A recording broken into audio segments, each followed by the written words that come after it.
Yes, good to go. Okay, good morning. It is Thursday, June 16th at 8:30 a.m. And we are convening the session of the Aransas County Appraisal Review Board. Do we have a quorum? Okay, thank you. For hearings, we're going to start off this morning commencing hearing on case ID 2022-577, account number 22874. 421 Palmetto Point Road, Holiday Beach. This hearing is being recorded and streamed live on YouTube. By market and equity, and also other basically equities and.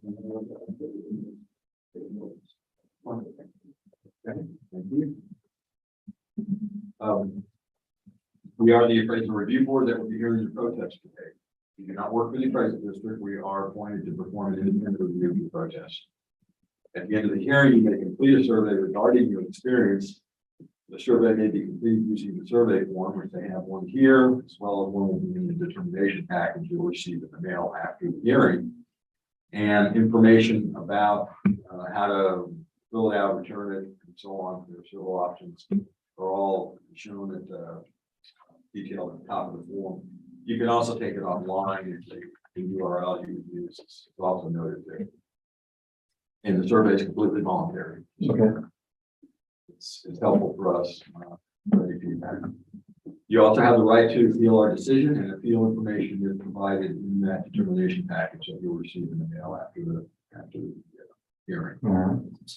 In accordance with tax code section 41.45H, all written material and evidence that has not been provided must be provided at this time. We're assuming at this point, all your evidence has been provided to the district. Yes. Okay. The ARB members who are considering the protest have not communicated with anyone about the protest and are signing affidavits to that effect. I, Scott Wagner, do solemnly swear that I have not communicated with another person in violation of tax code section 41.66. I, Kathy Hoffman, do solemnly swear that I have not communicated with a person in violation of tax code 41.66. I, Joanne Ferguson, do solemnly swear that I have not communicated with another person in violation of tax code section 41.66F. I, Ronald Kennedy, do solemnly swear that I have not communicated with another person in violation of tax code section 41.66F. I, Peggy Bird, do solemnly swear that I have not communicated with another person in violation of tax code section 41.66F. I do solemnly swear, this is my name. I do swear and affirm that the testimony I shall present before the appraisal review board for the Aransas County Appraisal District is true and correct. State your name, please. Blair Morrell. I, Ed Wheeler Raleigh, do solemnly swear or affirm that the testimony I shall present to the Appraisal Review Board for the Aransas County Appraisal District is true and correct. I, Ian Burke, do solemnly swear and affirm the testimony I shall present to the appraisal review board of the Aransas County Appraisal District.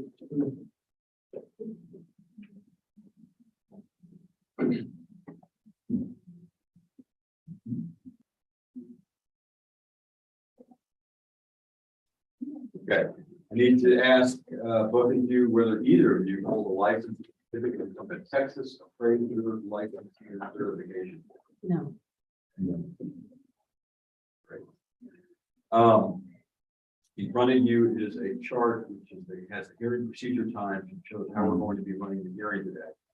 Two ways we can go. One is if you present first, or the other is if the district presents first.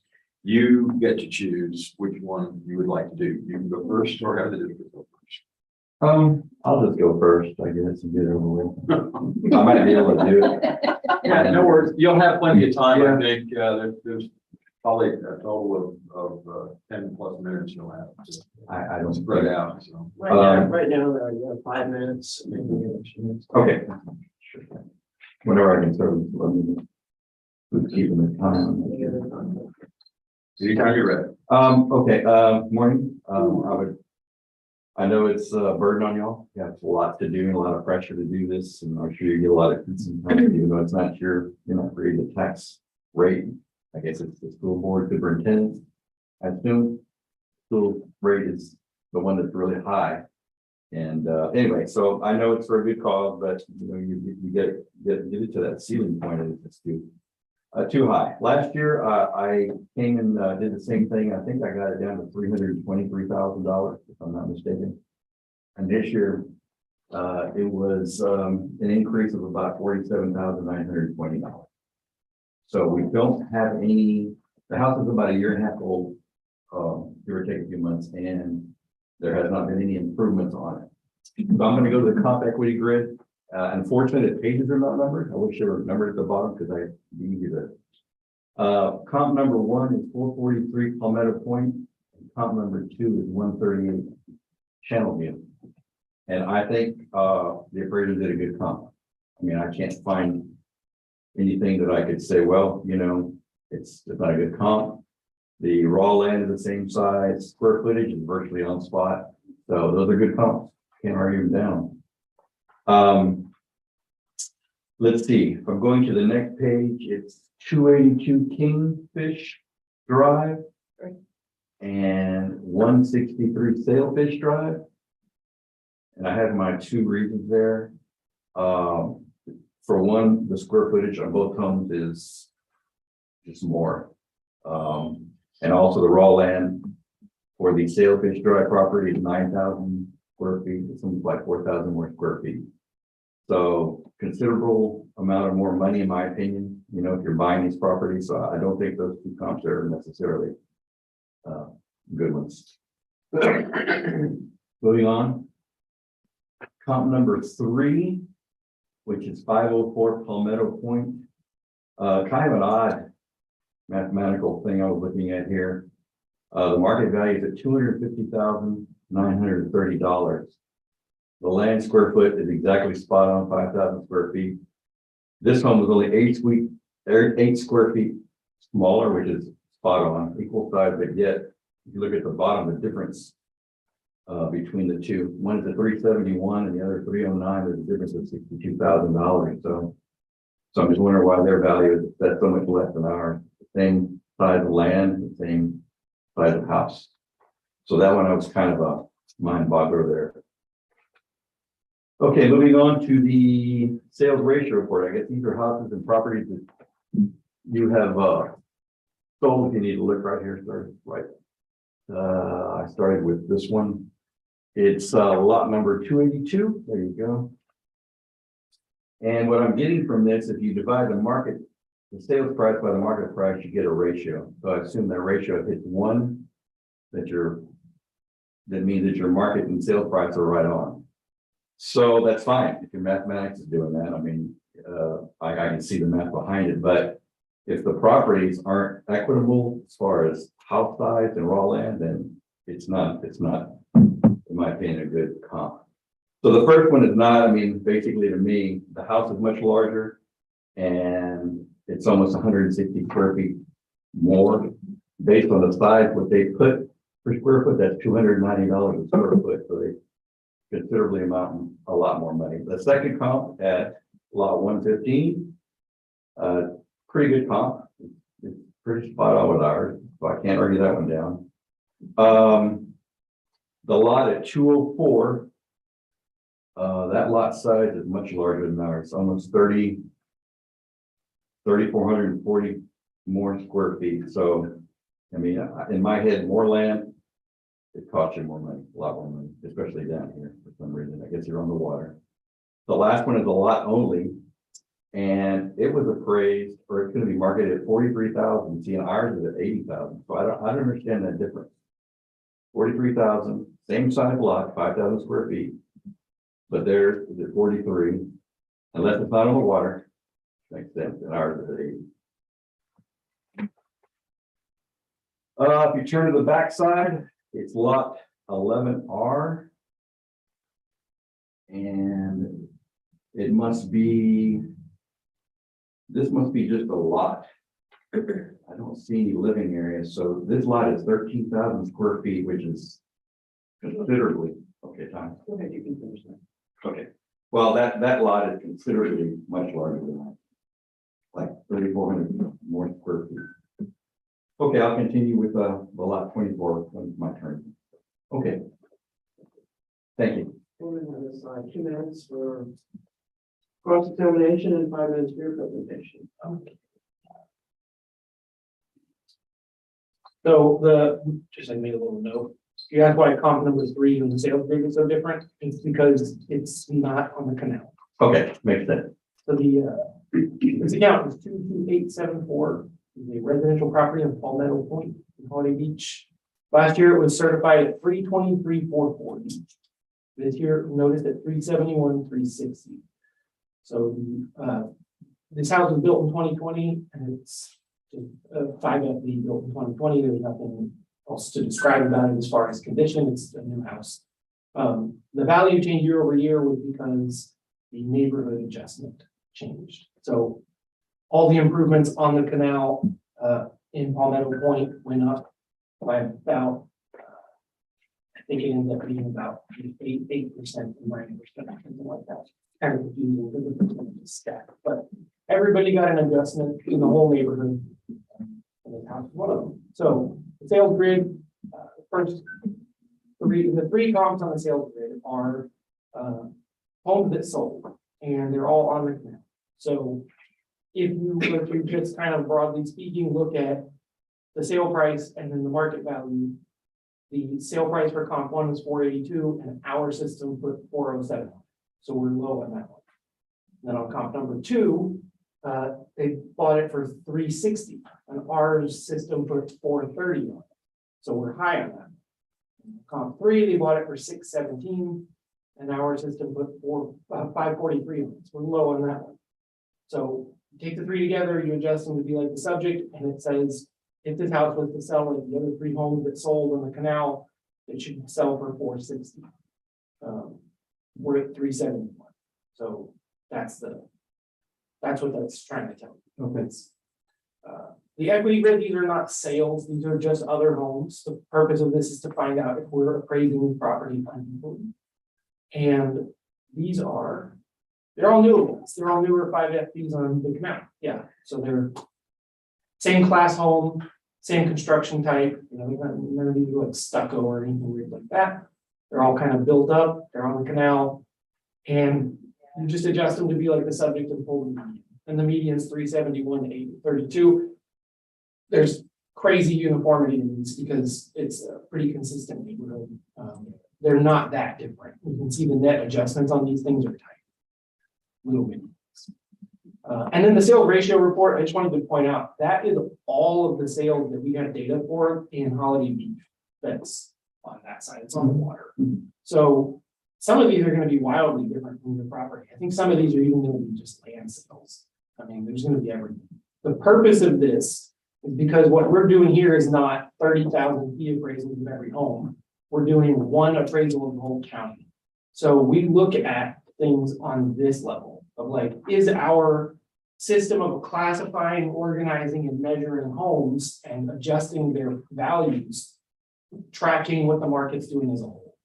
And the sales ratio report is, like we said, it's our number divided by what it's sold for. And we want it to be at 1.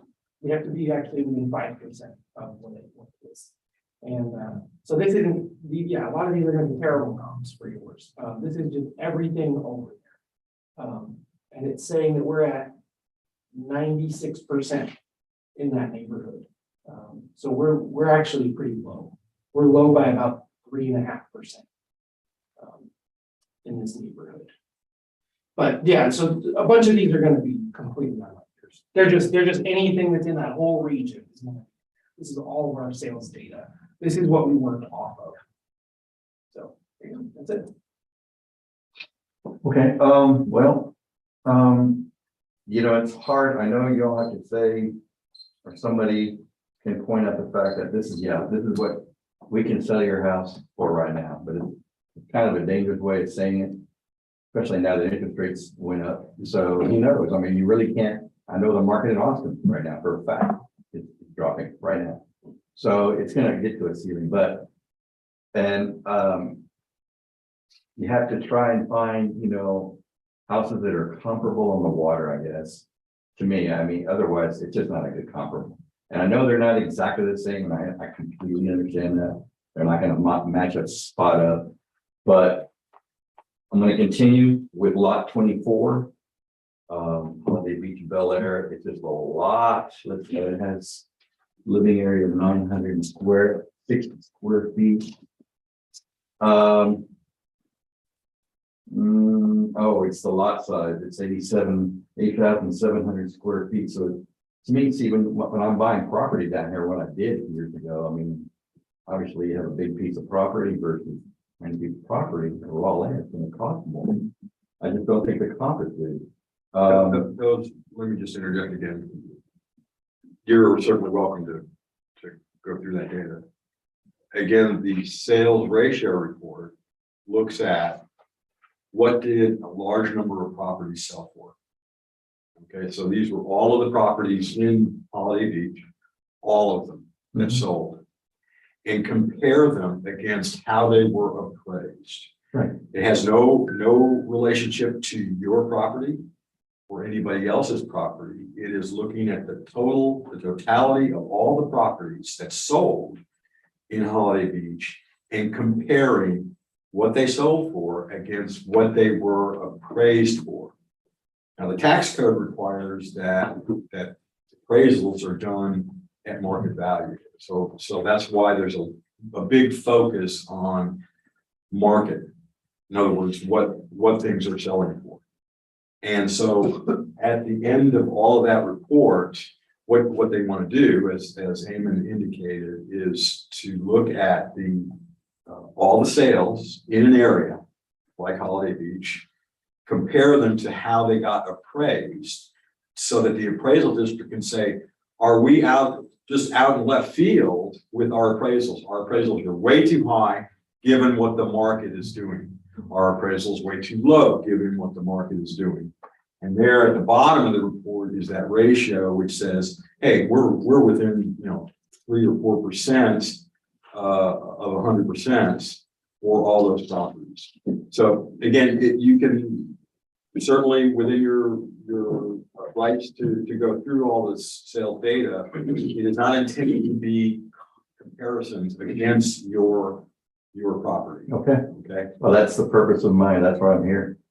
And if you were taking it sounds like a mean value, or I'm not sure if that's the right value, but you really mathematically, it's not, to me, it's not valid. Because you are not, let's say, it has to be, you're kind of comparing apples to oranges, even though you're taking them together. You got a lot of big apples and a few small oranges. So in my opinion,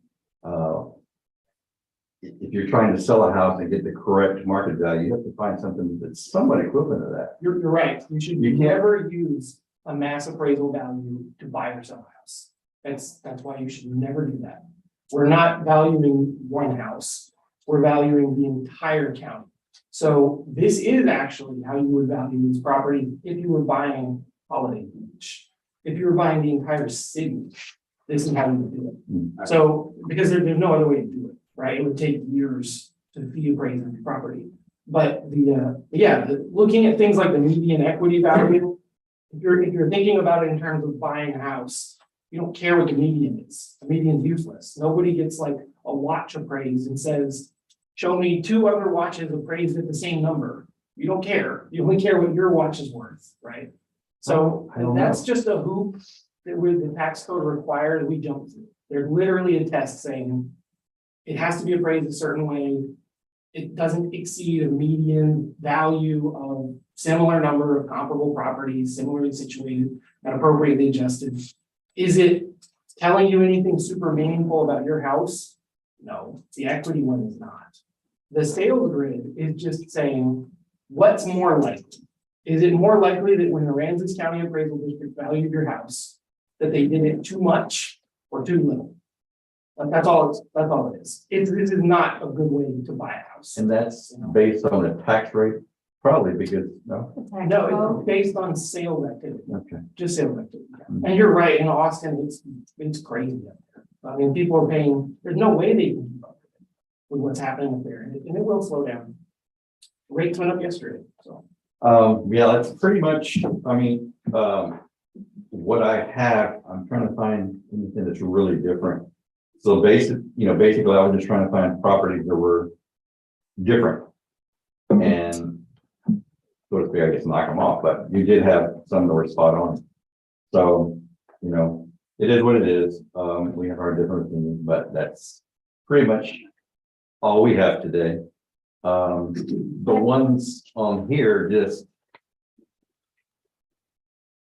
I won't go in detail with it. Basically, the generic theme behind it is that they're actually larger than my house, but their tax increment went up slightly, like $15,000 compared to ours, which went up $47,000. So I'm trying to figure that out. That's basically what's on these three. There's 3 properties on here.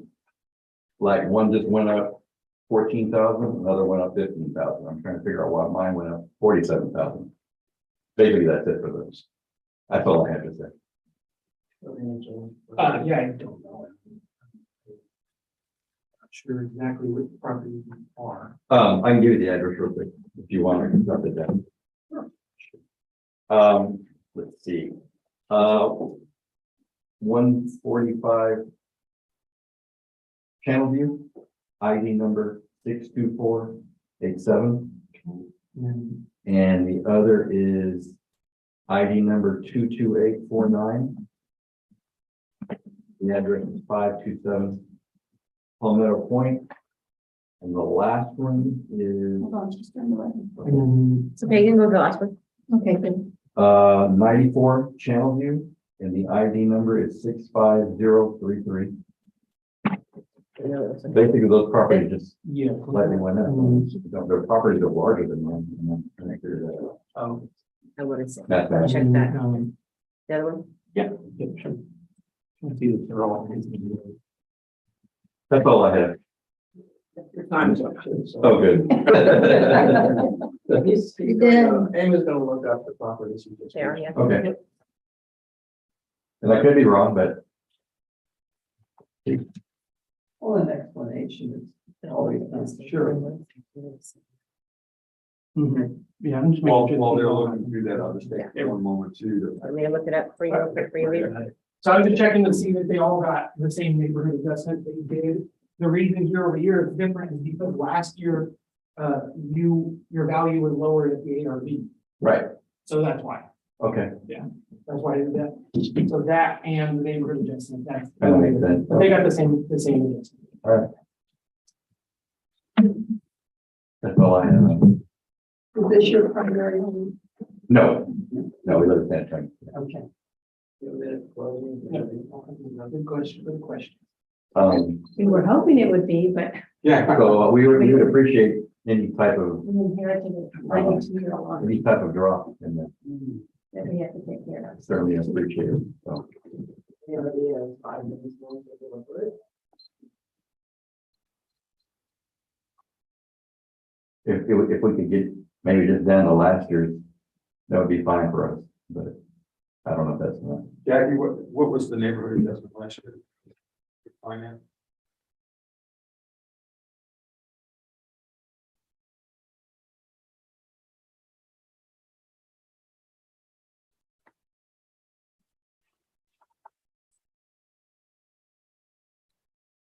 It was 120 and then the 130. So the 130, I believe, went up to 145 this year. But let me double check that before I say it. Don't forget, too, in ARB decision reduces property. Yeah, no, I understand. Increase of that came back again. Right. And then we need to adjust. It went from 130 to 145, so 15. Mhm. Okay, because I know we've thrown around a lot of terms and processes in the discussion this morning, and just so that, not to necessarily try and sway things, the discussion one way or the other, just so you understand how some of these things are determined or calculated. Okay, and this thing called neighborhood adjustment was something that's been mentioned. And when they're doing mass appraisals, and again, we don't work for the district, so we learn this stuff too. When they do mass appraisals in an area, they will, based on sales in an area, take a whole area, Key Allegro, or part of Key Allegro or Holiday Beach, and they will increase the entire area and what that's called a neighborhood adjustment. And in between last year and this year, the Holiday Beach area, everything was increased by 15%, just because of sales, okay, or primarily driven by sales. The last thing I'll just take a second to show you is you had the sales ratio. No, the sales comparison report, Okay. the sales grid and the equity grid. You did a great job of looking at those comps to say, yeah, that's a good one. That's doesn't make a lot of sense. Okay. And we're lucky in that we were able to they were able to at least get some number of comps that were very similar to your property. But there are still differences in size, differences in age, differences in quality, differences in features. You know, this guy's got a back porch and you don't. You have a 2-car garage and he doesn't have a garage, you know, those types of things. And so the process, and Jackie, if you could scroll down just for a second to show one of the grids, the process of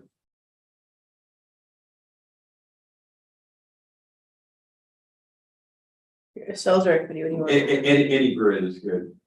That's good. Okay.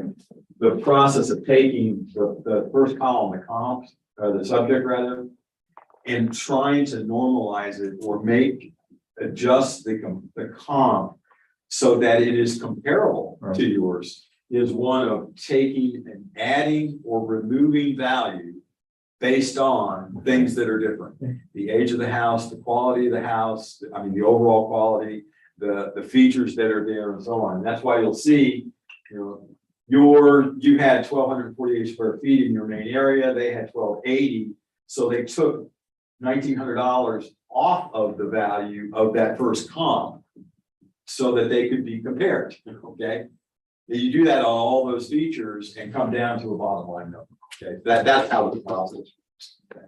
So I know I took a few minutes to go through it, but that's maybe helpful to try and crystallize in your mind. Sure, what's going on. Another good comp. I mean, can't really argue them down, but there's others going to. Yeah, and even those in equity and the market value comps that were presented of what your house is currently worth. Your house is going to assess that. So it's very hard for us to make an adjustment in that. At this point, and don't forget you had an ARB adjustment last year, bringing your value down. That gets put back in. So This is a question, what was the percent of completion last year? Was it 100% complete last year? Yeah. Yes. It says that on here. So thank And that's what brought it up last year.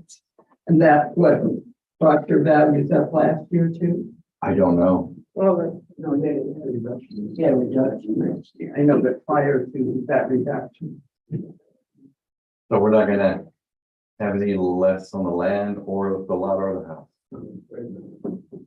Unless anybody else. The tax rate is too high. Is it the appraisal and we don't know yet what the taxes are going to be. Because that just depends on the taxing entities doing their work after all the appraisal rolls are certified. They may go up, they may go down, the tax rate and the taxes for that. Okay, where are you on? I'm with the district on this one. It's there. Okay, motion on case ID 2022-577, account 22874. Investment Q1 and Q2 market and equity values. It's the opinion of the ARB that the information presented by the district proves that the value currently known on this property is accurate. We have both in Maine at 371.60. Second. All in favor? Aye. Any opposed? Me. We are sorry. Okay, thanks for your time. Okay. You understand the value you came to things. Yeah. Okay.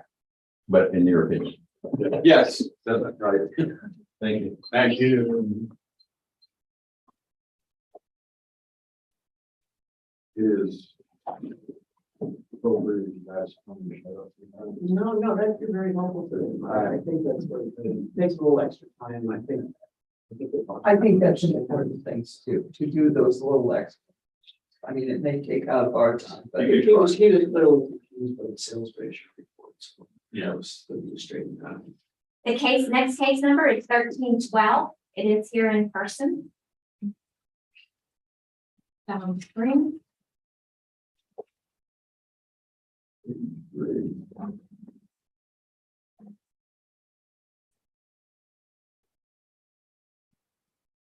Oh, it's on the phone? No, that's the next. Mhm. All right, if you're ready, I'll bring you on in.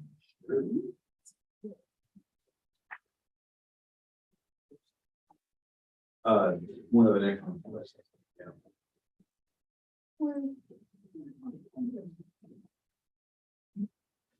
Yeah. Right there. Utilities and utilities folder. Morning. Good morning. Good morning. How are you?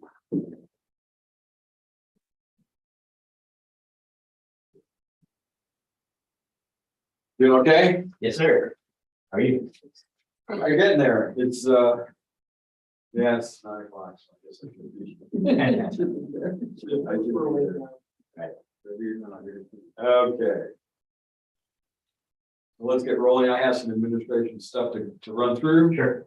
And if you hang loose, we'll get into details of your protests in your head.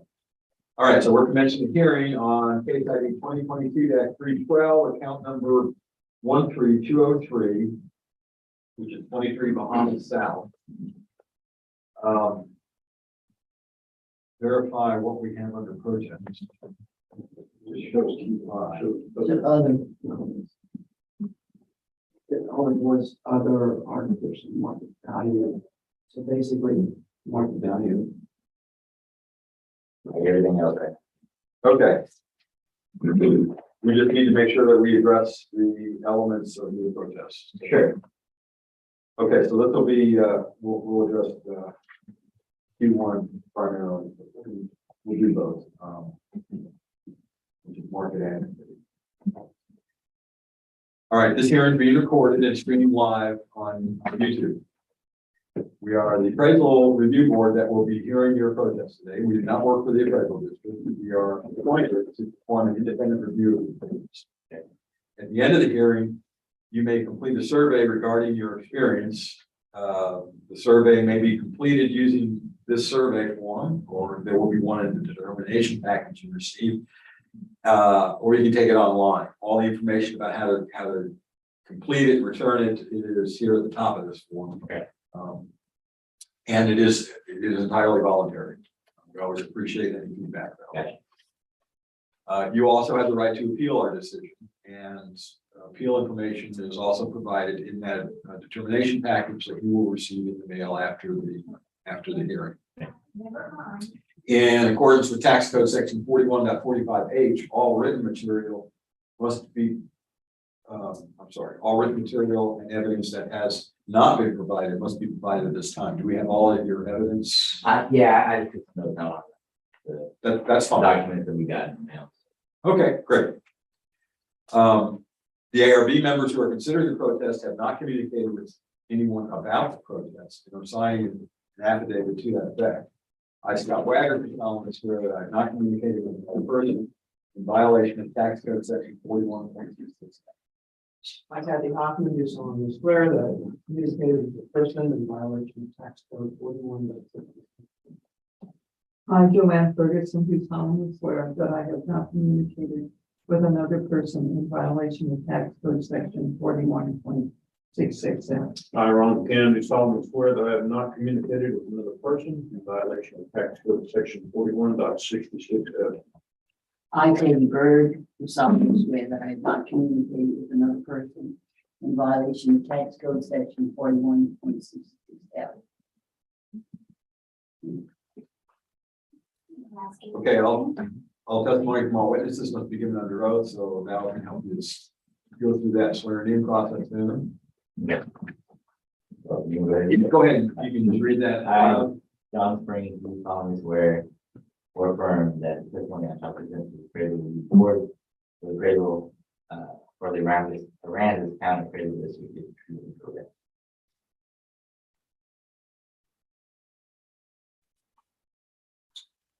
I, Amy Burke, do solemnly swear or affirm the testimony I shall present to the appraisal review board, the Aransas County Appraisal District is true and correct. Okay, John, I need to ask you if you hold a license or certificate from the Texas Appraiser Licensing and Certification Board. No. We just need to ask everybody. Appreciate it. In front of you is a chart that shows the hearing procedure times is how we're going to run the hearing today. Takes two forms. One is if you go first in the presentation, or the other is if the district goes first. By the way, the five of us around the table are the ARB. Mr. Aaron Burke at the end of the table is the district representative. Jackie is behind the curtain running all the visuals. So you get to choose which one you would like, whether you go first in the presentation or the district. District go first. He has 5 minutes for his presentation, then you'll have time. This is property ID 13203. This is single family residential in the Bahamas. Yes. I wish. Yeah. Last year it was certified at 234,380. This year it was noted at 282,140. There's a note saying that it was purchased in 2020 for 235,650. And before you get into all that, could you show the map? Yeah. Also, that they know that Oh, where the Bahamas are? Sure, it's up home. everybody thinks Bahamas. Back out where- This is the Bahamas. Right. Yeah, there's a Bahama. There it yeah. So this is gonna be, that's Fulton Beach Road, that's Contiki over there. This is a little tree neighborhood, bracket clubs right there.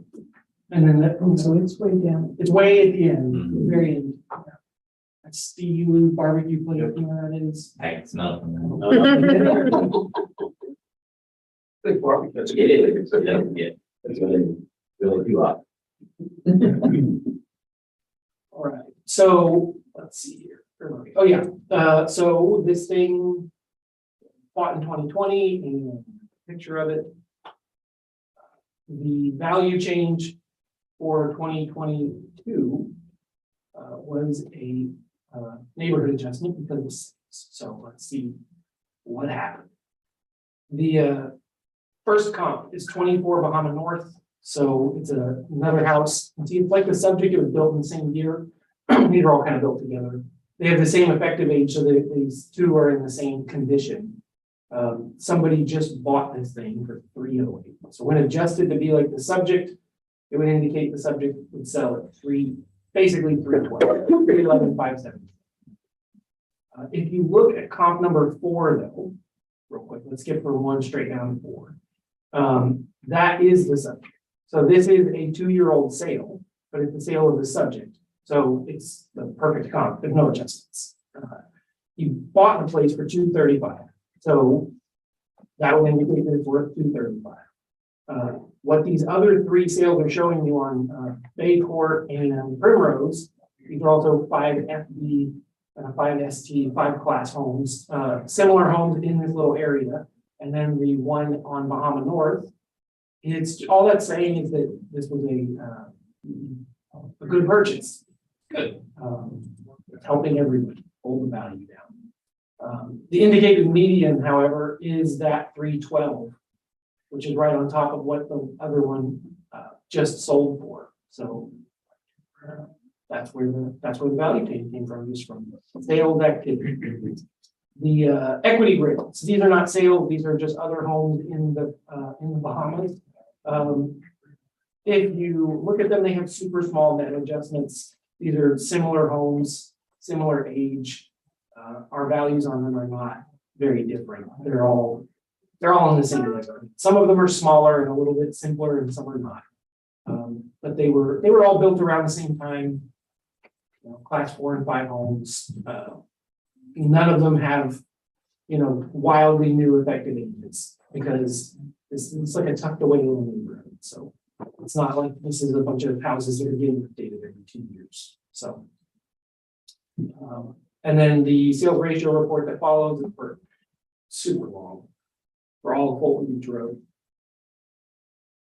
But that's, you know, that's it. Okay, John, you have, 2 minutes to ask any questions you might have, and 5 minutes for your presentation, or just 7 minutes for your presentation. Sure. So I did see the Fulton Beach Road properties on there, which for the most part are for waterfront properties, right? Or with water view. Which I understand great value, right? So I don't believe we should be classed into that group. I understand similarities in the houses, but the location is night and day when you're talking water versus back in the neighborhood. Really, that's about it on that. I mean, there's the comparables in our neighborhood are very close. Like you said, they're all built about the same time. They're all unique in their own way, and I do love the neighborhood. It's a great little place.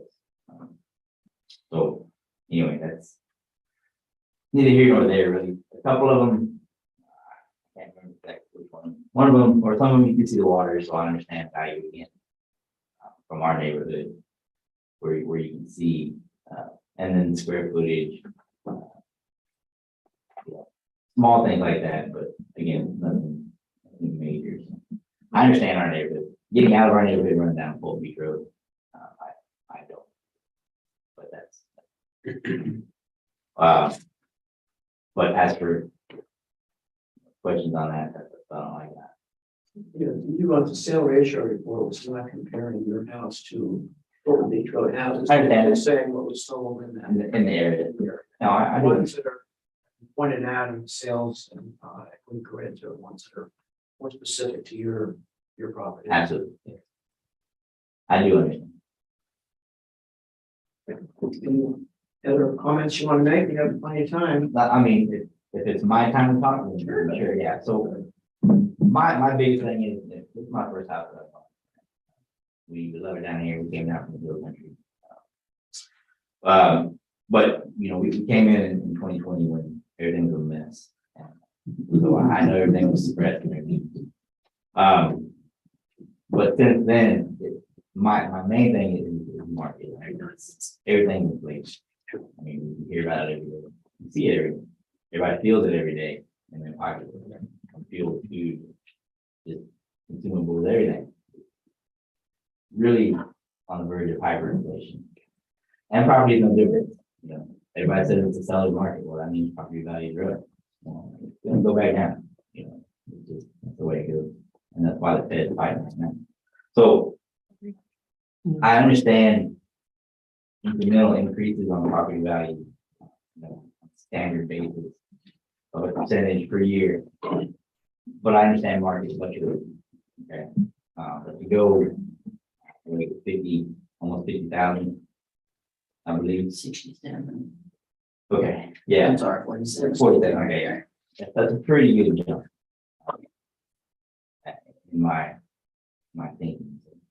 I just think it's a little high.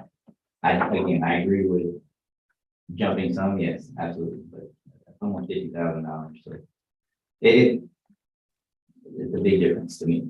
This is your homestead, sir. Homestead meaning, You live here. You live here. yes, absolutely. Did you file for a homestead exemption? Yeah, I really don't. No. You have it. It's not on here. So. You need to do that. Okay. So a homestead exemption would do 2 things. One, it just reduces your taxable value for the school by, well, now $40,000 this year. So that just saves you money. The Right, second thing it does is every year, it can only go up 10%. okay, So it's exactly what you're talking about. right, And I think you have a note on here about when your neighbors, that their value didn't go up 25 Bahama. Their value didn't go up as much this year. 25, It's on this, which is, I don't know, it just says 13205 25 Bahama. And it shows what their value was last year. Their homestead So that would be what? So their value only went up 10% this year, and yours, if you were homesteading on this, would only go up 10%. So how do you homestead? File, you have to have a driver's license, has to say this is nice. And file it here? Lays out front. Yeah, and started because it's amazing. Well, yeah, absolutely. Right. And that can be applied retroactively as well. Well, I mean, it's still 2022. Yeah. So, I mean, the bill hasn't even been calculated. Right. So it'll be times, you'd be at 257, which is 10% above what it was last year. Right. That's where it would stop. And that's what he's. And like you were saying, if home values do decrease before you catch up, then you never see that little bubble. Right, That's the hope. right. We can't change your value now, but you're good, you aren't homesteaded yet, but it will be retroactive for this year. So as Amy just said, it will bring it down to what you say, 285. Yeah, so. Absolutely. So we'll go ahead and create the adjustment. Right. Okay, good. Thank you for that. Mhm. I did not- And the next thing you look forward to is page 65, where your taxes. You know, when I was younger, I was still looking forward to 24, 25 for the insurance to drop. I don't believe in anything. Yeah, I know what you mean. I don't know. I'm good. I just wanted to say my piece. Sure, this will help you out. Absolutely. That's exactly what I needed. Right. Good. Yeah, and it'll actually, if all things being equal, it should end up actually being lower. This year. Yeah. And your value change is only 22. It'll help. Right. It'll feel better. Awesome. That's some of it. Yes. For sure. Yeah, I know that's like the information that I need. Yeah. I want to come down here and chat with them. Good. Sure you did. Yeah, well, you know, everybody gets that shock. Oh, thank you. I know. We all got it too. I know. I mean, everybody's doing it. But no, really appreciate it. If you're both finished, then stay or be time to deliberate and make a decision. I think it'll be easy. I think we Yeah. need to stay from 281, 140, you know, 3, 2, 1, 4. 282, 140, you know, and then. We have to base it on the fact that we did it first, but as we also did a home, the home. Right. Okay. I'm going to make a motion. Yeah. Yes. Count 2022, there was 1312. Count 13203, and addressing both market and equity value of each property. I believe the district has shown that the currently noted value of $282,140 should stay. Second. All in favor? Aye. Anybody opposed? Okay, so you know, You can talk with them now. So if you ever go out with us, establish. No, but that's my next stop today. Is doing it. there you go. That's very important. So get your form. Right, I'll get the form. Yeah. Have it all Get your ready. drive, yeah. Perfect. Okay, good luck to you. Anything else? That's it. Now, if you'll receive a determination package in the mail here shortly, and good to go then. All right. I appreciate it, y'all. Have a good day. Take care. Good luck. Thank you.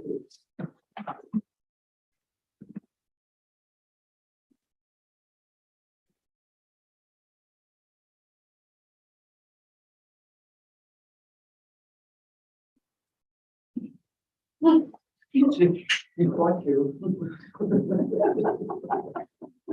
Don't do that. And then we have 3.1. Our next hearing is by phone, and it is case number 1055.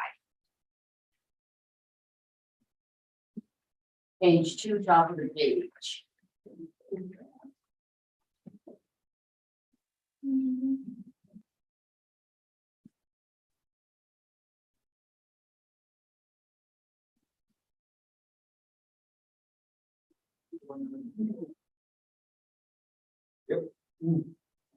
Ready?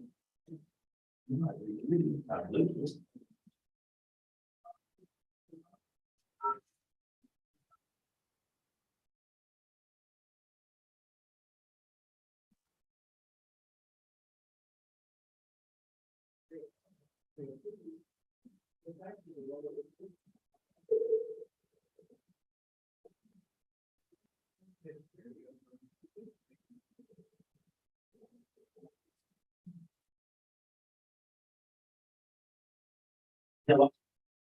this Kimberly? This is David Stevens, and I've got her, if you give me just a minute, I've got her headed in here with me. Okay. They both sign.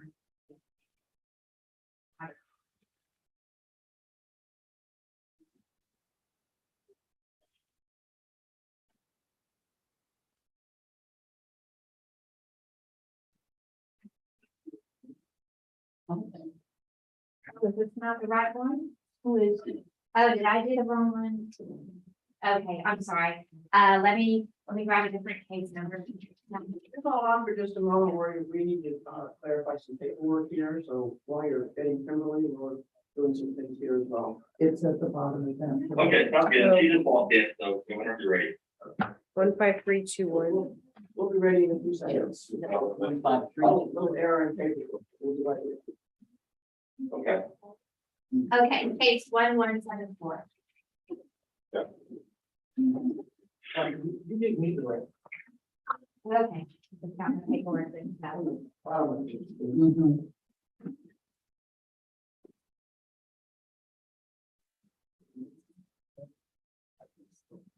Thank you, Kimberly. Since you pay the review board on for your protest hearing, we'll get started. Good morning. Okay. I have some administrative stuff to go through before we get into the details of your case. So we are commencing a hearing on case ID 2022-1174, account number 15321, 322 Bayview Drive in City by the Sea. This hearing is being recorded and streamed live on YouTube. Let's verify exactly what's under protest. This is online. P1 and P1. One and two, market and equity. Okay, so we have market and equity under protest. Okay, so we are the appraisal review board that will be hearing the protest today. We do not work for the appraisal district. Give me 1 second. Get the right one. We do not work for the appraisal district. We are appointed to perform an independent review of the protest. At the end of the hearing, you may complete a survey regarding your experience, and the survey may be completed using the form that is included in the determination package you'll receive in the mail after this hearing. All the information about how to complete it and return it, as well as information about taking it online, if you like, is included on that form. The survey is entirely voluntary. However, we always appreciate any feedback you may want to offer. You also have the right to appeal our decision, and appeal information will be provided to you with our determination. In accordance with tax code section 41.45H, all written material and evidence that has not been provided must be provided at this time. So I'm assuming that we have all of your evidence that you'll be referring to has been provided to the district. Yeah. Okay, excellent. The ARB members who are considering the protest have not communicated with anybody about the protest and are signing an affidavit to that effect. I, Scott Wagner, do solemnly swear that I have not communicated with another person in violation of tax code section 41.66F. I, Kathy Hoffman, do solemnly swear that I have not communicated with the person in violation of tax code 41.66. I, Joanne Ferguson, do solemnly swear that I have not communicated with another person in violation of tax code section 41.66F. I, Ron McKenna, do solemnly swear that I have not communicated with another person in violation of tax code section 41.66F. I, Peggy Bird, do solemnly swear that I have not communicated with another person in violation of tax code section 41.66F. Okay. I'm just double checking. Do we have all this evidence? Is this a little different than previous years? Or for some reason, I was thinking we were, having a hearing with the appraisal district last year. Is it pretty much the same as previous? Yes, it should be. Okay, You did file your protest online, and you may have the thought that you would have an informal hearing with an appraiser at the district. Was that your thought? no. No, I knew we were having a hearing. It just sounded to me like you guys were, well, you said you wasn't working for the appraisal district. You're like a third party, Well, that's appraisal review board or something. I didn't realize that was the case. yes. Each appraisal district has an independent board called the Appraisal Review Board that is appointed to review protests from property owners. Okay, I see. And that's the role that we're performing today. So we will hear evidence from you and from the district, and then make a determination based on your protest, how to proceed. Sure.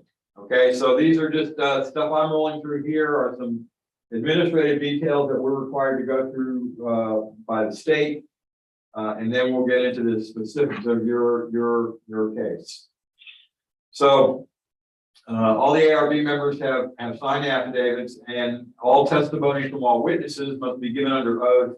I'm assuming, since we do have a signed and notarized affidavit from you, that you realize that we believe that you are under oath. Everything you say is under oath. Okay. I need to ask, Amy needs to swear in. yeah, oh, I'm sorry. I, Amy Burke, do solemnly swear or affirm the testimony shall present the appraisal review board of the Aransas County Appraisal District is true and correct. Okay, so Kimberly and David, I need to ask you both if either of you hold a license or certificate from the Texas Appraiser Licensing and Certification Board. No. Okay, that's fine. We're just obligated to ask everybody that. In the package that you received from the district, there's a sheet that says a hearing procedure time. Do you have that available? Yes. Okay, so that shows how we're going to be running the hearing today. And it takes, the hearing can proceed in two different ways. One is if you present first, or the second is if the district presents first. And each of you will have several opportunities to talk during your appropriate times. But you get to choose which you would like, for you to present first or for the district to present first. We would like the district to present first. Okay, then they'll have 5 minutes for their presentation, and then you'll have time after that for yours. Okay, this is account 15321. Excuse me. Last year, this was valued, it was certified at 720,000 even. Says it was a distributed value for 2021, which means it was held at what looks like what the sale price was in 2020, which is 20. So that's where the value came from last year. The value this year was noticed at 833,920. This is a 6-class home. It's on Bayview Drive in City by the Sea. There's a picture of it. It's on a canal on the exit there, the end of the cul. Just back up a little. Yeah, Well, that's the intercom. Yeah. yeah, that's what I wanted to. Not that it's Yeah, it's just a different angle. It's a different angle. You're looking at east facing up in the car, this picture. You know, it's because it's cars. But yeah, it's that lot. At the end of Baby Drive. Okay, so the first comp, this is 322 Bayview Drive, the first comp 309 Bayview Drive. Similar home, slightly less as far as how it's classified. It's actually older, but its condition, it says, is a little bit better. That thing just sold for $1.2 million. So when adjusted to be like the subject, it indicates a value of $975. Because there's just more, there's more going on to it, bigger, and there's more house, basically. There's also more land, substantial amount more land. 202 Bayview is the next comp, and that is this is a great comp. So this is again, similar class homes, bigger, about 1,000 square feet bigger. When adjusted to be like the subject, it indicates a value of $1.17 million for this house. It sold for 1.12. And then the next one's 303 Square Acre, and it is the exact same class of home. So that's why this one's included. This is a super comparable building.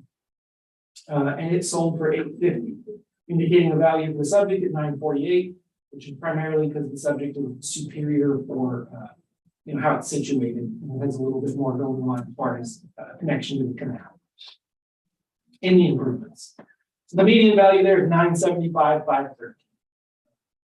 That's just saying that's what we would expect it to sell for. We're aware this thing was purchased 2 years ago.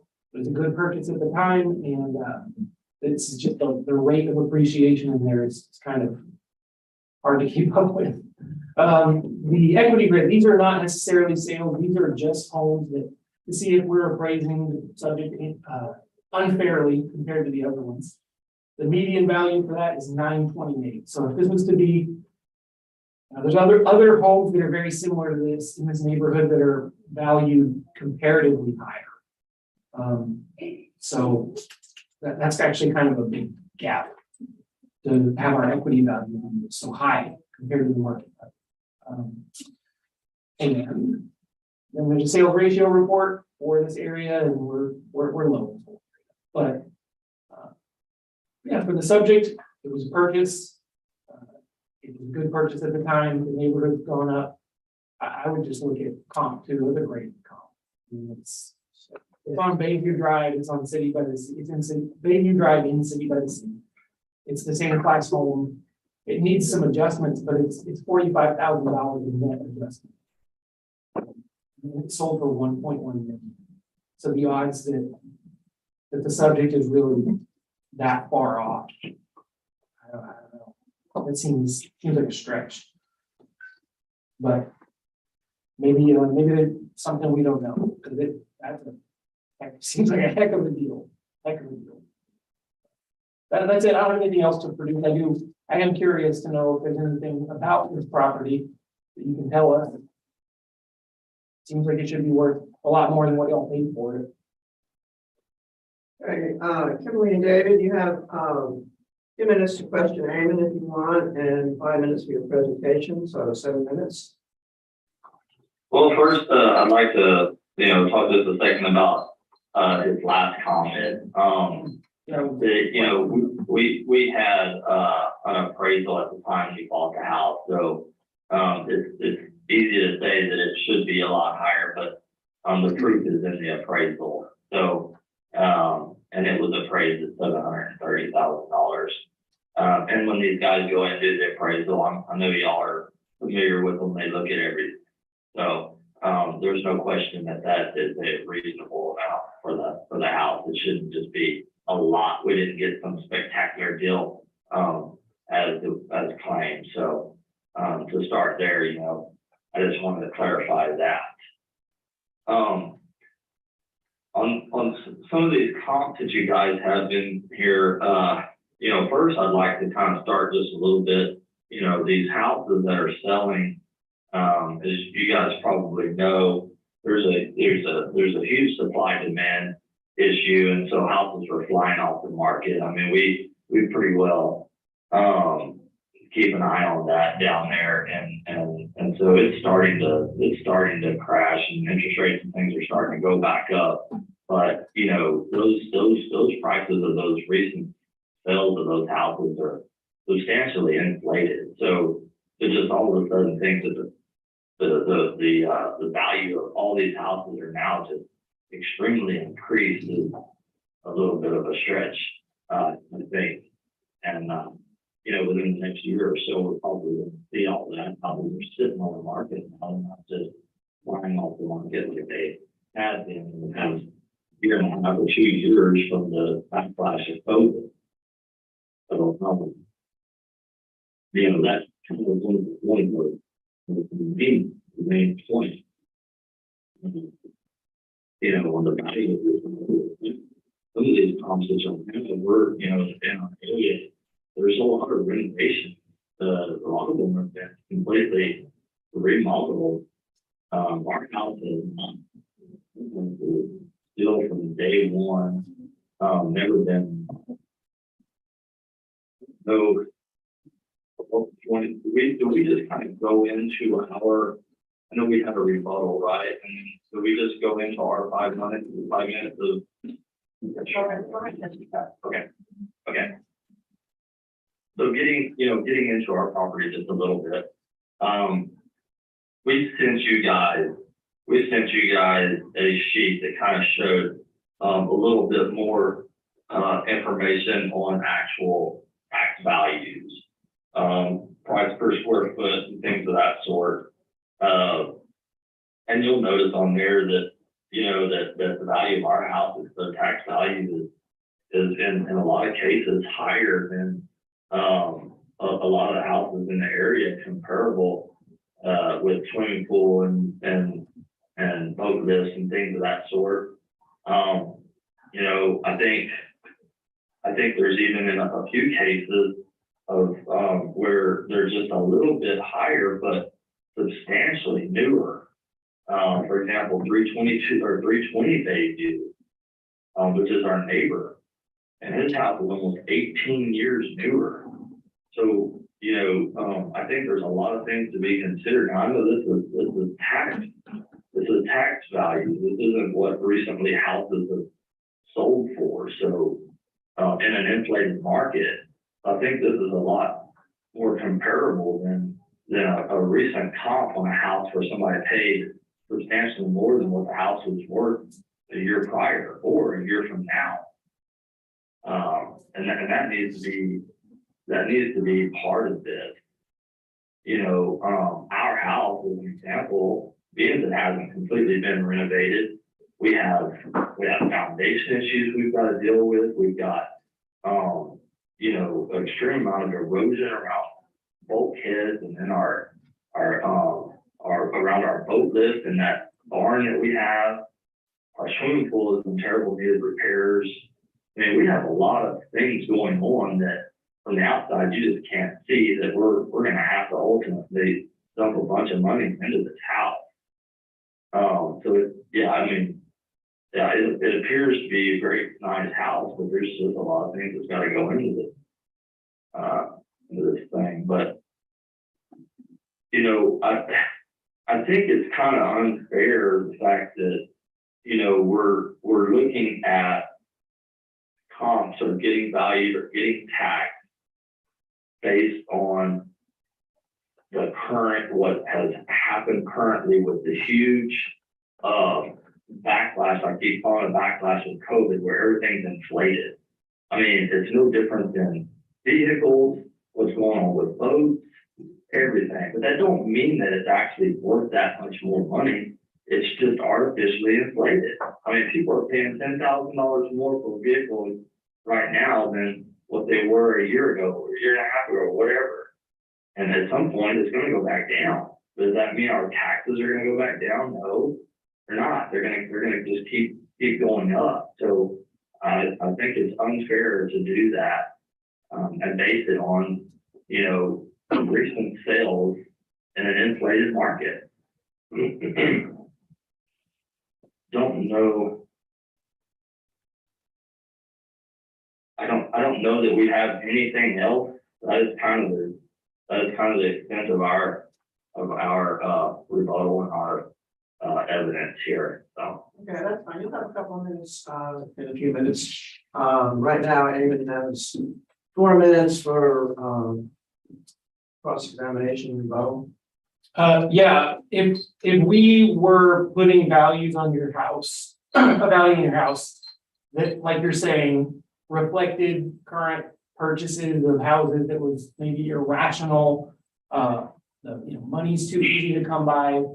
The lending is really super slippery right now, or was. Your house would be what comp two is adjusted. It would be $340,000 higher. We're not there. Like, the ones you're talking about being unfair, we're not doing that. Your house would be $1.3 million if that's what we were doing. It's not, we're at 833. So you got a long ways to go before you're at what your house would actually sell for on the open market. We see a lot of houses around here. And I do think you got an excellent deal. I think you have a tremendous amount of equity in this property, even though, yeah, there's gonna be stuff that needs to be done with it. It would be worth it to do it. We're not at what people are paying for these things. We're way below.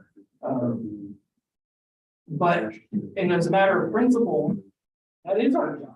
Our job is to figure out what people are paying for things and reproduce it.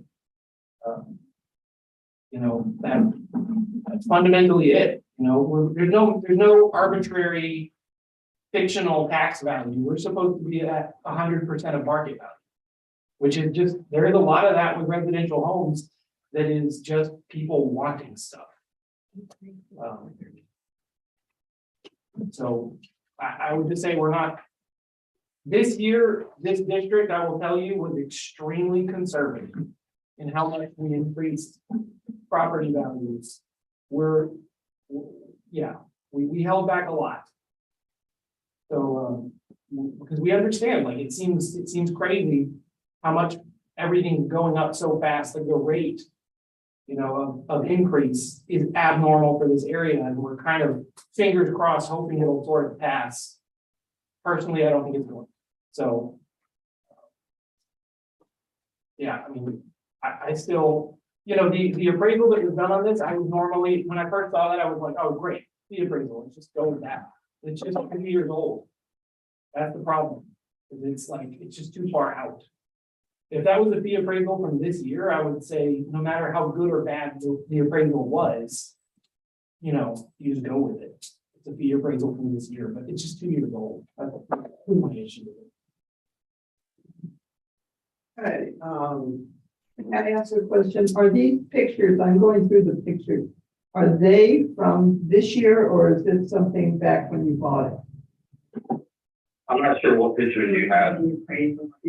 Yeah. Well, actually, something has changed. We've lost every one of the palm trees. So, yeah, so the house doesn't look like it used to, in that particular picture, because in the freeze of January, all 9 or 11 or higher than those, 25-foot queen palms are not there anymore.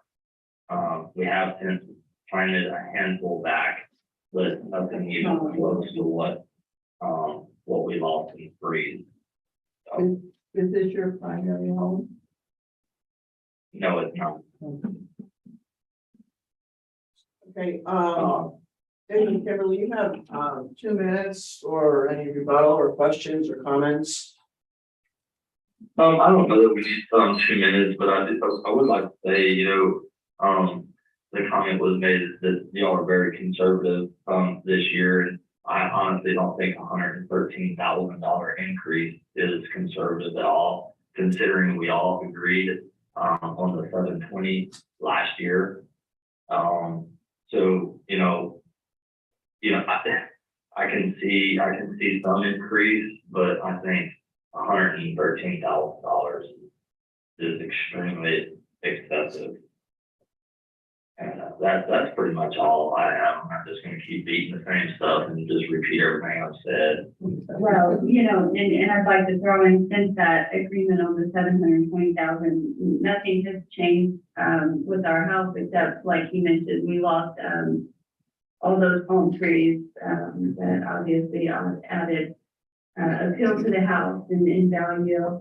And as you mentioned before, our house is in need of quite a few repairs.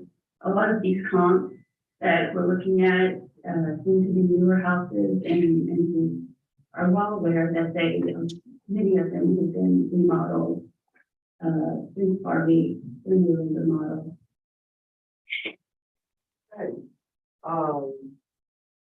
Amy, you have 1 minute for closing, if you have anything? No.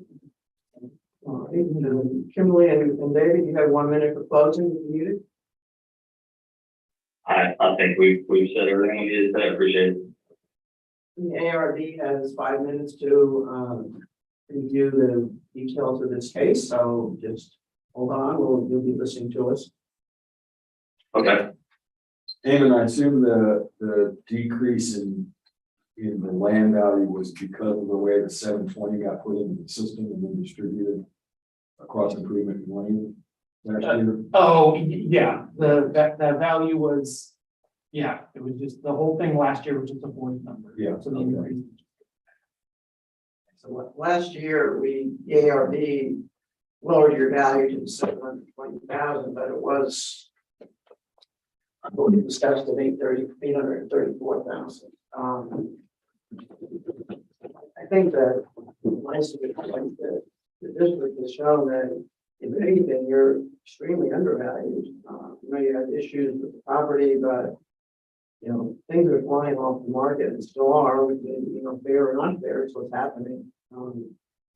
They're not anymore. Well, Yes, they are.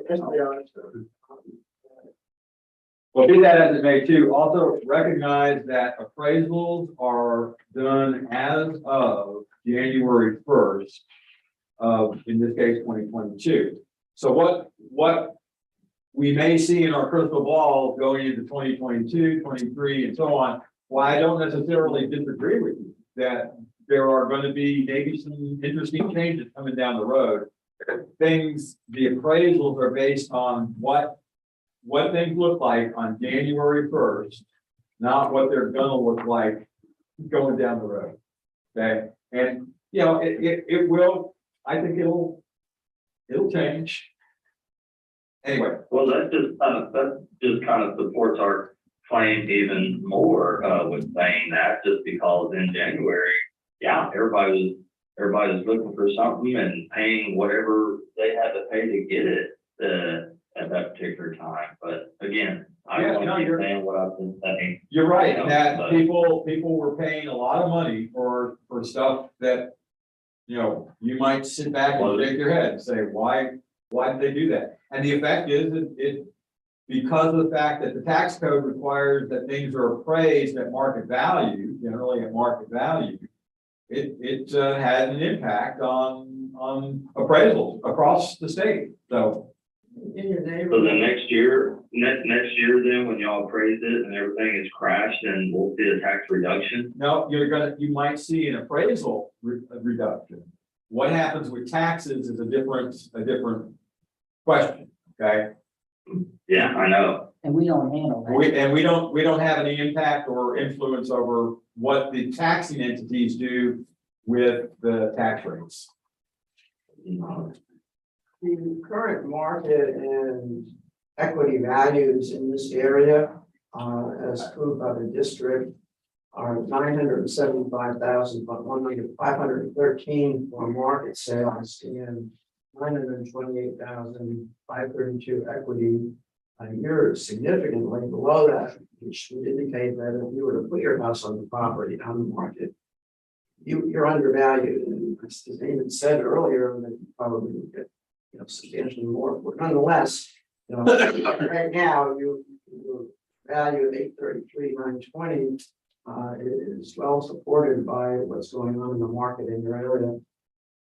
You would never get a bank to finance that, because when you have a real appraiser come in the house and go all the way through the house, not just look at it from a picture, it would not be appraised for that. They have to look at other sales in the marketplace as well. So They do, but they have to look at that. Sure. Thoroughly look at the house. If anybody else have anything else?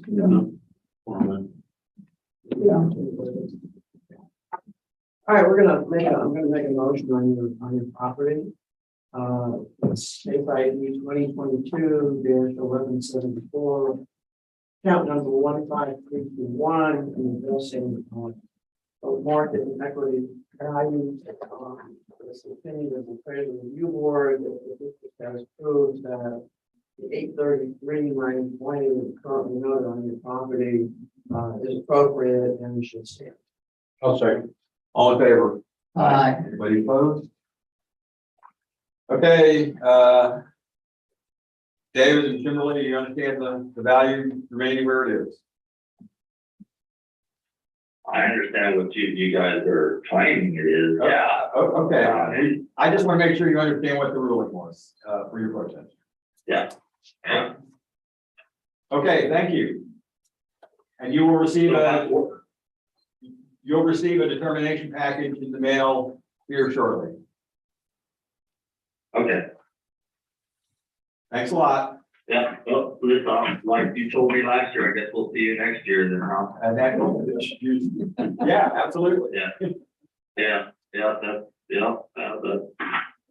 Thank you. mindset. Okay. Bye. 2.98. Yes, the one we were supposed to do. Oh, no, we The were one we were gonna supposed do. to do that, but I just got that. So we're doing 10:55 now. Yeah. Oh, I know where that one. They're here. No, this is another phone hearing. It's on the top Top of of the the page. page. Top of the same page. The ones that you were in before. Yeah. Yeah. We did have another person here for the 8:30 docket. They ended up signing an affidavit. So because they had to go, they had to come off a 14-hour shift. So, but then we already have some 10 o'clock here, so we'll just put that affidavit for later. 8:30, why did we do the phone hearing before? We do it in the order in which. Oh, they were already on. Oh, really? So if they call in, that's still same queue? We put them in the queue. So this is the agent that we. It is Brian Barkus. I'm not sure, but last name Barkus, he signed the affidavit. He is the agent. These are-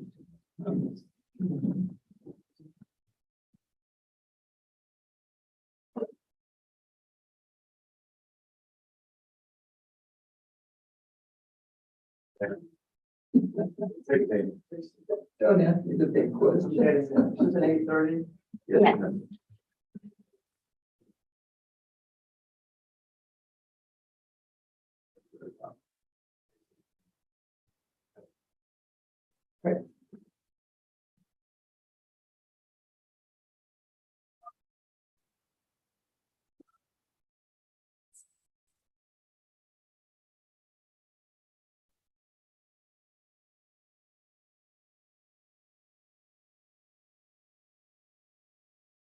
Thank you for calling property taxes.law. If you know the extension of the party you are trying to reach, please dial it now. To reach our company directory, press 1.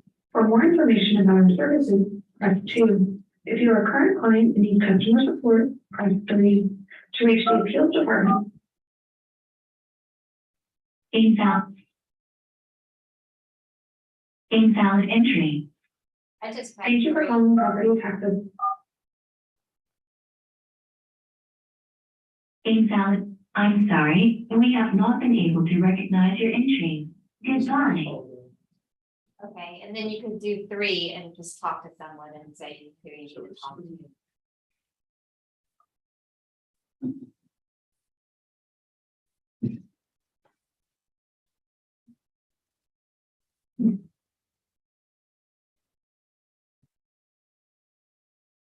Thank you for calling property taxes.law. If you know the extension of the party you are trying to reach, please dial it now. To reach our company directory, press 1.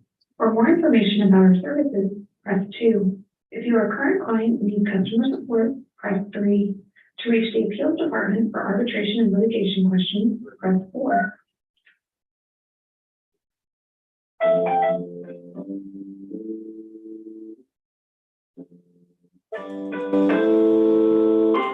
Property taxes.law, this is Penny. Yes, I'm trying to reach Brandon Barkus. For a telephone hearing? Yes. Okay, perfect. I'm sorry, give me just a moment. Okay, thank you.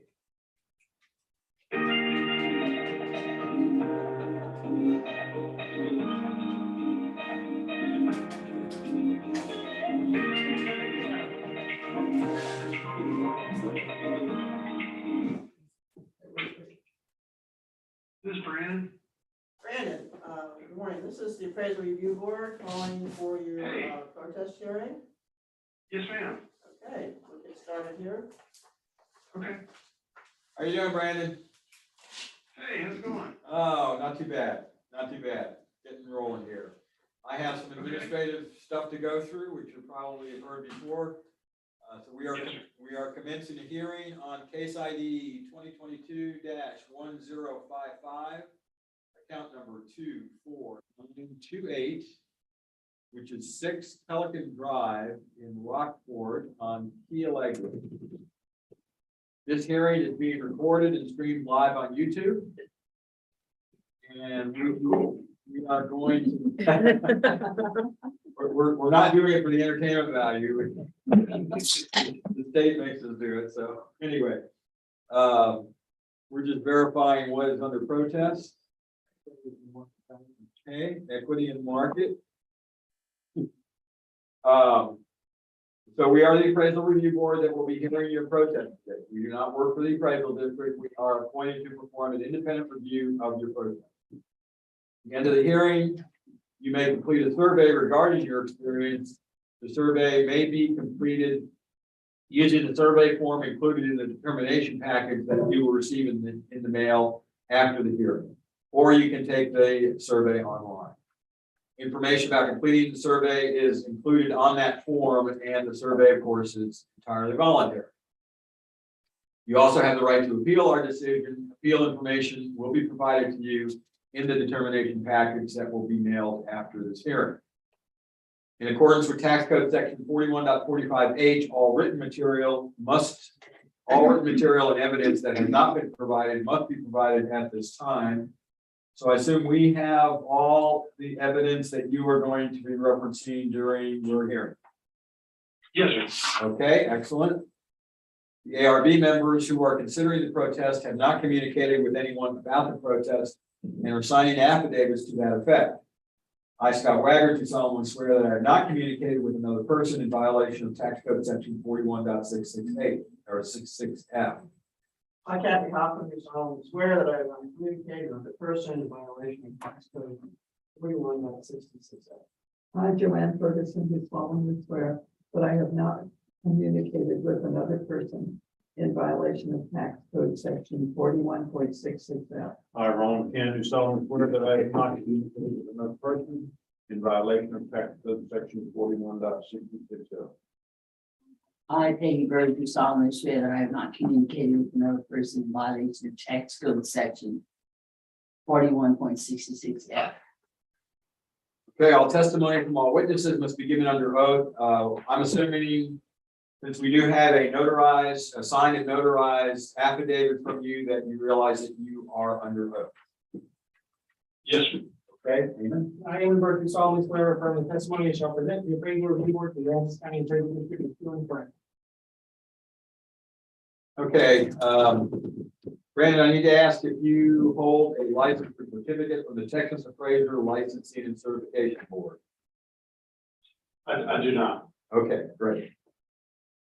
Thank you. In the package, you should have received, in that package, a sheet that has, it's called hearing procedure times. Yes, sir. Okay, and that dictates how we're going to be running the hearing today, and starts off in one of two ways. Either you can go first in terms of presentation, or the district can go first. You get to choose which. Sure, I'll go ahead and go first. Okay, then Brandon, you have 5 minutes right now for your presentation, and then you'll have more time later. Yes, ma'am, thank you. Okay, so on page, it's actually the 5th page of the packet, starts the appeal summary. It's labeled page 2 on the bottom right-hand corner. Just shows that we're using 7 comparables in the county, and it's coming out with a valuation on the improvements only. And then adding back in the district's land value to $695,834. And then based on market value, we've got 5 sales comparables, which is coming in slightly higher, $780,982. On the next page there, page 3 in the bottom right corner, what we did is we took 7 comparable properties that are the closest that we could find to the subject on three main categories: square footage, class, and year built. And so you'll see that on pages 3, 4, and 5, all 7 of those properties were either built like the subject in 2018, 2019, or 2020. There's one that was built in 2020. They also are within 400 square feet of the subject, and they are all the 6FB class. So from an improvement standpoint on the equity, we are looking at it. There aren't that many adjustments that are taking place given their similarities. So we average it out on a per square foot basis and then add back in the land value assigned to the property. And so you'll see from comp A to comp G, there is a variation in per square footage of $135.49 to G, which is $308.74. The median there would be comp D, which is $320.81, which brings the median equity value. You'll see that it is the same as D at $695,834. So there are a couple low ones there, especially A, that's low. But for the most part, they are in the $320,000 range. We think that is certainly a fair comparable. On the next page, there is the map, which shows that they are beachfront type properties like the subject as well, or baseline, excuse me. On the next page, page 7, in the bottom right-hand corner, we did bring 5 sales. I have noticed that our comp A is not a very good sale from what it purports to be. So I would like the appeal to discount or not take into consideration comp A. It's something messed up there. It looked like a sale price of $80,000 when the market value is $791,000. Something is wrong with that. So looking at comp B and comp C, those are both in the neighborhood. They are, one is a 5SS minus, the other one is a 6ST plus. Pretty close in square footage on comp B. It did sell for $558,000 in 2021 and has an adjusted square foot of $283.14. And then comp C is right down the street on Pelican Drive, sold for $935. However, it is about 600 square feet bigger. It does have an effective year adjustment of 2010, which means that it had certainly a recent remodel on it as well. That was adjusting to the $780,982. And then the last 2 sales there are comps B and E. Those are both 5SS pluses, which are within 200 square feet of the subject. They both have been remodeled and have effective years within 10 years of the subject, 2008 and 2010. Those are coming in at 800 and then on the high end of the scale at 971. And then you'll see the map there of all 5 of those sales that are in the proximity to the subject on page 9. And then I have taken a look at the district's evidence. I guess I will just wait for rebuttal to respond and I'll pass to the district. Thank you for your time. Okay, thank you. District has 2 minutes for cross-examine and 5 minutes for the presentation, so 2 minutes. Okay, so 2 things. One is on the equity grid, the reason the values look really different, these are like, there's nothing to adjust. It looks like there's absolutely nothing to adjust. So the years are all the same. The sizes are really close. The classes are all the same. So it's like, these look perfect, right? But the values are wildly different. The thing that's not being accounted for is the neighborhood adjustment. So South Point is in Cape Valero. Shell Ridge is in Shell Ridge Road, Shell Ridge neighborhood. which isn't even in the city of Rockport, actually. And then Coconut Cove Road is Coconut Cove, Bel Air's Holiday Beach, and Curlew is in Key Alegro, and then Water Street is South Rockport. So all of those are gonna have neighborhood improvement adjustments. That's gonna account for the difference. That's why it looks so different. Even though there's no adjustment, that's the adjustment that's kind of this. I just wanted to point that out. I also wanted to just kind of make a note of the sales grid says it's a commercial income sales comp grid. And it's listing the building area as the net rentable area and stuff. And I don't think that that's making too many differences, but could that possibly, you know, your system, I don't. Is that why the classes are not being adjusted?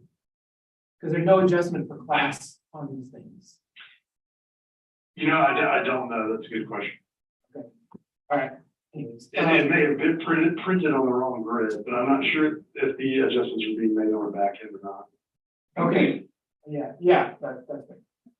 All right, so. All right, so I'll present our evidence. This is 24928, single family residential on Pelican. And it was noticed at 827,490. Don't know what it was last year, but the sales grid. So the first sale is 1 Pelican. This is 6 Pelican, 1 Pelican is a sale, 7 Pelicans a sale, and 17 blue houses. So those are our 3 sales comps. The median value when adjusted to be like the subject is 986. By and large, the subject is better than the first 2, and better than the last one also. So it's a little nicer than the ones that are immediately next to it. Newer house. That's where the value comes from. We would expect it to sell for 986 or 827. The equity grid, so these are not sales, these are just things to see if we're doing anything unfair as far as value of this property. The median value is 847,661. Yeah, this is a newer house, so there's not a whole lot of like condition assessment or anything going on. It's a 2018 build. I think this thing's got like 1 year of depreciation on it. Because it takes 3 years to start working. And just a 6 FB, pretty straightforward. That's it. That's our evidence. It's we've got these 3 sales and 986. So. All right, Brandon, you have 4 minutes to question or make comments on Eamon's presentation. Sure. I did want to direct the panel. I'm not sure if it has an electronic version or not. There are 37 pages in the district's packet. I kind of wanted to show you page 35. We have it. Okay, thank you.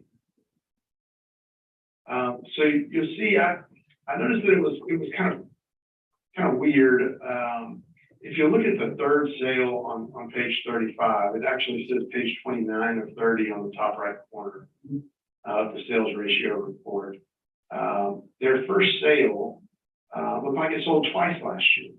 So it sold in March for $516,000. And it looks like it was flipped. And when it was flipped, it doesn't look like their evidence or the back end information that they have for it adjusted for it. So it sold for $516,000 in March, and then from their sales, it sold for $826,000 in October. And so you would certainly assume that there was some type of flip going on there where they're going in making improvements. And so I don't think that their effective year built adjustment is correct for their first sale. If the market changed by $300,000 in those 6 months, I would certainly be shocked. And so I think that there's issues there with the first comp.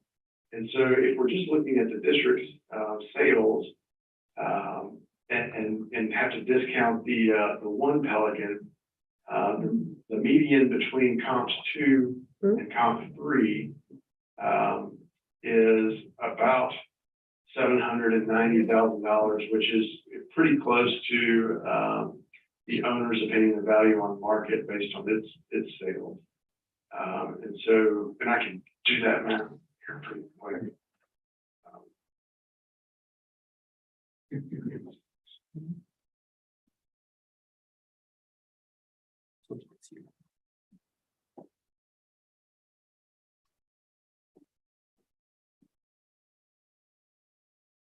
And so I do think that, you know, certainly probably more weight needs to be given to comp 3.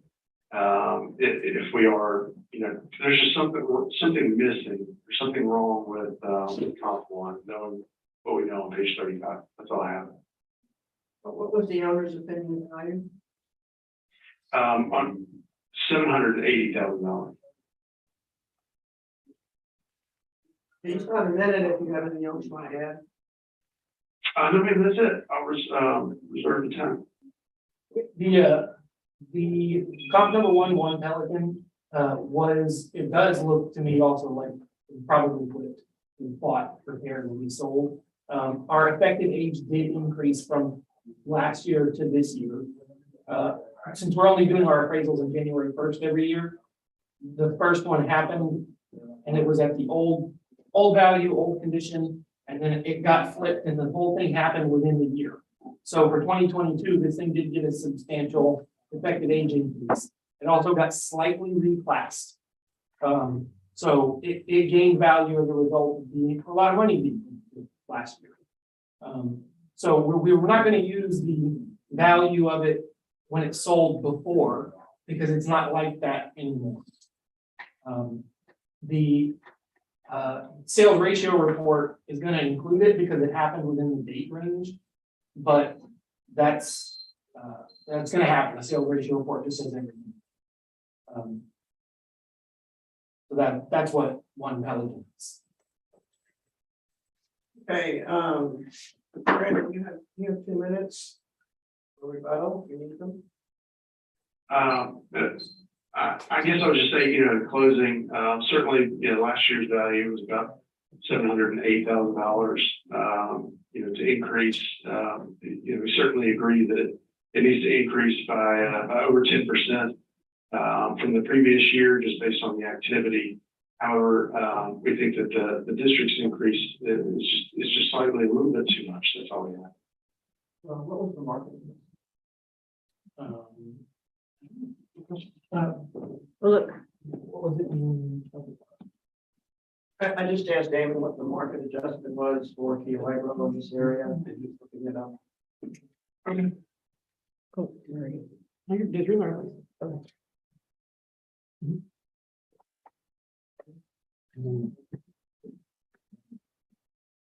I think I used yours.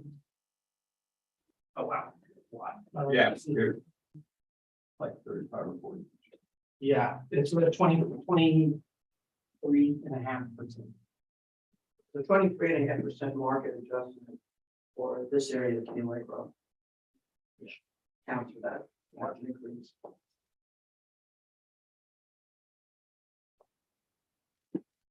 Comments? Yes, I would just say that, you know, certainly, it's not indicative of all the sales. Otherwise, the comp 3 would become, you know, a whole lot higher than it is. 2,000 less than last year. Yeah, I mean, really, we're not that far. I mean, even on their sales grid, if you throw out the first one, because it's like I think it's an input error that probably should have been 800,000, which is speculation. But if you throw that one out, the median's 790. So we're like 30 grand away. And then if maybe there's a problem with the classes being adjusted, like I don't think we're really that far apart. Definitely within the margin of error. I would agree with that as well. Okay, look at your time is up. It's the ARB's time to consider. Start that for 5 minutes. So you can post it in.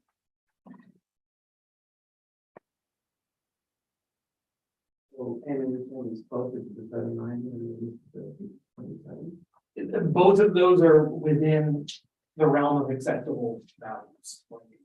They're just a couple percentage points off. If it was, is it eight, what was it, 830, 827? Is it really 816? Maybe. Is it really 842? Maybe. I mean, there's a range to these things. I'm just saying we're kind of splitting hairs. Between 790 and 830 is really not much. Yeah, that's what I would say. 800, Mhm. yeah, That's wrong. Yeah. I think it's set down. Okay, Brandon, I'm gonna make a motion on this property. This is case ID 2022-105. Count 24928.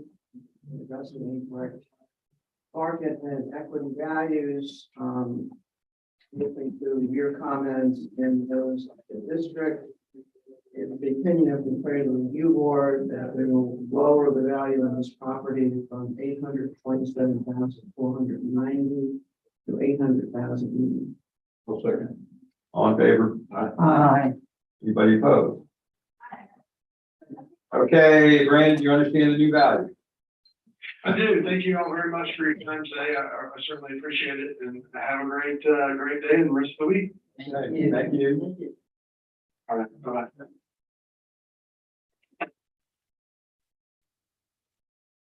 Break time. Oh, okay. We lowered it some, okay, 27,000. In the big bad world and taxes, is that going to make a big difference on in general, Bell? Okay, makes sense. When you get this? 800, probably. Probably not. About 400. They're gonna have a memorial service on Saturday. So. We're taking a little break. Okay, makes sense. Wow. Yeah, I think it's gonna run a little from Texas. And I Last year. was there and I liked Everything. and they also make noise and walk, which I'm not crazy about. Lower. Oh, yeah. From- They're cute. They're supposed to, but usually.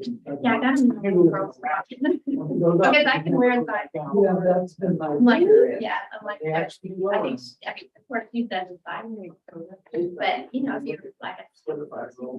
My mom. Yeah. So, Part like, of the thing is like, if you're yeah. for neighborhood, a new factory, you're gonna need more infrastructure. Thank you for doing that. Oh, no problem. So it's supposed to scale. You're supposed to generate more tax. I don't see, I have to make it anyway. More, You were trying more to get. infrastructure, more homes, It was more so people. stressful. But if the value is going up because of inflation, you also need the taxable value. Because the city's not getting coupons, like they gotta pay workers and buy shovels and pay police officers, and gas, they gotta do it. But I mean, the value increase is just market competition. It's just people losing money fighting over homes. There's an amount at which the city is like, yeah, we isn't really reflecting one big burden on us to produce parks and roads. So we can kind of reasonable level. Right, the schools would create all that. Right. Down to that, they can Yeah, state level or. right, right. So if you have a bunch of ranch land, and it's a bunch of homes and 500 people, and then they find out there's a bunch of minerals. And all the people that are going to be doing the exploration work are from out of town. Nobody here is doing anything. There's, increased traffic at the gas station. No one's moving here. There's no reason to levy more taxes. 8 times the tax. Because they want but that is, that's like a level of trust with the public. And that's why you have a rollback. Whenever taxing don't restrain themselves with tax, they see that as a windfall. chance to just let them. The public can see it. And we- But yeah, I think it's not to be overlooked. Like, it's kind of funny. Anything. Lowering the tax rate is a really, Using Jimmy about. and it represents something pretty substantial. or meaningful, This but time, it's like. It's just like. printing a newspaper. But in the meeting. Never talk about it, but it's like, it's a big deal. It's like all you can ask for, you know, actually lower the rate, you know. She's like, you want to know like, maybe it's missing with this. Yeah, and I think with our, it said nothing to do with it. It's actually more like 3 to 4 years. But, And then. you know, home value is going up, is one thing, and places like Austin, San Antonio, they're already calling out because you know, so irrational. It was completely wrong. It was like a fleeting for every project. So. Thankfully, that never happened here, but the second thing that's happening is like everything's cost. So, yeah. It was. So what actually is, it's useless to think about inflation in terms of everything cost. I've never heard that much. What's happening is that the dollar is buying, the dollars are just not as good. And And that. when you come out the other end, I'm like, I'm moving. the dollars don't go back to buying shipping now 20 years ago. Yeah. So it's like, is my house, I should have put. it used to be 200 and now it's 350. When's it But gonna go anyway, back? it's done. Never. It's never gonna have that number. It's just gonna be easier to buy a house for 350. Because everyone's gonna have to Like. get paid $8 an hour for working back. I just put them in the So, morning. That's just that, even in the recession, there was a couple of years of like sell-off. So. 2010, she's going to do 2012. what- People were letting it Thank go. goodness. That kind of thing. Yes, When you come out the other end, of yeah, it, she'll be. you don't get to go buy a house for what it was, the number of dollars. Probably just go by. You heard me tell them. Said imperfect foods. Imperfect foods. Oh, That, Yeah. that doesn't seem like a smart marketing. I wish that was as good as what it is. It's supposed to be selling you like all the funky looking produce, like this is an onion that has a dent in it. Oh. This is like a short banana or whatever. It doesn't look good on the shelf. But it's. Or the actual things are actually not alongside, like a deer or whatever. Okay. The place range. It's not actually that much. Cause I looked into it, I was like. Oh, yeah. Really like. From that company. It's their number, no, Oh, this they is the deliver. 10 o'clock. Oh. Page 14. From the box. And you get probably. We can get something full, but not a lot. I don't. I like to go to the grocery store and have, okay, I don't want to cut up like an onion. I'm gonna do something, we're not gonna look at it. I'll try to find one that's not.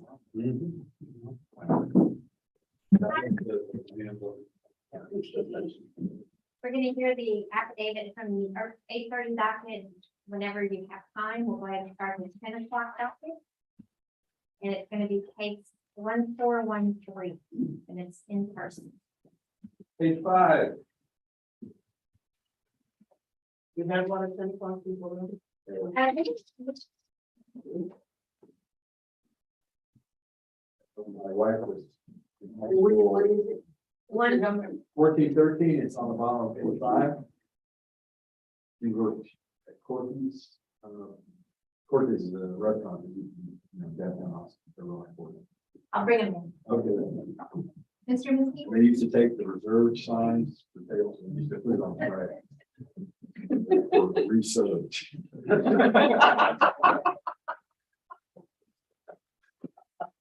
Miskey, right here. Thought that was- Good morning. Good morning. Good morning. Good morning. Philip and Dawn Peters.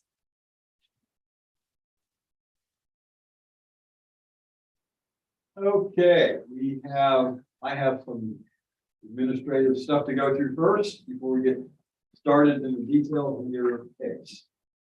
So we're opening a hearing on case ID 2022-1413, account number 33692, 1402 to 1408 North Perry Street in Rockport. This hearing is being recorded and streamed live on YouTube. Not for the entertainment value, but for the fact that we need to record it. Let's verify what we have on the purchase. Market. Okay. We are the appraisal review board that will be hearing your protest today. We do not work for the appraisal district. We are appointed to perform an independent review of the protest. Everybody in here is that? The five of us around the table are the ARB. Mr. Burke, Aaron Burke, at the end of the table is the district representative. Val and Jackie are our support. Second. Okay. Okay. At the end of the hearing, you may complete a survey, which regarding your experience during the hearing. The survey can be completed using this form. It'll also be included in the determination package you'll receive in the mail after the hearing. All the information about how to return it Will be someplace. it's at the top of the form. I was going to say, we don't go as far as to tell you how to fill it out. So Sure. check this box. Mm-hmm. And the survey is voluntary, but we do appreciate any feedback you guys have to offer. You also have the right to appeal our decision. And appeal information is provided in that determination package that you'll receive in the mail after the hearing. In accordance with tax code section 41.45H, all written material and evidence that has not been provided must be provided at this time. And I assume that we have all the evidence that you'll be referencing during your hearing. Been provided to the district? Yes. And now, I thought this was supposed to be when we applied for it. That's all of our information had to be submitted at that time. But I see people out there doing it now, afterwards. It just needs to be provided prior to the hearing. And the key is that you cannot introduce new evidence after the hearing starts. So up to the point where the hearing starts, you can provide your evidence. You were good, you got it in ahead of time, sounds like. The ARB members who are considering the protest have not communicated with anyone about the protest and are signing an affidavit to that effect.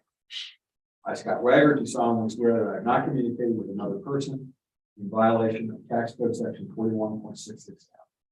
I, Kathy Hoffman, do solemnly swear that I will not communicate with a person in violation of tax code section 41.66. I, Joanne Ferguson, do solemnly swear that I have not communicated with another person in violation of tax code section 41.66F. I, Ron Kennedy, solemnly swear that I have not communicated with another person in violation of tax code section 41.66. I, Peggy Bird, do solemnly swear that I have not communicated with another person in violation of tax code section 41.66F. All testimony from all witnesses must be given under oath, so you'll be asked to swear in at this time, and Val will help you do that. So go ahead and read the first sentence aloud and insert your name. I do solemnly swear that the testimony I shall present to the appraisal board for the Aransas County Appraisal District is true and correct. And state your name, please. John P. I do solemnly swear and affirm that the testimony I shall present to the appraisal review board for the Appraisal County Appraisal District is true and correct. Bill Peters. I, Aaron Burke, do solemnly swear or affirm the testimony shall present to the appraisal review board for the Aransas County Appraisal District is true and correct.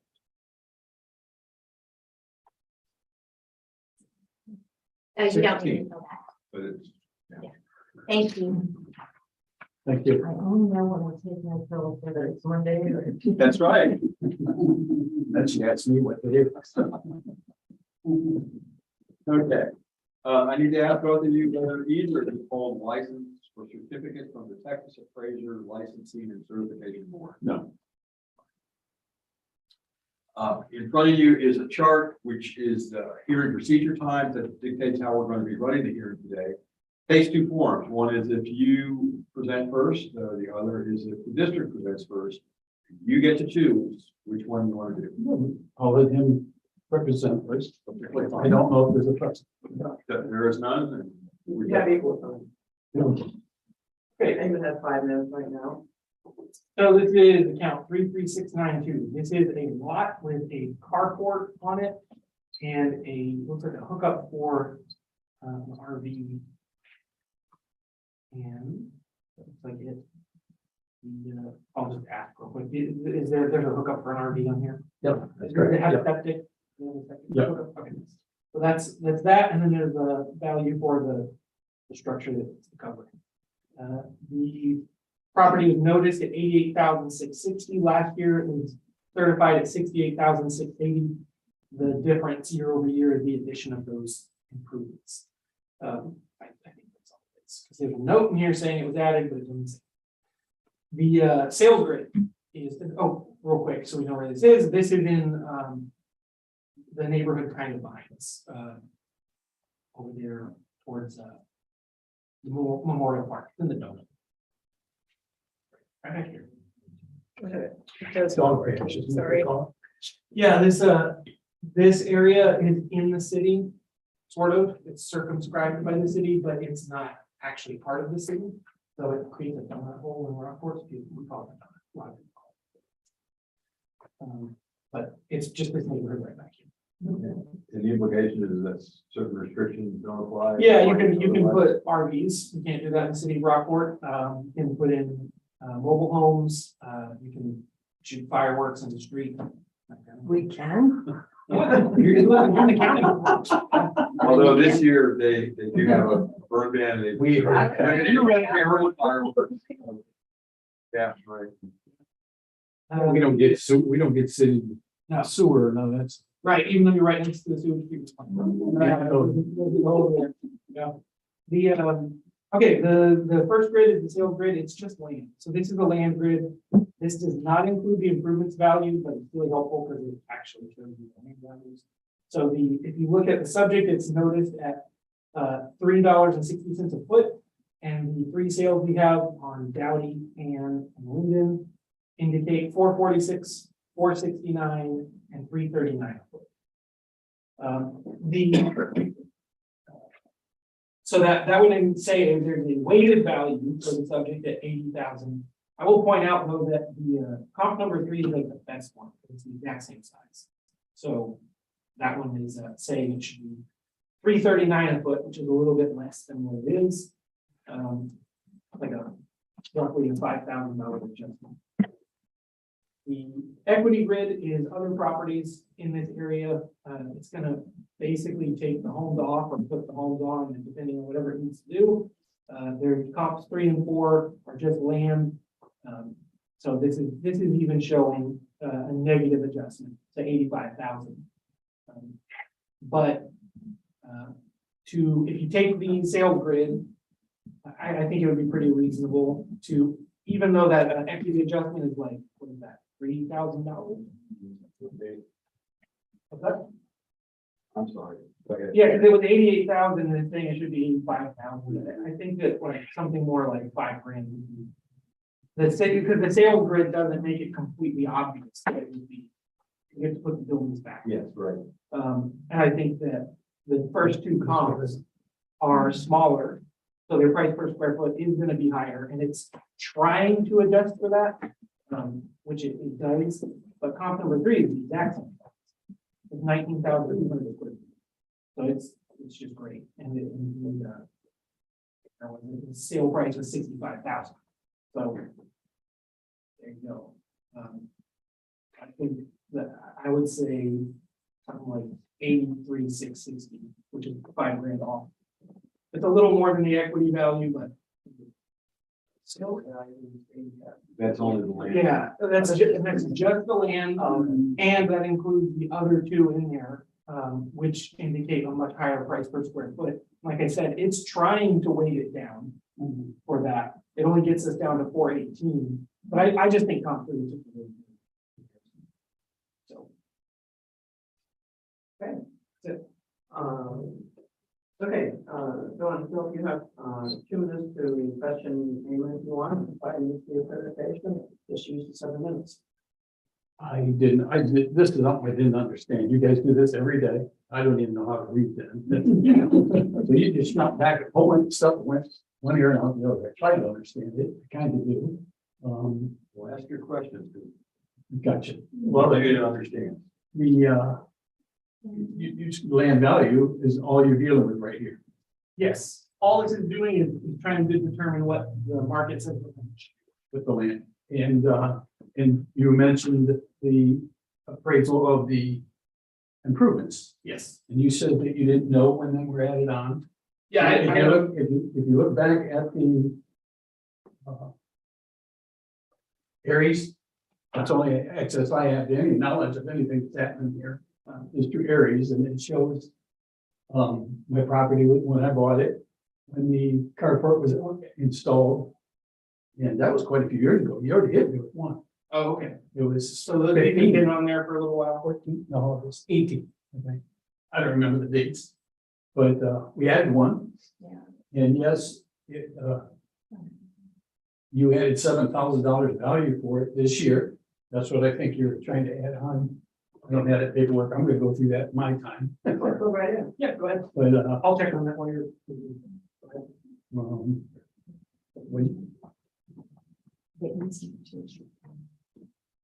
yeah, I'll talk about that later. Our properties aren't compatible. Ain't the same. They don't compare to ours. And I'll explain that later. Okay, so the land value. While he's Yeah, doing yeah, that. I'll and just then quickly there was explain, something else in You there. noted, this is just the land, taking the sales comparison. And when you get into the next chart, you'll see there are differences between properties, both land wise, age wise, and improvement wise. Between yours and Okay. the comps. And there's an addition and subtraction process they go through to make the comp comparable or equal to yours. Try to, and that's what you did with number 3. They were both three lots, the same square footage. Yeah. Is what you were comparing, right? Yeah. And I've got the same thing here. That's some good. Yeah. You got more time, so I go do whatever you need. All right. Oh, I can go right into mine? Yeah. Sure. Well, what I did is I took up 10 properties. I got it. Good. I've got 10 properties that you've got here. And if you look at it, okay, thank you. The top one is across the street from us. It has, 2020. Across the street, it has a 640 square foot shed that was added in June 20 that you did not appraise them, or you did raise them for that, but you raised me for my shed, or my carport. I put a carport in, and they put the shed in. Why didn't they get it? Why am I getting charged for it? Or why am I getting stuff and they're not? And the 10 more, I think there's 10 of them there. All these properties are within 3-block range of my property. They all have 3 lots, just like mine do. Every one of them. Not one of them has a changed value in their property this year. If you look back, and their property has not changed from last year. Why mine? And another thing, what I did is I took all these properties, and these are the costs that you are assessing them this year. This is the cost, the proposed LV is what I got. All them prices are what they're being assessed in 2022. I added all them up. It comes at $431,990. I divided that by 10 equals $43,199. That's the average of 10 of them. And they range from 11,930 all the way up to 76,800. So there's a big range there. The one that's 11,000 doesn't have a road in front of it. Is not paved. It has sand but not road. But what I did is, I divided 10 properties, and it came out to 43,111, 199. And I divided that by 3 equals 14,400 a lot. Well, my property, if you look at it, I guess the next page, let's go to the next page.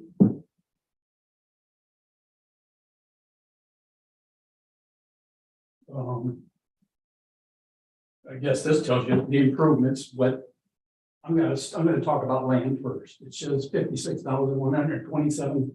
That's what I was in 1920 or 2021. In 2022, you raised it to 69,120. That's $12,993 addition.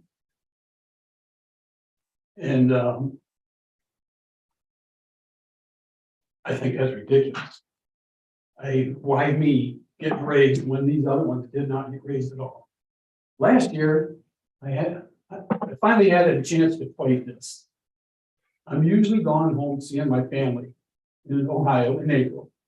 And I get shocked that I get a letter. And it happened to me again this year. It happens to me every year. You mail it out the 25th, I think it is, or you make it out the letter the 25th. I don't get it because I had mail service up in Domicile, South Dakota mailbox. Takes me a week to get it. So it gives me 3 weeks to process it and rebut all this, and it's not enough time. But this year I did better because I cut my vacation short, told kids I'm leaving. I've left a bunch of reservations down just to come back to fight this. That doesn't change it. Anyways. In 2021, I had a rebuttal against the appraisal then. And they gave me a 30% discount because I have an easement on my property. It's a power line. And I show it in one of the pictures, I'll show you later. But they gave me a 30% discount on the appraisal of the property because I can't build on either lot. And it goes right between my second and third lot. So it was supposed to be. No, that's not the one. That line is, that's my property. Can I look up there, Jim? You can see it. You can see it's right here. Okay. Anyways, I better get back to what I'm complaining about. We're gonna stop you right here for a second and make some comments and then we'll get some. Okay, really quick one. Point something out. Oh, I think we're in the right place. Go up to, That's not. no, go up to, I think, page 2 on this. All the way up. Oh, I'm sorry. That's fine. Yeah, up a little bit more. on this Here? one. Okay, yes. So, I don't think this number is right. Don't add up. They don't add up. They add up, so this one, it says it's owned by the city. Which one? This one, the one that's like a really low value, these are all Oh, yeah. much higher, there's like one outlier. This thing probably is being used for something that the city's doing. I don't know what the deal is with that, but it's like not, Shouldn't matter. yeah, it's like not part of the regular body, but the rest of these, there's 10 besides that. So I didn't have to talk to you, so they didn't. okay, well, this number actually comes out to 635,100 for the 10, not including this one. And if you divide that by 10, you get 63,510, which is similar to, so your lot, we've noticed it at 69,000. But like I was saying, there was a very good comparable sale at 65. And then this is saying, this is basically an equity thing, saying it should be 63,510. So that's kind of what I was getting at, saying like, even though it only showed 3,500, I think it's more like 5. Which is, this is kind of saying the same thing. None of this takes into account an easement for a power line. I'm not sure there's anything about that. Well, actually, should have a property card. There is an adjustment, there's a 10% adjustment, but I don't know if that's for that. Let me see. They're gonna research this 10, 60% adjustment. Last year, this year. Any year, I just need to look in the land and see if the land adjustment. I thought I had more time. Didn't get to. You need some more time, Okay. once a year. I just says. Oh, okay, yeah. Power line. Yeah, so the power line easement thing is being given a 10%. That's what that is.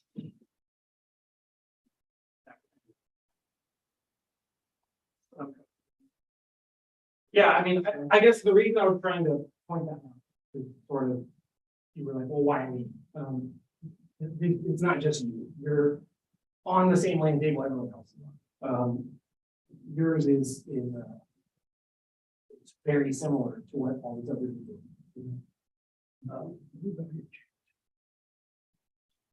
Yeah, and the value change year over year, I think the land table probably did change, I don't know. But the, our values are whatever they are in January. Whatever the value is this year, it's a date of appraisal, it doesn't matter what it was last year, next year, 2 years ago. When we're looking at things like equity, we're trying to find out, is yours over appraised compared to the other ones? And this is saying it is slightly, so. But I think this actually is kind of saying the same thing with a valid point, just a matter of.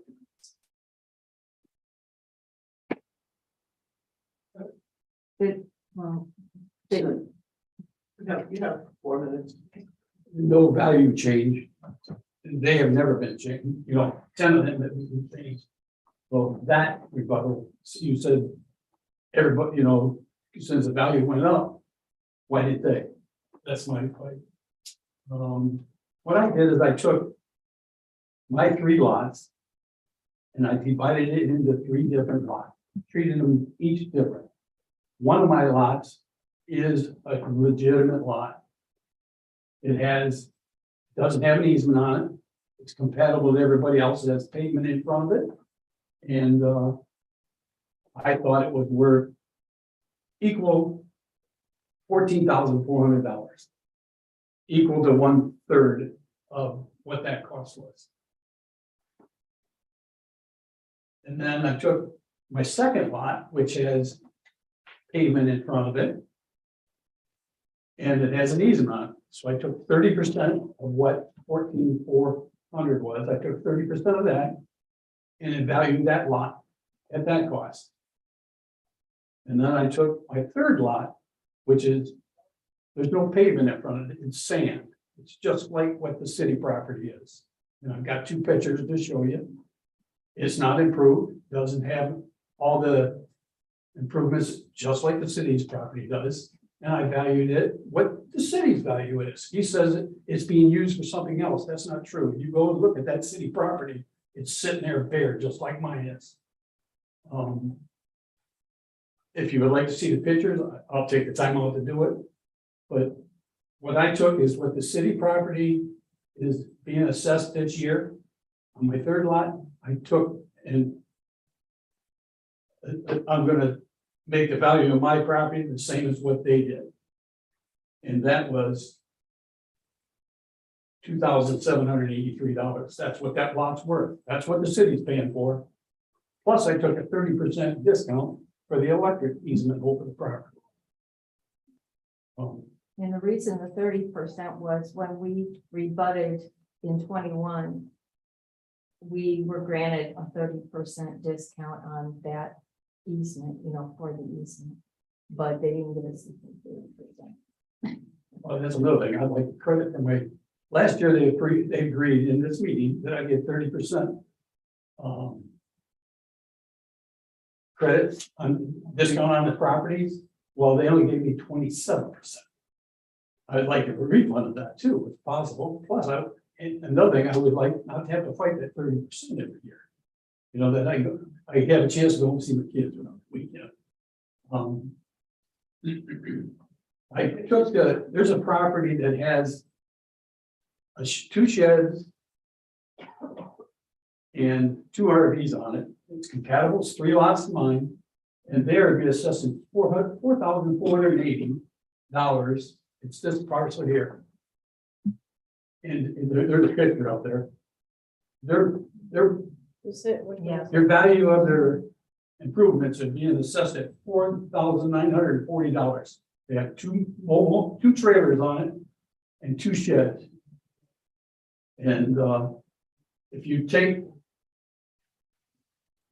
the improvements of that property and convert it over into square footage of what my sheds are and all that, or my carports, my property is valued, should only be at $12,202. That's why I think my property is only worth. My improvements are $12,553. They have septic tank, they have water, they have 2 sheds, or two travel trailers on it, and this property is only 2 blocks from my house. Your time is up, sir. It's not, I'm not very good at presenting this because I don't do this all the time. Okay, you're doing. Not really.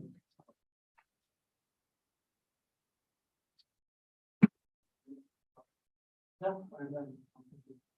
Give another minute if you wanna. Well, what I would like to do is I'd like to get that 30% discount off my property. I'd like to get the property valued at close to what I think it is. Last year, I got 30%. I should get it again this year. There's no difference. If you do your research, it's 10 to 60% they'll allow for an easement going through a property. And mine is it's a high powered line. It's not something simple. It's not a gas line underneath, but same difference. Can't build on it. They have easement to walk right through it. Can't.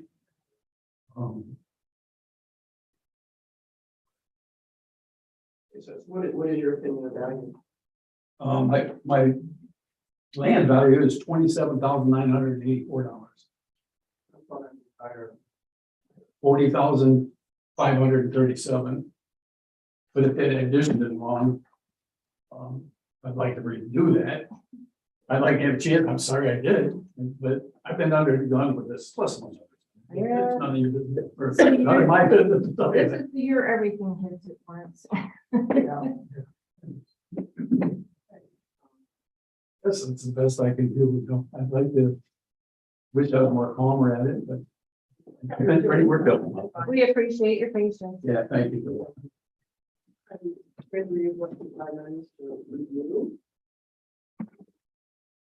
Jackie, can we look at last year's return? Yep.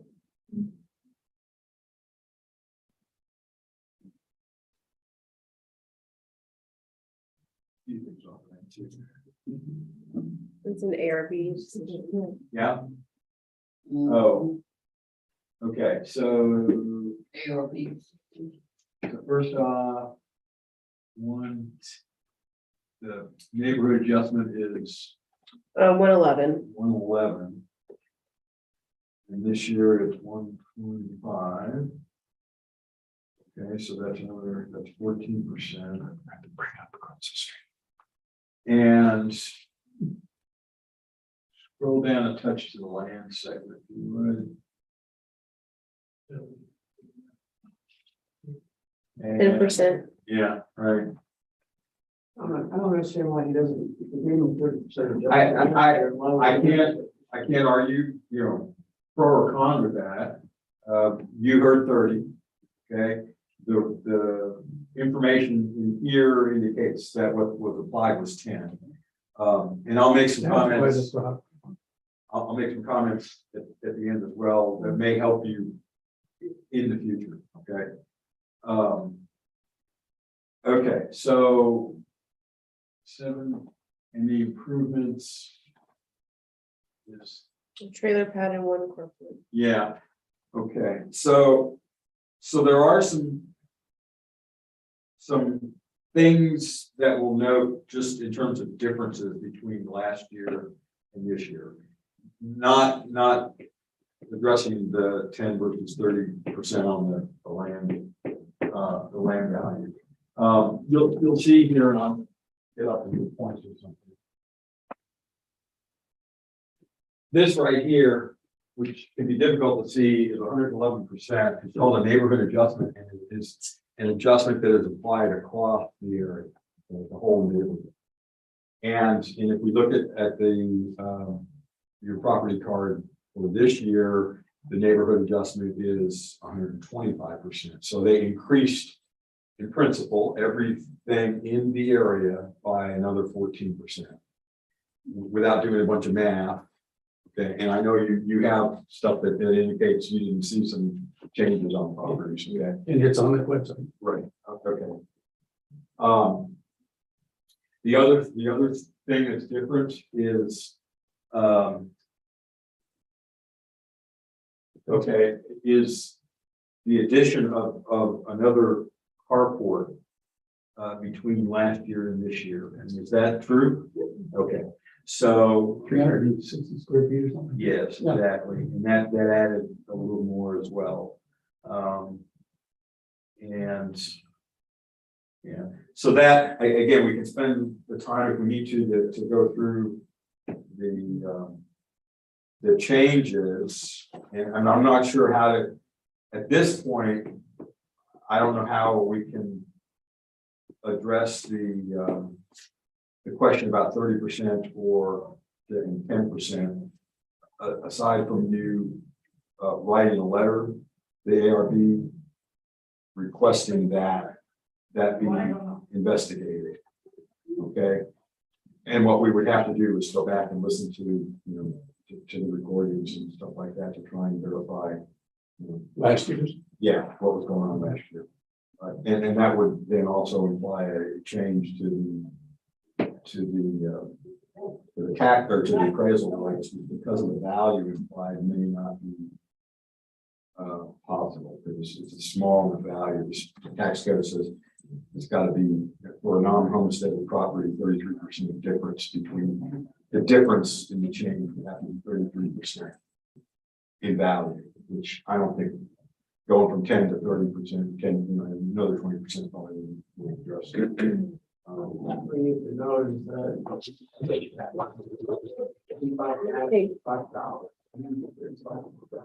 There's a big number, was it?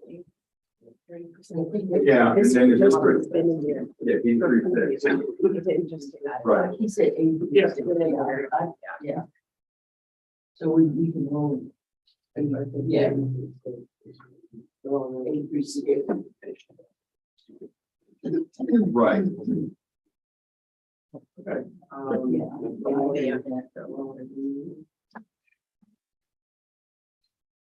All right, on case ID 2022-1413, count 33692, university incorrect market value, appraisal ratio exceeding the appraisal, based on the information presented by the protester and by the district. Opinion of the ARB that the value of this property be reduced from $88,660 to $83,600. Second. All in favor? Aye. Opposed? 83600. Okay, and now I'll make it so you don't feel totally rushed, because I know you said you were out of town and you also made a comment when you first came in talking about the submission of evidence and so on. At the time you protest, you do not have to be in a position to come in the next day with your presentation. Okay. The timeframes involved are the protest is proceeding. It would get scheduled. And in at least 15 days prior to when it gets scheduled is when the district would have to send you their evidence. Okay. And so there's a lot of flexibility in terms of the scheduling. You don't have to, you can request reschedule based on your personal schedule being out of town and stuff like that. So please don't feel like you're rushed. You need to get something done within that 4-week period of time from when the thing gets mailed out. So you just need to get the protest submitted within the month. Okay, by email or phone would be good. Within that letter, it said that the evidence had to be submitted with it. And that's what, it's intimidating. I have to go scrutinize wish I it had it. myself. Yeah, I understand, and it can be confusing. There's a lot of little details here, but again, you can, you submit your protest. You can do it online. You can do it by paper submission with the stuff that's in the appraisal notice you get. And again, don't feel like you have to have all that evidence done prior to you submitting that protest. Okay, thank you. And you do have, work with the district. They're more than happy to work with you in terms of scheduling and that. Type of thing. Okay. Thanks for We doing it. Thank you. hear all the way up to August, September. Okay. So that- That Another does good help to know. Very good. Thanks for sticking your nose in. Yes, we appreciate it very much. But I not real. Thank you. Thank you. Thanks for being spending the time. I appreciate it Sure. very much. Thanks. Prior to the next hearing, we have somebody that signed in prior to somebody else. But the person that signed in first is not the owner of record. And so they're trying to get the appointment of agent right now. So I talked to both of the people out there and they indicated that it was okay to switch. So letting you know that that's okay with the district, if that's okay with you. It is. Okay. We generally aren't afraid to the order people come in, so that's fine with us. We just take them as they come. Yeah. Yesterday. I have a question. And I'll get back to the golf. When they come up with this value, low value, want to say, will you sell it for that? So that actually, if we can, You know. somewhere, I don't remember if it's in. Raquel next. No, there's two people on the lobby. The Going out. administrative code, So we're gonna do 906. property owner saying that they What would date? sell their property Yesterday? is not. Yeah. valid. That's Talking about the- from yesterday. It's not valid. You can say like, no, I would sell my property. Doesn't mean it should be. Where can I find that? So, because everybody could. Yeah. Oh, I got it. I was thinking, you'll take that for it, I'll let you. Yeah. and then it's like, Someone's sitting over here. Someone with 50 grand, I would. Number 906. Okay. 906. They tell us. Tell me. You won't have a page. What time on that? 10 o'clock. Page 4. Yeah. Page 4. I know what time. Yeah.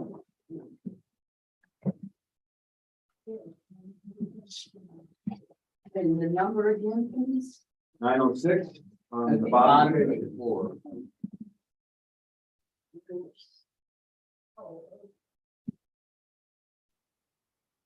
If they're ready, I'll bring one in. Yes. That's only getting to find my number.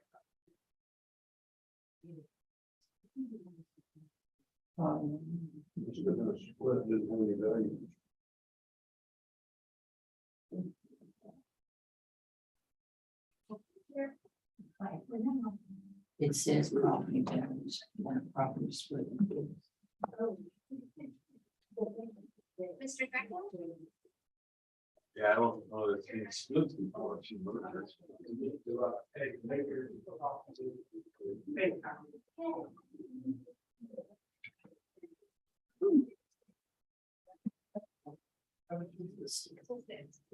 What's on the fan file?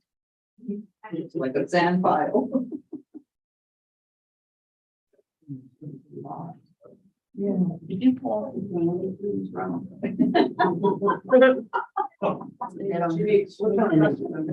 It's time. It's Patty time. Thank you. You're welcome. Hello. You can have a seat right there. Hello. This is Albert Greco.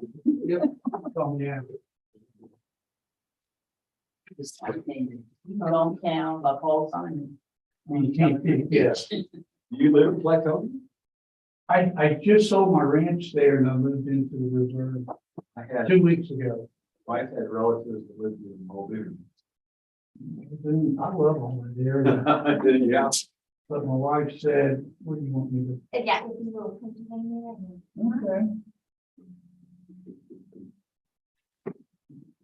not supposed to leave the paper. I just want to point out, you're not supposed to leave the paper. When we get really desperate. That's the reserve.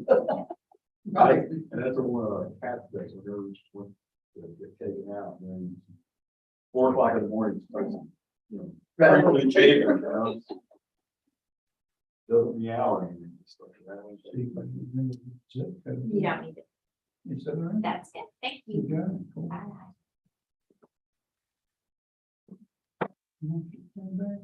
It's been mistaken. Yeah. Okay.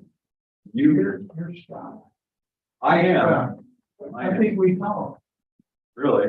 Probably Scott other Scott. Arrington. Yeah, I'm not in a appraiser. So there is another appraiser There's in the another, office. okay. Yeah, Steve Scott, if you get the job. Yes. So him. right. Is it Albert or Al? Al. Al, okay, fine. So I have a bunch of administration stuff to go through first, and then we'll get into the details of your hearing. Sure. We're commencing a hearing on case ID 2022-906, account number 8823188, which is 1920 Hardy Street in Rockport. This hearing is being recorded and streamed live on YouTube. Let's verify exactly what's under protest. She wants to do, wants to end that. Okay, thank you. So we are the appraisal review board that will be hearing the protest today. We do not work for the appraisal district. The county works for the appraisal district. We are appointed to perform an independent review of your protest. So 5 of us around the table are the appraisal review board. Amy Burke is a representative from the district, and Jackie Val support people. At the end of the hearing, you may complete a survey regarding your experience. The survey may be completed using the survey form that Val is conveniently putting in front of you. You can complete that form. You'll also get a form of determination package that will be mailed to you after this hearing. The instructions on how to return it, as well as if you want to take it online, are all included on that form. The survey is entirely optional, but we always appreciate the feedback that you have about your experience. You also have the right to appeal our decision. Appeal information is provided or will be provided in that determination package that you'll receive in the mail after the hearing. In accordance with Tax Code Section 41.45H, all written material and evidence that has not been provided must be provided at this time. So I just need to verify that everything that you are going to use as evidence has been provided at this point. Yes. Okay, great. The ARB members who are considering the protest have not communicated with anyone about the protest and are signing affidavits, an affidavit to that effect. I, Scott Wagger, do solemnly swear that I have not communicated with another person in violation of Tax Code Section 41.66F. I, Kathy Hoffman, do solemnly swear that I have not communicated with a person in violation of Tax Code 41.66F. I, Joanne Ferguson, do solemnly swear that I have not communicated with another person in violation of Tax Code Section 41.66F. I, Ronald Kim, do solemnly swear that I have not communicated with another person in violation of Tax Code Section 41.66F. I, Paige Berg, do solemnly swear that I have not communicated with another person in violation of Tax Code Section 41.66F. All testimony from all witnesses must be given under oath. They will be asked to swear in at this point. You will read the sentence aloud and insert your name. I do solemnly swear, or affirm that the testimony I shall present to the appraisal review board for the Aransas County Appraisal District is true and correct. And state your name, please. Albert. I, Eamon Burke, do solemnly swear or affirm the testimony you shall present to the appraisal review board of the Aransas County Appraisal District is true and correct.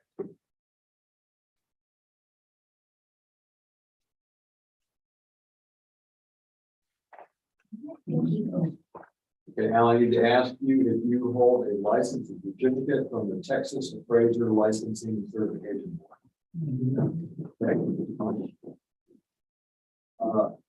Here is a chart that represents the hearing procedures that will be used in the times associated with each part of the hearing. There's two ways we can proceed. One is if you go first in the presentation, or if the district goes first. You have the choice of which you would like to do. I've just rolled through this. I don't think it's gonna take a terribly long time, but I've never been through It's this. up to you. My first rodeo. Yeah. Yeah, let me just, Let me just tell you first before you start. You have 5 minutes right now for your presentation, and you'll get each one minutes as we go along. yeah, you guys got questions. So I bought 3 lots, as you guys can see in this chart. I was gonna, so my ranch, I was gonna do a little, barn there, 30 by 40, between Harvey and the undeveloped Hood Street. Bought from Susan Mahula. You guys got it noted already for 45,000 back in November of last year. If you look through the charts, you guys were, I think it was Beth or somebody that helped me get the addresses set up. The next thing is the fill permit. If you go back one, the fill permit, following the processes. I want to make sure I did all the right stuff. I got a fill permit. Cat was super helpful. A lot of great people down here. I had proceeded to put culverts in. I proceeded to bring a lot of dirt in and have a fill permit. Doing everything I was supposed to. Was working with Larry Pierce to build a very simple barn there. Nothing exotic. I do a lot of mesquite work and love to build furniture and stuff, but just needed a place to put my tools. And I was getting ready to do that, and I got this letter in March 1st saying, you know, you basically have impacted the wetlands. So it's like, you know, contacted. So I worked with Matthew Kimmel, really nice guy. He was awesome, and but he's just doing his job. But he said, you know, you can't do what you're doing. He goes, but I need permission. The next should be a picture there that says, hey, I was just driving by and I took this picture. The land still looks like that. And he said, I just need permission to go look at the land and let me do a determination because it's not in the inventory. Everything was based on how things are done here. Anyhow, he came back, maybe it's the next one, said, yeah, I was able to review it. You are in the wetlands. And I told him, I said, all the documents show it's not wetlands, you know, all the pictures that everybody had. He goes, no, it's the wetlands. We control the inventory. Okay, what do I need to do? He said, I'll get back to you. I got Bel Air involved. I got lots of different people to try to help. And they said, you gotta get that dirt. So I'm going, okay. And I know how this happened. I won't go into details. It's just, I was collateral damage, to leave it at that. I don't know what I'm gonna do. I can tell you it's pretty worthless to me. My plan is to figure out how to get that dirt out of there, sell the land as is and find something somewhere else to buy. Because I've looked at different plans of how I could maybe build a smaller barn, smaller lot type of thing. And, I can't do what I need to do there. So when I saw the comps, the way they were set up comparing to a trailer, they got a nice setup, they got electrical, they drill a well. I remember when they did it. They got a septic, but the septic mounds are smaller now. They're like a 30 by 40. Well, not the size of my barn. It was a little 30 by 40. There's not enough room, even if I tried to remediate it. So I'm still in the holding pattern. Sold my ranch. I bought my house here. We're home and working through this, but it's not like it's a horrendous amount of money. But to compare this with just dirt on it to a lot that already has electrical, water, you got a septic, they're all set up. Mine doesn't have the opportunistic value that one has. I will never be able to have the same value as that 1, 2 lots down. Lot 6 and 7 are useless. I got to get the dirt out of there, and most likely I got to take all that dirt and maybe the culverts out. I told Matthew, I said, well, can I please just build it up, make a parking lot and let the veterans use it? I don't know, but that's where I'm at. I think, when I talked with Scott, I threw something like a value of 10,000 on, it's on Hardy. But to say it's worth, I think it was like 23,800 or something that it was comped at. It's not a horrible amount of money I'd have to pay taxes on, but it's not worth that. The comps are incorrect on it, in my opinion. But that's my story. I put a bunch of notes down, but that's pretty much it. How'd I do? Maybe in 6 seconds left. Oh my goodness. Still my wife. We'll have a couple of those. No. Scott, you have something? The avatar of Scott. This is his evidence. Okay, so, yeah, we'll just kind of pretty brief. If we look at Picto real quick. That's fine, you don't have to do it. So this is Hardy. That's okay. This is Hardy Street. This is what was purchased with this thing and then that back there. There are two ones. Yeah, this is a double lot. This one right here. This is 6 and 7. Oh, okay, okay. And then okay. this is the one that fronts Harding. So they're just telling you, you can't do anything with this because putting dirt on it is damaging. It's all three. They consider it one project. Including this one? Yes, I wish That's ridiculous, because look at that. I know. What about that? What about that? Like, And I will tell you that 66147 is already being filled. They got septics, they're putting. So they're gonna- what is it you think that was, why are they picking on you? It was just some other people were developing land and somebody didn't like the way they were doing it and they called EPA or.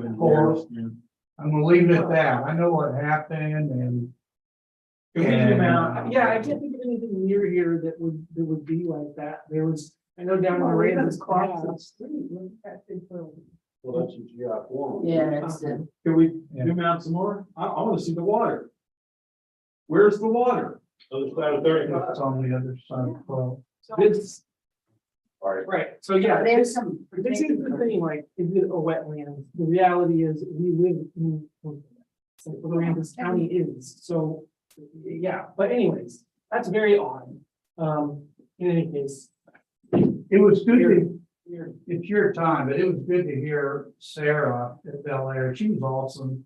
I've been really happy with all the help I've been getting to try to resolve it, but they went and talked with them. I think, is it David from the, David Reed.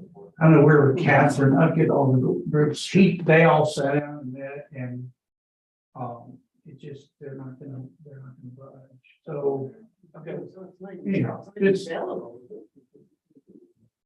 I will have to disclose it if I'm gonna follow, the law and everything else, but there is one option, where they said you can have 1/10 of an acre of fill per project, whether it's a lot, 2 lots, 10 lots. That's 108 by 40. That still won't work. I can go as high as I want. I can't spill over, so I got to do all. I got to shore it all up so it doesn't spill outside of that. And I went, the amount of money in concrete. It'll just be a bunch of concrete. It's just gonna be a nightmare. So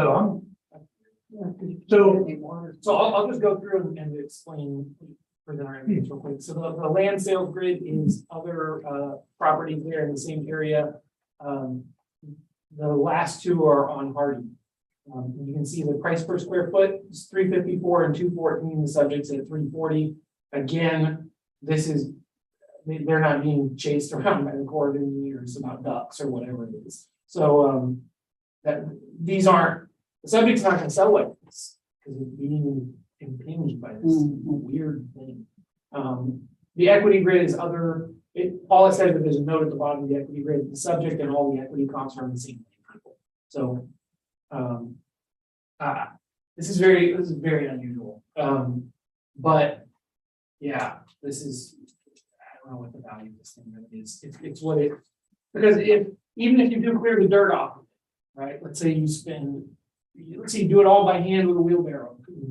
you get jacked. So then you clear the whole thing and you sell it to somebody, what can they do with it? They're just gonna have the same problem, right?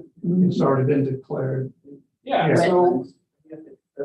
You can't go buy other land and remediate it and create new wetlands. So I'm like, I just wanted my garden and the barn. I was like, easy peasy, right? I've got, Right, and I mean, buying other land and turning it into wetlands would be, this is only, like you said, it's only $20,000 worth. Is it worth it? I don't know, this is weird, well, y'all can do whatever you want. yeah, Sorry that happened, it sounds like somebody. I don't know, push the panic button, that's odd. What is your opinion about it? when I was talking with Scott and It says 10 down here, it says. I said, I said, it's not worth the 15,000 a lot I pay. And good for Susan, wonderful people.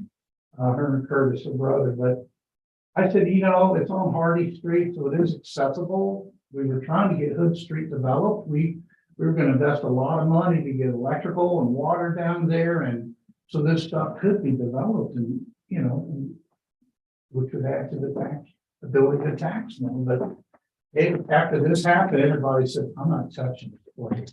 Now people are selling their lands because they're like, no. And they're scared, everybody's scared to do anything because they afraid the Corps of Engineers is going to come down and give them another letter. So you asked me a question, what I think it's worth. I told Scott, I said, backlots for 5,000. I said, let's go with 5,000 on those because I can't touch them. I have to clear them out. And take them back to, restore them back to within reason, right? And I told him, I said, we'll put 10,000 on the front. I said, I don't know. I said, how do you tell, land that's worthless, how do you put a price on it? But I said, it's fair. I think Susan was paying, I don't remember, y'all probably got it 450 last year or something, I don't remember.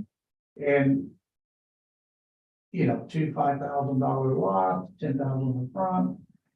I figured 20 grand, 20,000 total, and I don't know what your taxes up here. I used to do 3%. I said, well, 600, you get more than you got from Susan. But if by some miracle I'm able to get this waived or figure out something, then I'll develop it, and then it'll go, and it should be properly taxed based on the value, the true value of what's been developed there. But Okay. yeah, anyhow, answer your question. I'm sorry, that's a long answer. Yeah, no, that's fine, that's fine. Yeah, I think time is up. The ARB has 5 minutes to discuss and make a decision. Well, What, the I'm not, project threw out a value of 10,000. And I wouldn't be opposed. I wouldn't be opposed. well, we said the whole thing. I'm confused what we're actually. We're looking at 3 lots. It's 3 lots, but it's all valued at 29. Oh, no, God, did No. reduce the No. back line. It's only the front lot. Go to the picture. I think both of those. Just a little bit sand, a little bit dirt. Blue outline. So We're only looking. Yes, we're only looking at the blue outline. Right. This has already been settled. we Up adjusted to that. 15 grand for the whole, these 2 lots. So it should be 5 and 5. Oh, okay, I don't know. Okay, it's just- Yeah, this one's already been dealt with. We're only looking at this. So these are settled at 5 and 5. Right, particular the one. back lots, because I can't do anything with them. They're, Okay, so Susan owns that, Susan owns the other one to the lot 14? yeah, if you go back to the very first slide, Yeah. that's probably gonna help the picture look. or It's in his evidence. Oh, yeah. So There we go. Yeah, So so, that's Susan, this is the driveway, those are the 2 lots. This is 10 grand for lot 6 and Yeah. 7. yes, We're looking at lot 15, what should it be? Just We all one lot. agreed it should not be 23,000. That's right. So So it's just one just lot. looking at lot 15. yeah. Fine. And it's 50 by 23 for 50. that Yes. 1 lot, right? Yeah. That's what it is. Yeah. I think There's 5. nothing- Yeah, I think 5. I agree. So it doesn't One matter if lot. it's got a paved road in front of it, it's still.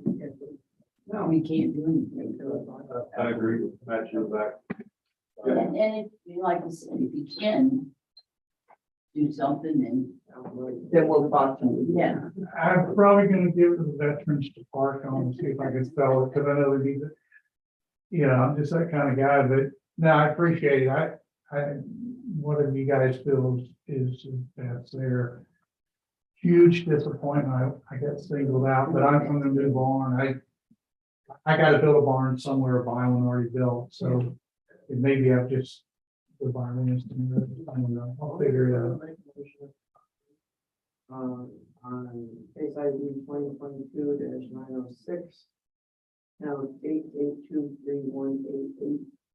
Address incorrect market value and appraisal ratio exceeding the appraisal. It's the opinion of the appraisal review board that the value of the property will be dropped from 23,800 to 5,000. Second. All in favor? Aye. Anybody opposed? Okay, Al, you understand what we did? Yeah, Okay. you guys, great listeners and appreciate it. Yeah, I mean, on a personal level, I wish there was somebody we could point you to, that, you know, aside from your. You talk to them all. Well, I don't know if you're representative, you know.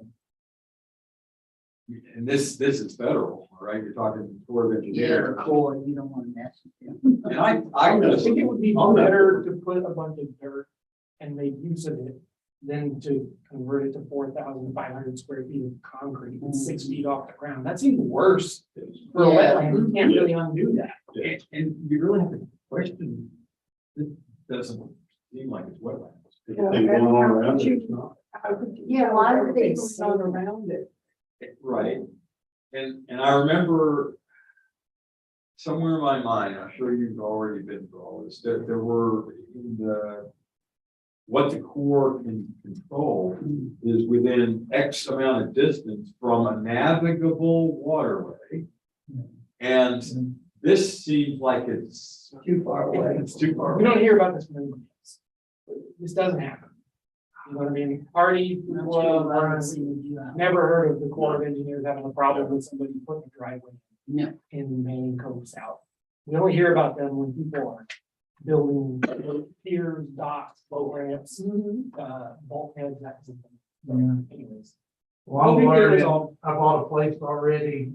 My wife has her dream house and my ranch is sold. I'm down here and hoping to retire soon. I would, you know, get this done and have a place to go do projects, but I'll figure it out. Got 2 Might find milestones something done. better. Yeah, I'm gonna Gotta look at it. and, but anyhow, yes, these things always work out. They live on the water and I had my discussion for them before. This one is weirder than weird. Well, things should change and, you know, y'all be able to look at it and do something different next year. Anyhow, is there anything else I can? All right. You'll receive determination whether the mail. Yeah, sure will. Now, this is gonna get sent. If this is from the address is left on you. No. Okay, 147 Reserve Lane. Okay, you need to make sure, work with the ladies out front, with the folks out front, to get your address correct on this account. Yeah, we just moved here, so. Okay. Just make sure. Okay, I'll take care of that. Yes. That's a great idea. Your mail's probably I forwarded. think I already had all these through, but let me make sure. Yeah. I'm leaving. Anything else? No, that's it. All right, good luck. Have a good day. Thank y'all. Have a good day. Which doors? Either one. All right. Door 1 or door 2? Yeah, there was a bird on here. They see a berry on the land, and they see a cattail or a bird. And I believe somebody called. Somebody. He said that. They generally don't, That's looking for trouble. Hello, Val, how are you? Good. Our next case is number 873. 8-7. Right This above. The is, last one. Oh, thank you. Is that the last one for this morning? it can be, we still have that affidavit, but, Are they here? yes, Okay. and it's going to be, an agent type situation because they had to fill out the agent form, but it is in fact her husband. It's Jeff. 873. No, that he's, Oh, is this Christina? Christina? that's her name, her full name. Oh, okay, Christina. Christine. Oh, and there. Yes, he's not an agent by profession, but Okay. since he is not on the deed. Yeah. Yeah. There's no license. He's speaking for her. Christine Thompson. I have Christine. 84. Right up in the left. And I did put in 2 packets of evidence. They should be essentially the same. One are the emails themselves, and the other are the pictures which I pulled out of the email. I wanted to be sure everything was in there, so I uploaded. All right, I'm gonna bring in one in.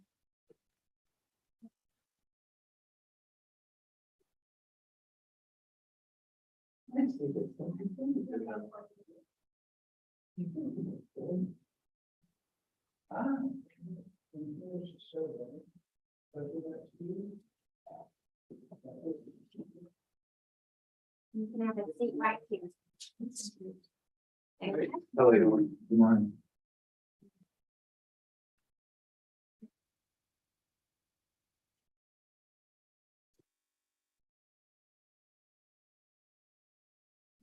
Oh, thanks. I'm better than that. And you are Jeff Potts. Jeff. I am Christina Thompson. Hudson. She's getting ready for a wedding. Okay, I have some administrative stuff to run through here. Yeah. Let you know when, Yes, sir. ready to ready off. Okay, so we are commencing a hearing on case ID 2022-873. Account number 65050, which is 2201 Prairie Road in Rockport. This hearing is being recorded and streamed live on YouTube. Let's verify exactly what's under protest. Mark it. You are the appraisal review board that will be hearing your protest today. We do not work for the appraisal district. We are appointed to perform an independent review of your protest.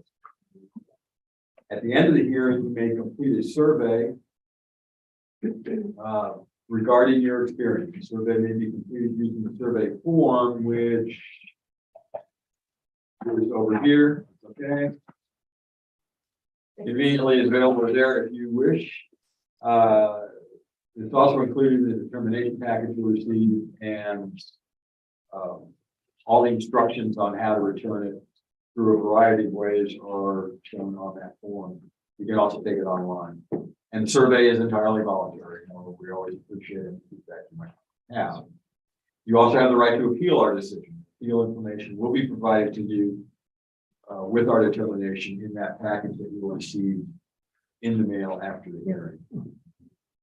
In accordance with tax code section 41.45H, all written material and evidence that has not been provided must be provided at this time. So I assume that we have all of your evidence. You'll be interested. Great. The ARB members that are considering the protest have not communicated with anyone about the protest and are signing an affidavit to that effect. So I, Scott Wagner, do solemnly swear that I have not communicated with another person in violation of tax code section 41.66.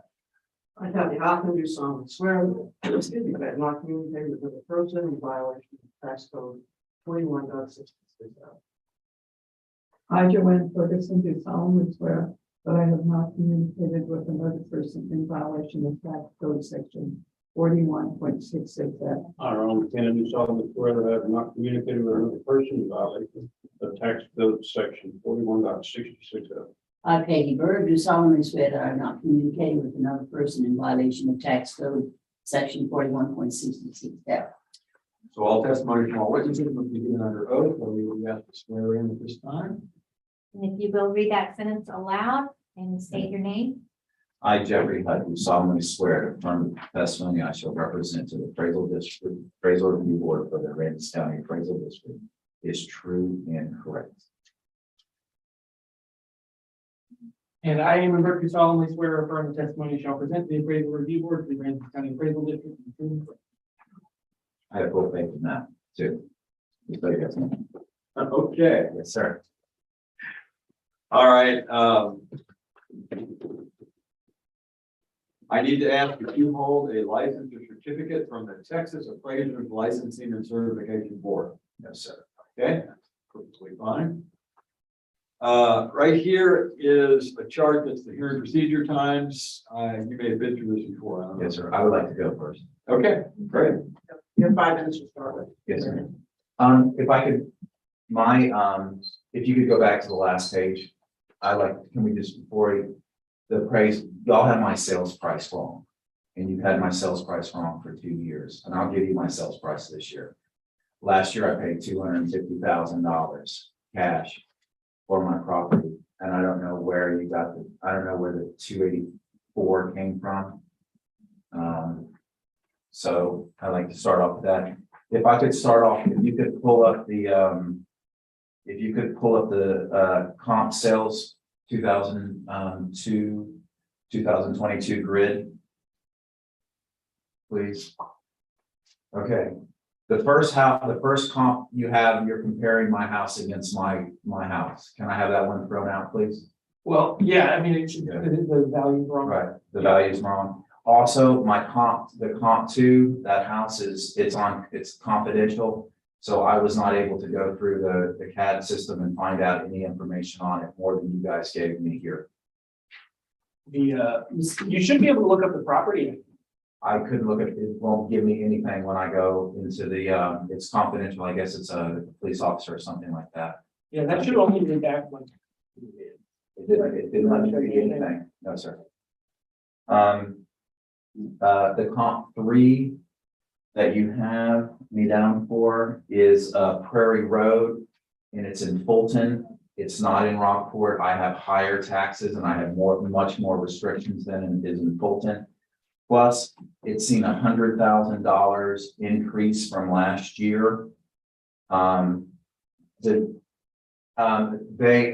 also Wissard Road, they've actually seen a $200,000 increase since last year, since 2 years ago, which I don't think compares to mine. Can you go down to the comp equities? All right, so the first comp equity, this is the one on 2108 Myrtle Street. First of all, Myrtle has sewage and water. I live on Prairie Road. Lone Star Prairie and Wissard don't have those things. So my appraised value should be lower than theirs.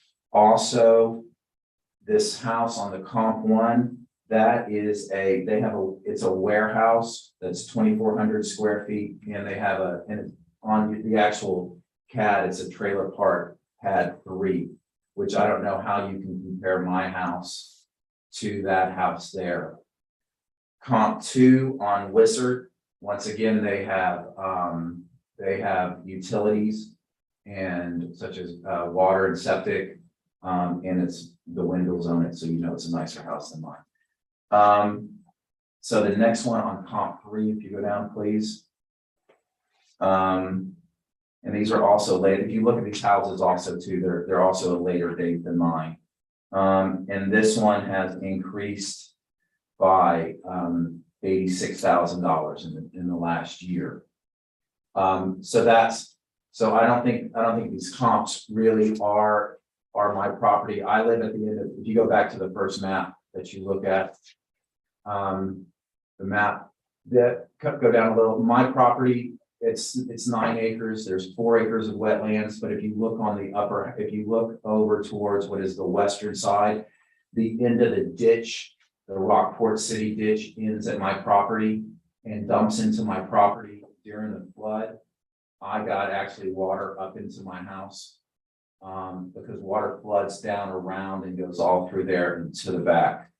Can I go to the pictures I have now?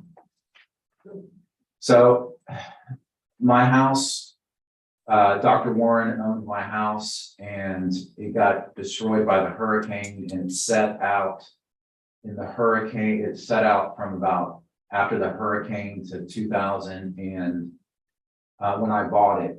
And this is recently, but I've had to go through and I've had to pull out all of the sheetrock.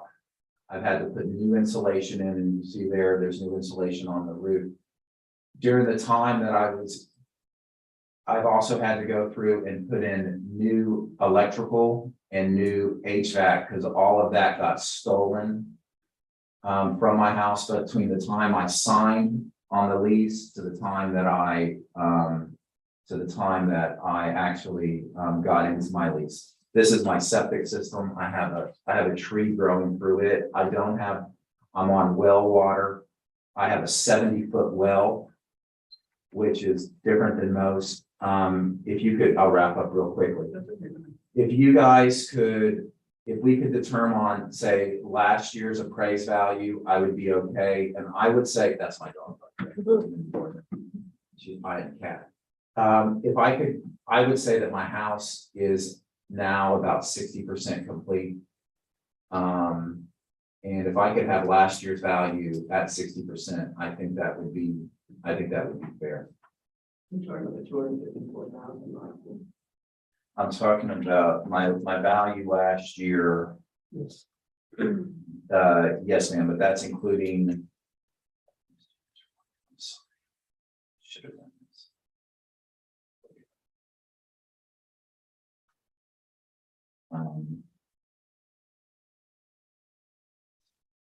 Because we ended up getting, last year, my property was appraised higher.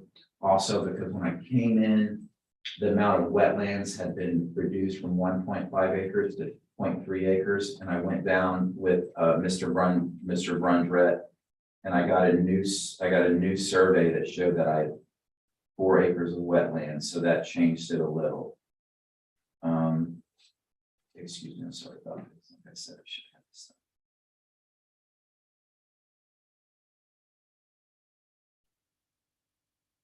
No.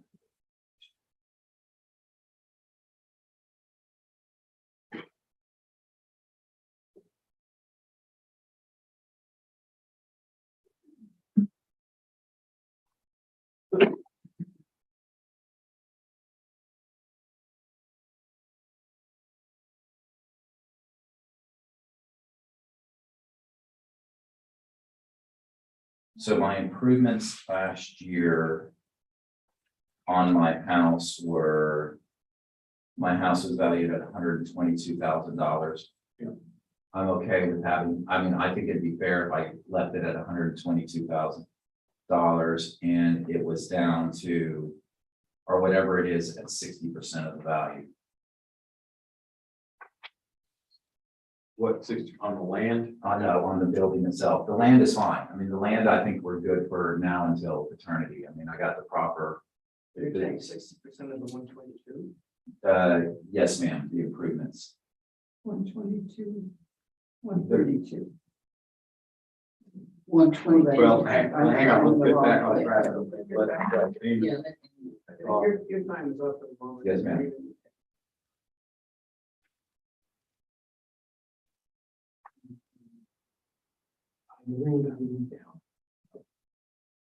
Okay, so a couple different numbers here. Last year's value was the improvement was 75% complete already. So that's kind of throwing a monkey wrench into the number. So 60% of last year, 60% complete, but using last year's value would only be a 20% reduction. A lot of numbers, but it ends up being 230, right? The sale was at 250, but 60% complete of this year's value. So it's 100% right now. We have this thing being done. We have this thing as being 100% for 2022. If those pictures are kind of recent, right? If that's what it looks like in there right now, or? That's what, I took those this week. Oh, okay, yeah, great. Yeah. So, that actually puts it at, you know what? I know you said 60, but if we were doing that, we would put it at 50. So, let's see here. So we have 192, 20. And the thing is, last year's value, you'll have to use this year's land. That makes it 197, 110. That's the current value, 50%. 197, 110. Yeah.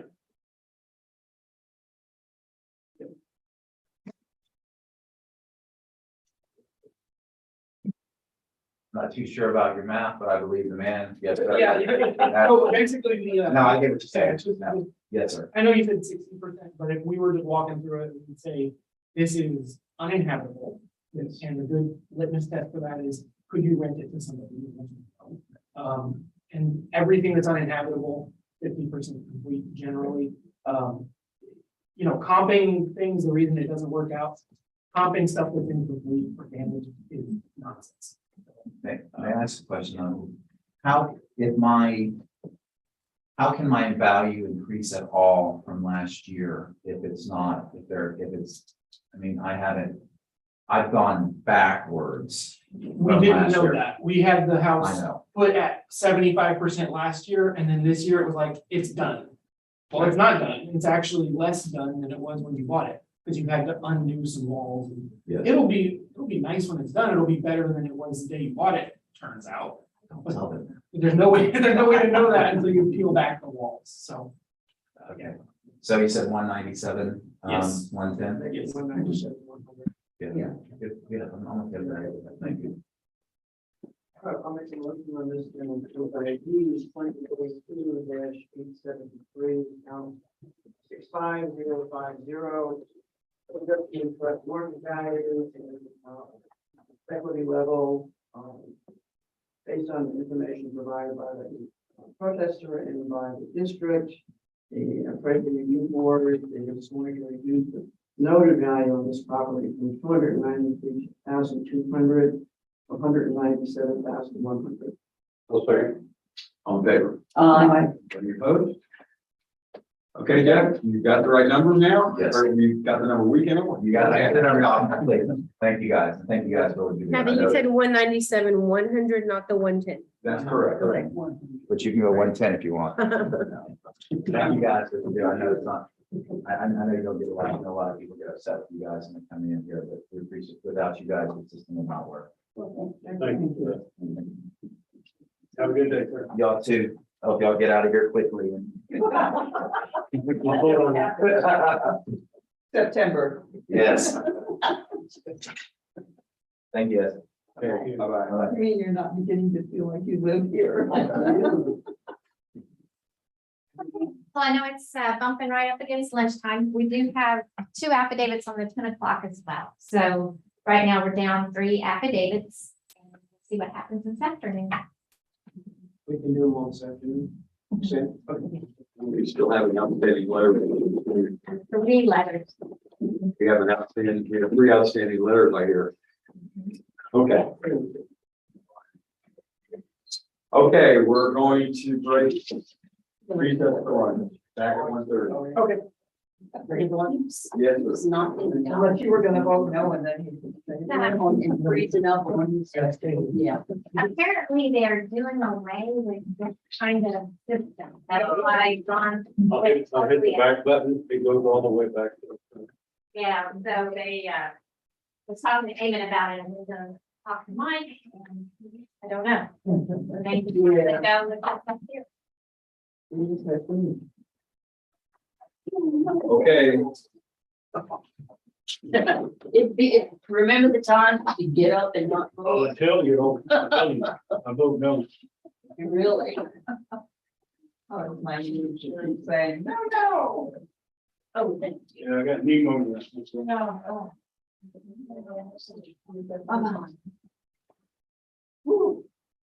You're on the bit. okay.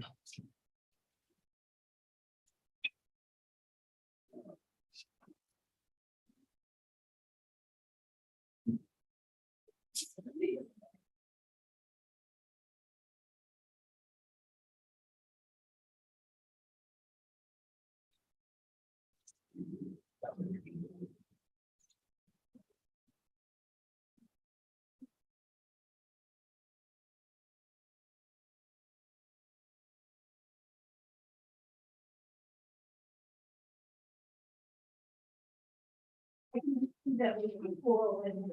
Your glasses, I think they're in here. Remember when, yeah. it is.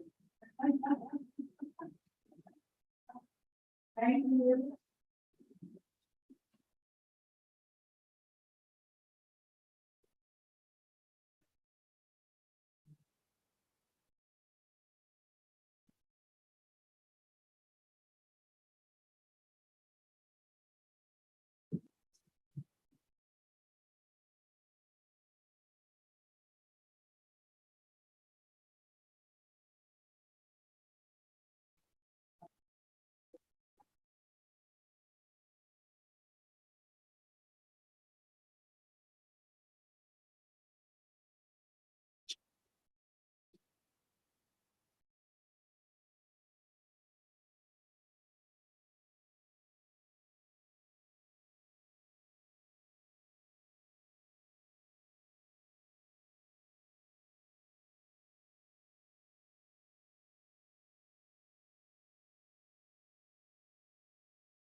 Yeah.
Pretty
much, so.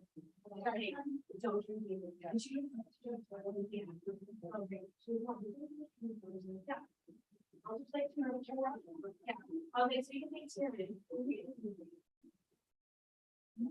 She liked that.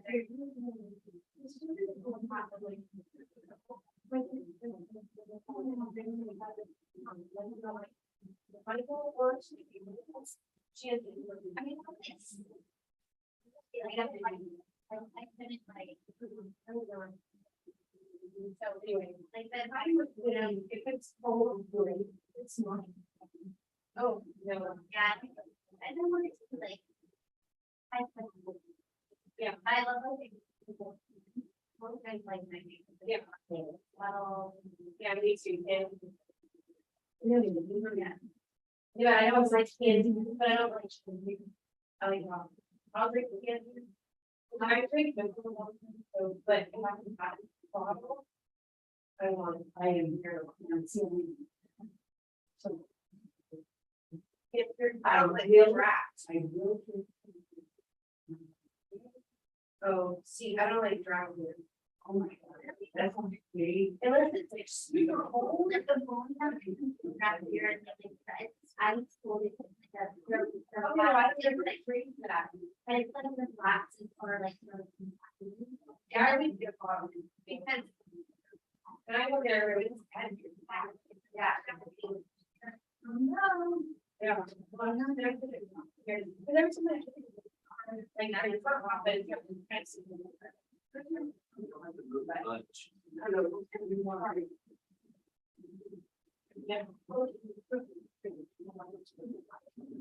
yeah. I was thinking over here. Yeah, that's why we had it before. All we're gonna do is move this one away a little bit first. Right.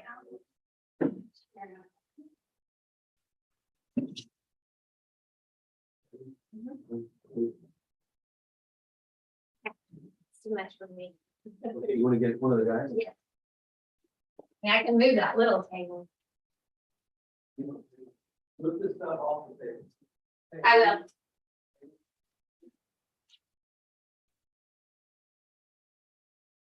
Yeah, just put it over there for now.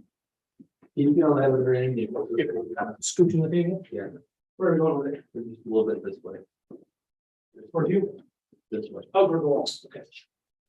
Okay, that's good. So we're gonna move this table over there.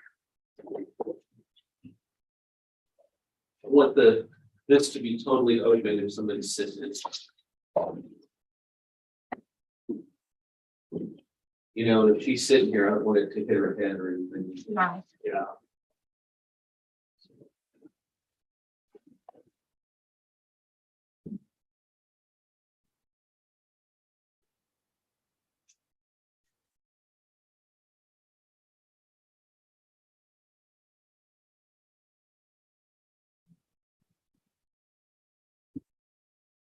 I'm a little further over with it too. Okay. Get it. This, yeah, not mine. Yeah. Feel it. Find it. One, two. He is. I'm just gonna leave everybody the same here. Yeah. So I'm here and I'm taking. Yeah, I'd like to, I'd like to meet you. And the person here can look at the screen easily.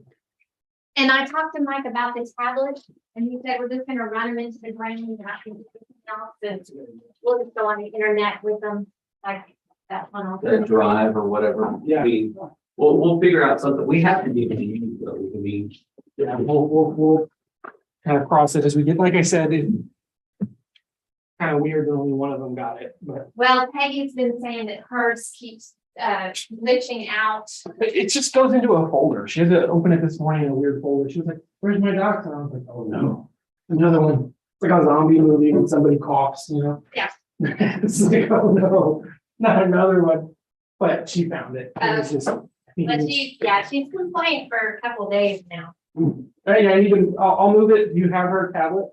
You know, Oh. hers? Yeah, we've got the name on the back. Okay, I'll put it on the.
This is.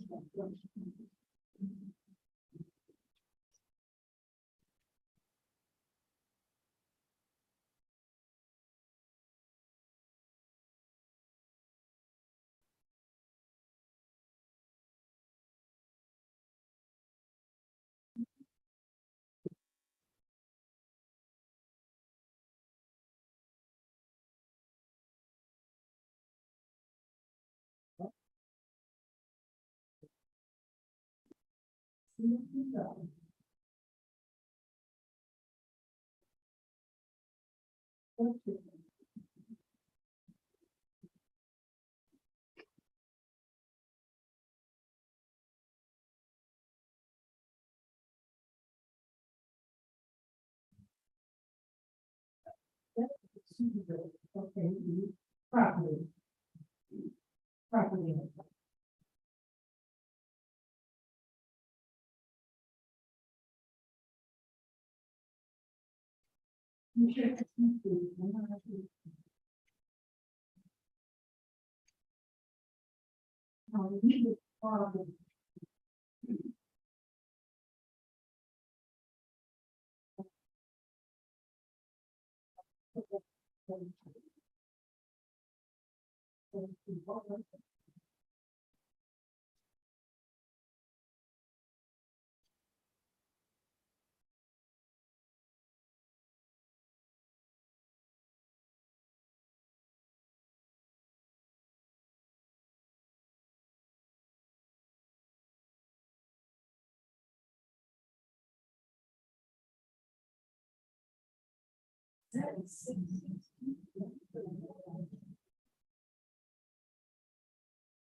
Well, that's the one.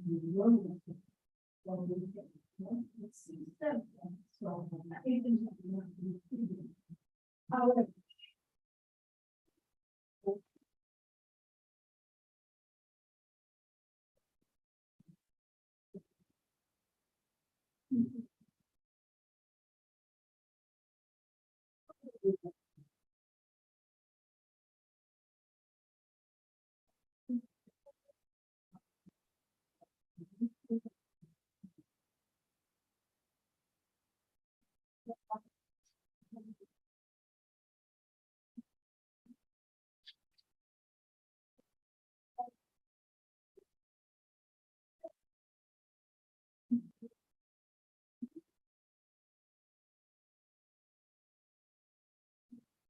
okay.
That's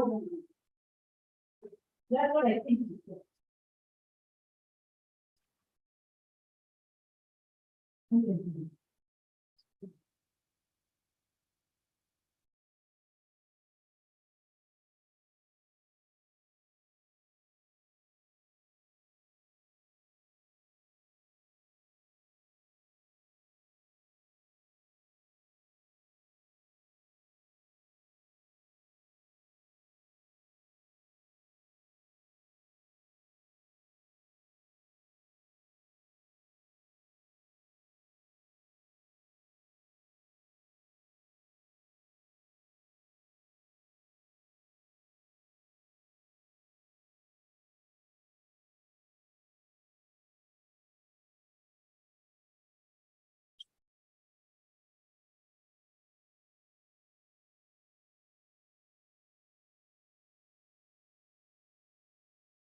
Outdoor table. Oh, Move it over there.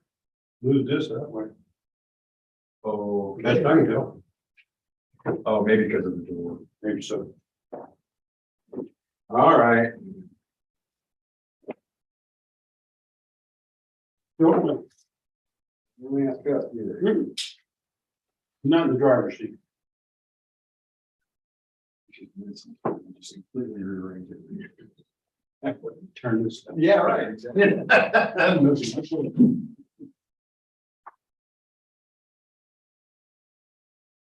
Oh.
Maybe they figured it was gonna get better this time this time. She got the agenda for next week. And they have to publish the case IDs for the property IDs. But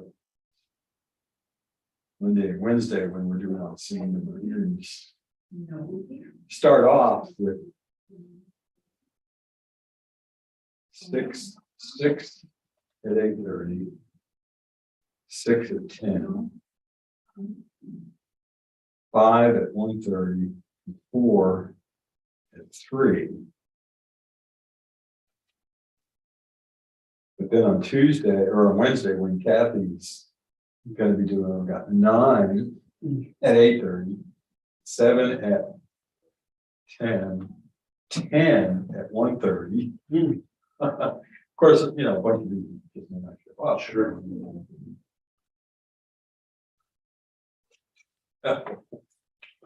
Oh. Okay. Well, I guess.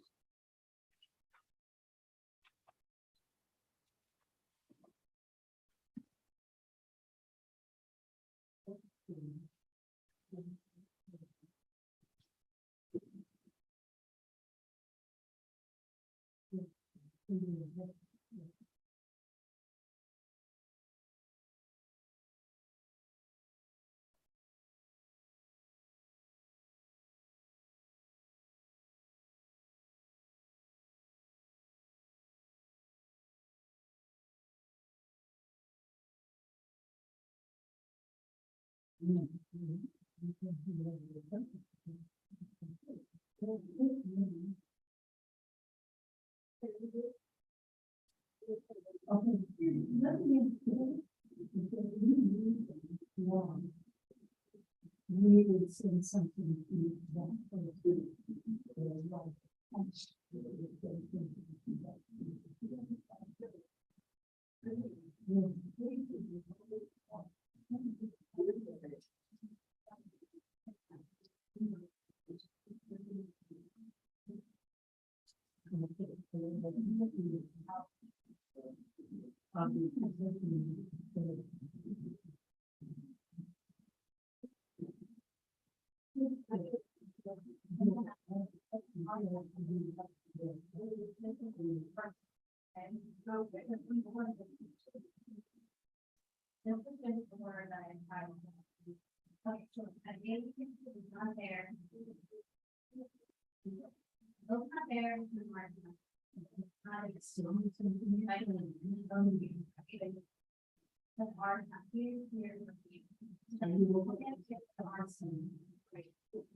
I just give up.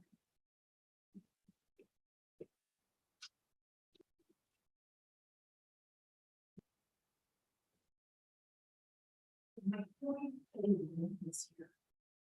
That with no moment. So if you want to stop, then you stop. I'm assuming you are. We're here for 85 minutes.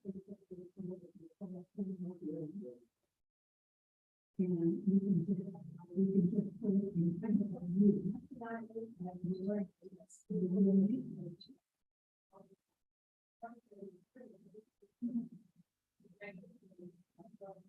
Well, there you go. Yeah, so that it doesn't get stuck in. Sure, I get it. Yeah, well, let's do it then. You know what we want?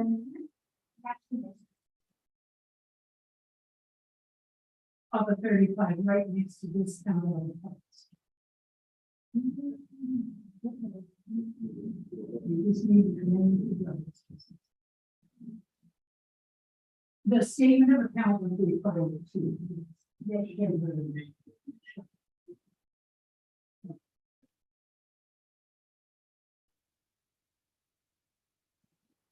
Thanks.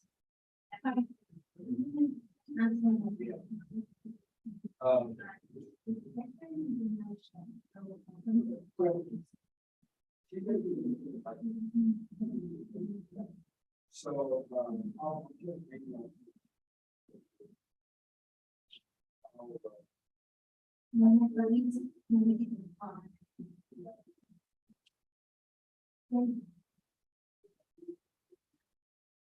It's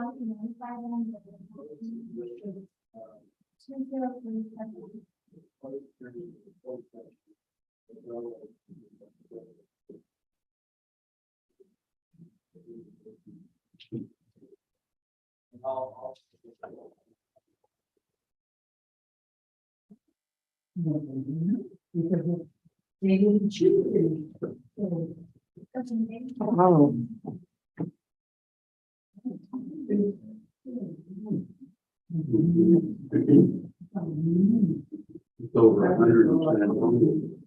Yeah, they changed it.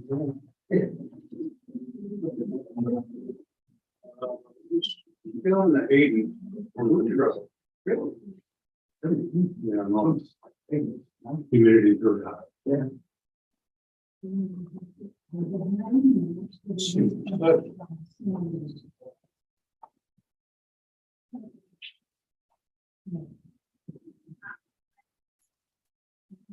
It says it's 91. Oh, I'm sorry, 89, huh? That's all, God. It's still anything. Mhm.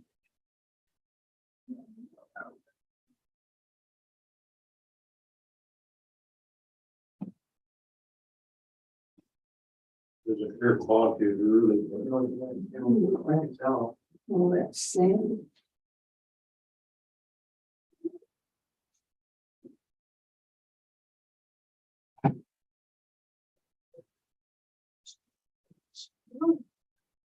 It's down. It's down, HEB was 441. I saw it. Wow, it was 444 when I came by this morning. But I've noticed they do a down and then they do an up. So it's forbidden me, but I'm not trusting it. As soon as I go pull up, it'll be back up. $5. Yeah. It's filled up, so. Probably gonna pull up certain. So I don't have to come in during the weekend. Yeah, yeah. Let's gas out there at the station. It trends to be what Rockport is, you know, I don't know exactly, but it's been 469, 65, and I think 445. That's almost 20 cents higher. Because it's been 445 for a few days. Yeah, I think last weekend it was like 469 or something. They tend to go up on the weekend. I don't know. Except that traffic coming in and going out. Yeah.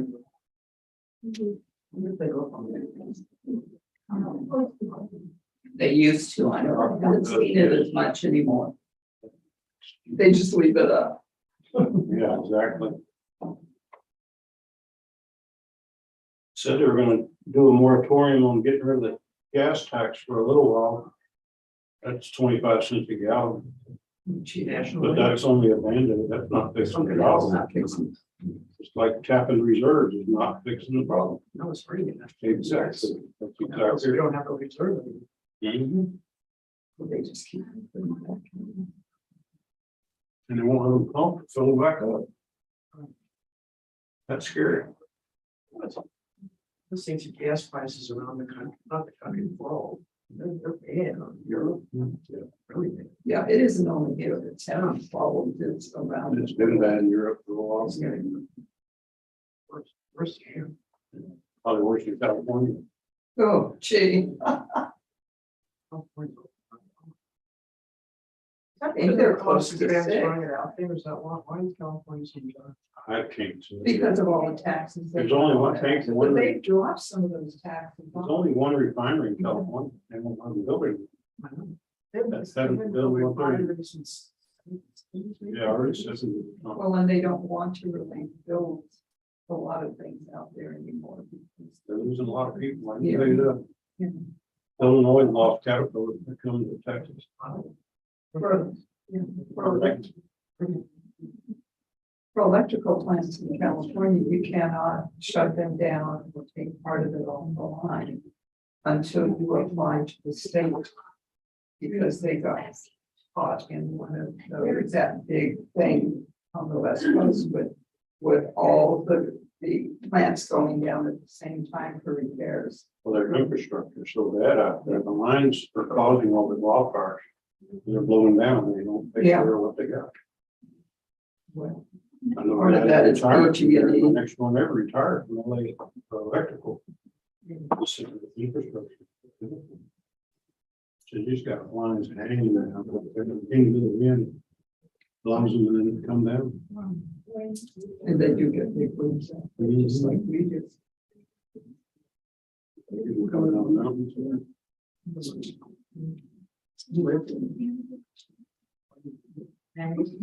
Why did I leave? No, why did you put there? Oh, I was basically born and raised there. I love California. I mean, That's good. but there are, you know, because it always cools off at night. There's just a lot of nice things about it, but I realized that I could never afford to live there as a retired person and do the things I wanted. Sure. So that was one of the reasons I moved back to Texas. I had gone to college at TWU in North Texas. What did you? So I sort of knew some of the area. So that was one of the reasons. Here, the cost of living is amazing. Well, it used to be, now it's about par for the courts in the store. Right. And your sales tax is anywhere near, so. Here's our 7.5%.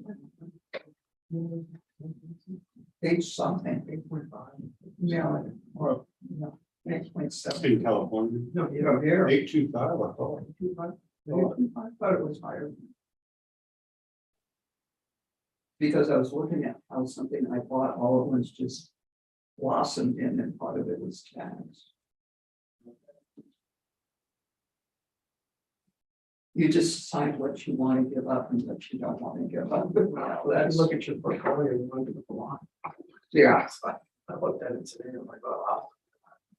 No, not even looking at that. I was just glad that when I retired, a year after I retired, I could move all of my stock, all my 401, I put it into an IRA. At least it's halfway stable. Not only losing on the stock market. So the market's gonna come back. Yeah, it will. Being a retiree, you can be on. Well, and you don't have the time to make it up. That's the big, Exactly. these are not big things, but when you have what, 10, 15 years left. It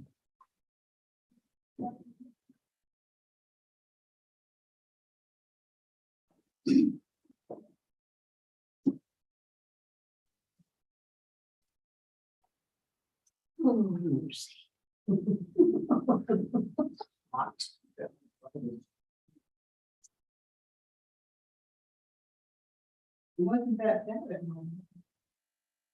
But there's always a breeze there. I think it brings it on, it's changed, no, no, Good morning. No, afternoon, right? You want afternoon, but then we can. Okay, a couple things. Maybe I should use a different. Yeah, because every time you say that, it's not good. I know, I just. I was like, what's? Okay, I guess you get. Yeah, they've already. You've got it right already. Scott and I are going to turn the table this way. Yeah, see if they know. Well, it's easier than doing this. Yeah. Yeah. It didn't hit me. I know she got me, or I got her yesterday. Yeah. Guess they don't lean back, I was like, okay. Let's see, couple things. First, for you, this is the agenda for next week. And of course, Monday, we have the single member panels that I'm doing. Tuesday, you were gonna do the morning, not Tuesday, Wednesday, you're gonna do single member panels in the morning. Sorry? Yes, yeah. Okay. Sounding so timid. And I would take up again in the afternoon. Okay, fine. Unless you're having so much fun that you Exactly. don't want to leave it. However, the thing that caught my eye was the number of hearings. Now, of course, we don't know how many people are actually going to show up. But she's got 9 scheduled for 8:30 on Wednesday and 7 scheduled at 10. We don't know whether it's, So if we don't get them done, I guess we just stay on get them done. just like here, right? They get rescheduled or they can get Some of them are rescheduled. bound to lunch. Yeah, for sure. But the same guidelines are if somebody shows up and they wait past 2 hours, they're automatically due a reschedule. So anyway, I just wanted to bring that up because it gets even worse on Wednesday afternoon when there's 10 and 12. However, she said a lot of them, and we looked through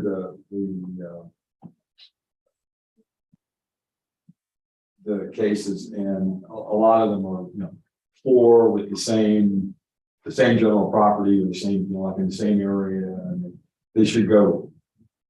A bunch of them should go quickly if they actually. Maybe 4 by the same person or 4 by the same person for a set of properties in the same area. Oh. Like 4 in the collection or something like that. Okay, so, and I will take that sheet. I don't know if I brought it. Yeah, that sheet that I made. Tonight. Yeah. And of course, we'll get a better sense after I go through it, whether there's anything obvious that needs to get changed or may not, there may be just A-okay. I can't find it, but I'll have a bunch of those printed up. Yeah. And I think one sheet, duplexed, should work okay, because the backside is more just comments and, stuff that you can scratch out, so. And what yeah. So we'll have gone through a bunch of those in the recommendation meeting on Tuesday, and I can then give you at least a couple to see whether it helps. Yeah, that'd be good.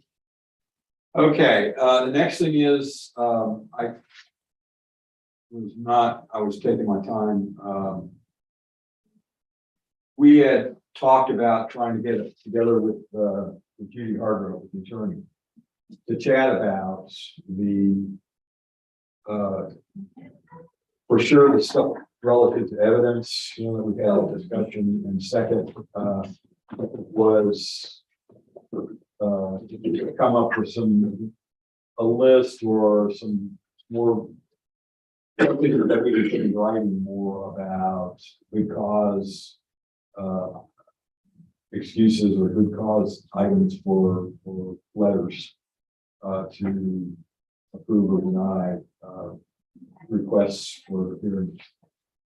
And part of our challenge is scheduling, trying to be sensitive to her time, as well as how we work her in to this. Our time. Yeah. As well as some stuff needs to be, something needs to be put on the agenda that's posted over in the courthouse. Now, and one of the things Al and I have been chatting about was, we can do this as an open meeting. Or we can do this as a closed session. I think it should be a closed. Thank you. And that's fine. There are just a few more. We allowed to do it? Oh, sure, we are. It's just a matter of how it gets publicized or put onto the agenda. And closed sessions generally have to be, well, not generally, have to be related to an agenda item. So or specifically state in the agenda item for the closed session what we're gonna talk about or deal with at a high level, like a closed session to deal with our attorney and legal issues. Okay. Now, in terms of scheduling, we could try and work her in, so to speak, but that gets to be a bit of a challenge. Right? She local or she in Corpus? She actually lives in Sealy. Sealy, which is just west of Houston. Yeah. Oh, wait. And it's not, I thought we'd do it on phone. Yeah. Um, Could we do a luncheon? We just bring in our brown bag. We could do that, or Val suggested, which might not be a bad idea, if we come in later. We can come in late o'clock. And you guys would be willing to do that. Yeah, either one. Okay. We'll have an hour do it. If not, we'll do another one. Okay. Just do it.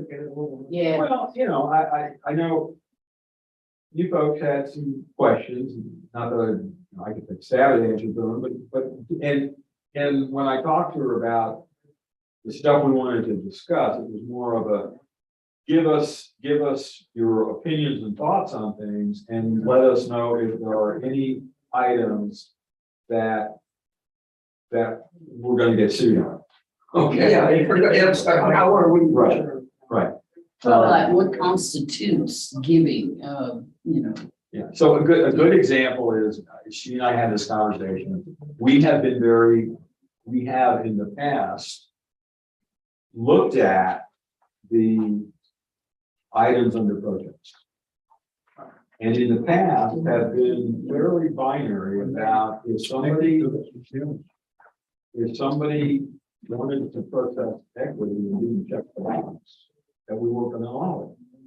But in reality, we shouldn't do that. Okay? We've been doing equity and. It helps, okay, but now you look at more stuff that falls in the bucket of others. Okay? And the thing is, the guidance is that we should always allow a protest on any particular item, irregardless of when it comes up. And the main reason for that is so that you don't have an issue potentially later on. So somebody goes to court and sues because they say, I was denied a hearing. Okay? well, because they want, like, some of the people who come in and say, this is my first time, I don't know, I checked everything, I didn't check this, so I agree with that. And there may be cases where in accommodating that, we need to involve the district to say, hey, the protester didn't say they wanted to protest, didn't put on the form that they wanted to protest, blah, blah, blah, blah. Are you prepared to address that? And if they're not, then we give them the option to reschedule, and either the protester can say, well, forget it, it's not a big deal, or we get rescheduled. Okay. So it's those types of items that can be helpful in having just a discussion. A discussion. With you, to say, are there any Things like now, some of the protests on the affidavits or whatever that. In some cases, equity and market value are incorporated. In other cases. I was just looking so I can tell what page it's on. The old one had two boxes. Well, yeah, and part of that form. Thank you. So that is not the problem. In the other case, where they're both included. Sure, that helps. 1254, it's at the top of page 3. As well as if. We're going back to the HR document. The affidavit. No, not so far. Okay. But we have 3 affidavits right now.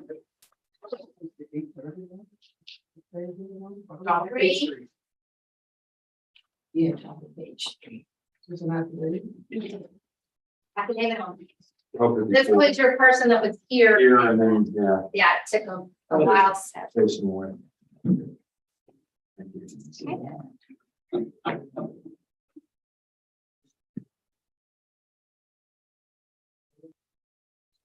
So I will, between now and the afternoon, we'll pick a date, next week, maybe Thursday, and I'll schedule it with Judy to, See what we're. to see if we can do it at 8 or at noon. Yeah.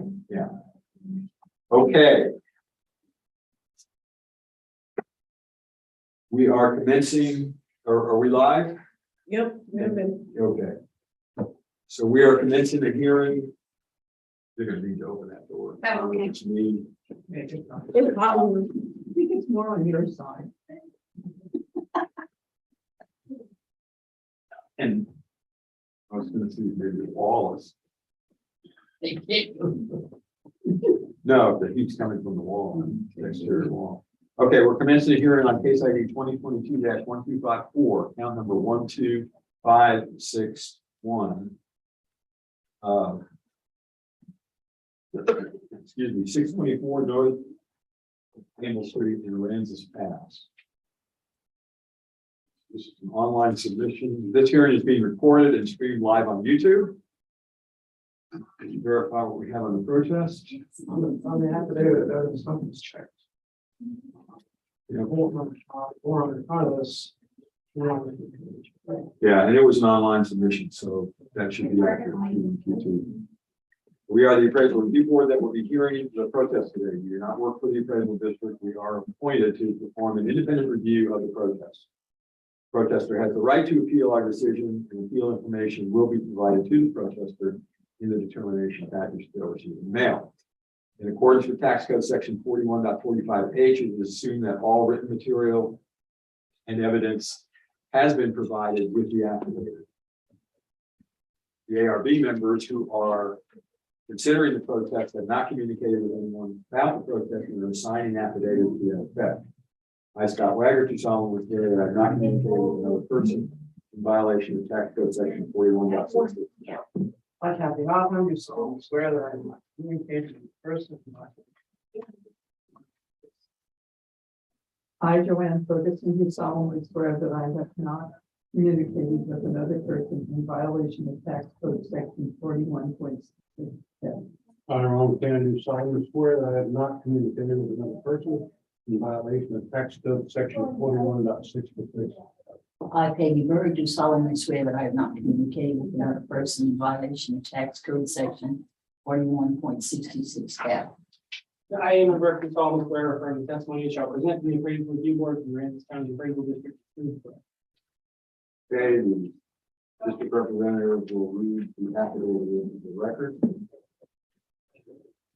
This is affidavit from Kelly Morgan. The property description is 624 North McCampbell, Aransas Pass, Texas 78326. Reasons for protest are blank. Excuse me, section 4, evidence is described as 6. Section 5, statements of fact or arguments as follows. Increase of 18,600 in property value in 1 year. An increase of 20%, which is more than half the property increase since 2017. This neighborhood is underdeveloped, only one new structure in the last year. All other properties are old, in disarray, and in need of renovation. This is throughout the entire street and quote neighborhood. Section 6, the hearing type selected is I do not intend to appear at the hearing in person, by telephone conference call, or by video conference. This affidavit and the evidence and or arguments submitted with it may be used at the hearing if I don't intend, if I do not appear in person at the hearing. Signed and notarized in Aransas County this morning in front of our office. All right, the next picture is a vacant lot with a tree on it, a curb, and then there is a small house. This is not the subject. I would guess this is a house. There's a hurricane fence, there's soil on the window, there's window units.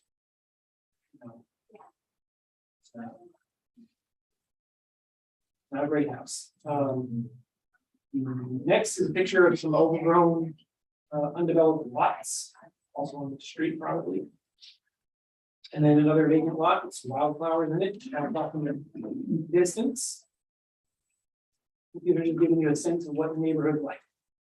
The next one is a single wide trailer. been sitting there since probably the eighties.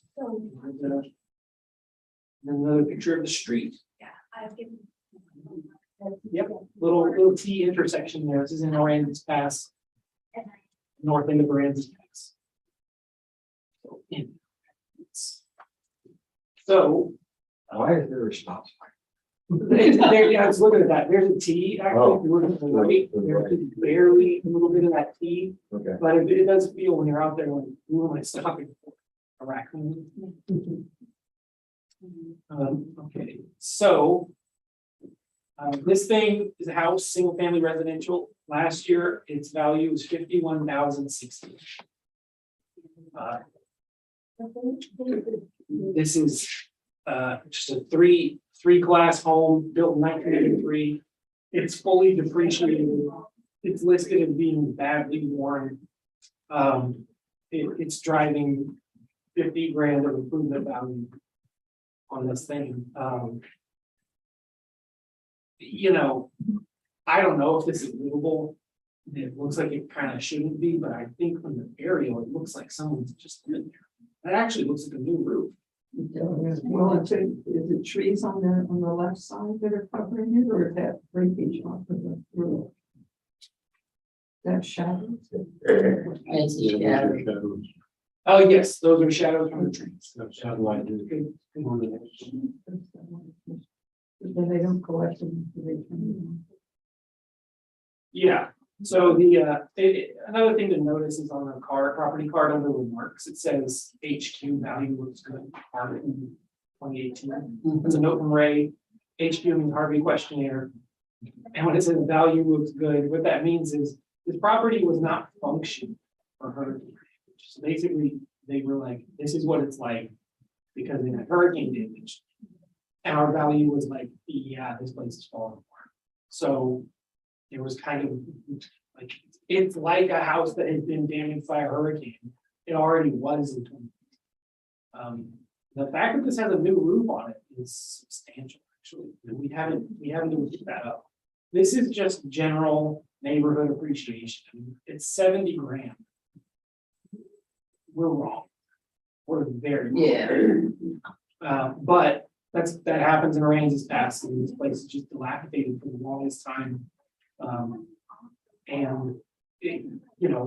Yeah, you could 6 years ago, you could buy a house and get $70,000. But yeah, definitely not. But the sales grid is other properties there in Aransas Pass City in the north end, and the median indicated value is 96,728. Equity value is 76,983. There's just no shot. We're going to get down to $69,000.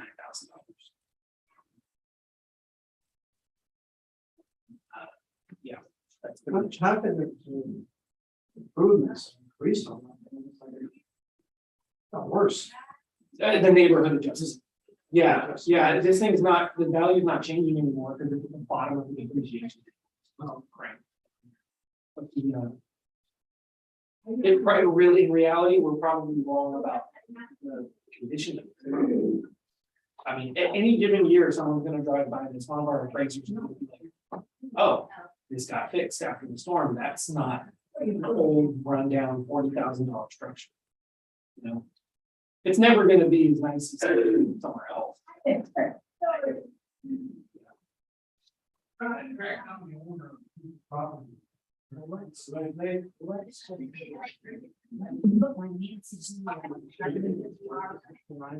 think worth double that. Really? Yeah. Yeah. $120,000 in this county usually gets you something with no windows. Yeah, if you go on like any website, Zillow, anything, and you just search for what's for sale or has sold, and you put the limit at like 150,000, you get nothing. I mean, it's like rundown trailers. I'm sorry, could we see where this is at in relation to the city proper? Yeah. Not an area. The picture was not the best in this area, Well, if you so back out far enough, it'll just be the mosaic. Because she's wanting to figure out where this Yes, is. just trying to figure out where. So this is Aransas Pass, and this is not Aransas County. This The is- county line. Right. So if you're driving down Old 35, that's Con Brown Harbor over here. Oh, okay. And then this is the T, the little Y intersection, with the hotel next to it and stuff. It's in this back neighborhood. Oh, yeah, okay. And it sort of fades out into very rural feeling out there, but these few streets, the pictures, that's exactly what it's like. Lot of trees.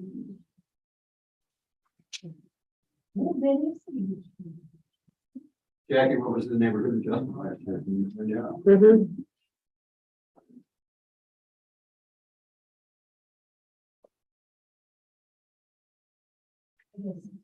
That's an old picture too. Yeah, and it looks bad It then. was at 100%. So That's another 30%. 30%.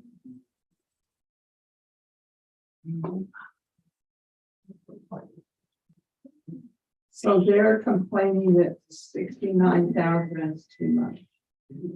Mhm. Oh, this picture. Yeah. I guess. And it doesn't look good then. It does look like a new roof. Yeah. there it is, if you can see it. Yeah, that's much better, yeah.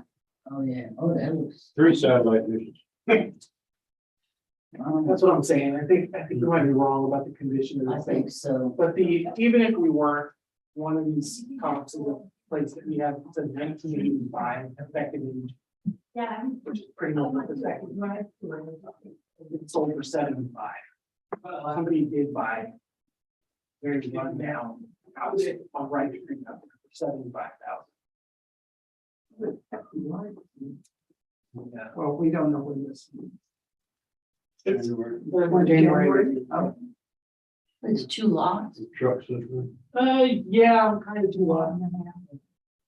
Yeah, it's weird, and implied and weird. You don't really do much with this one of these.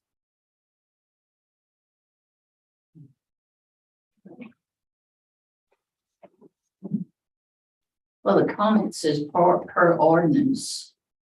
When Campbell Street was shortened from 90 feet to 80, and the account received an additional 5 feet on the property. So they obtained more property. I don't know if that means anything, but that's what I was reading in the remarks, so. Yeah.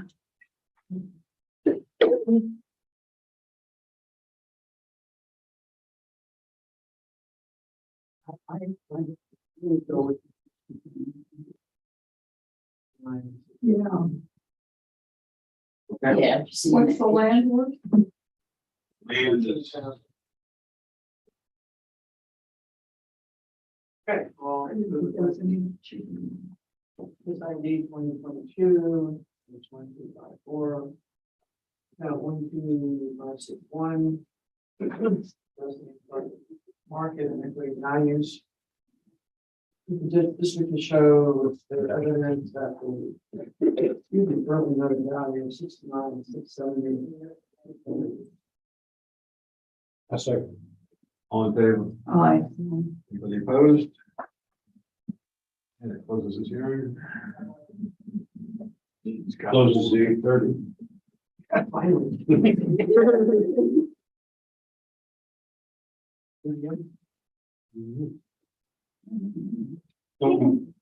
If y'all voted on this, the next case is on the 10 o'clock docket, the next 2 cases. And this one is 1034.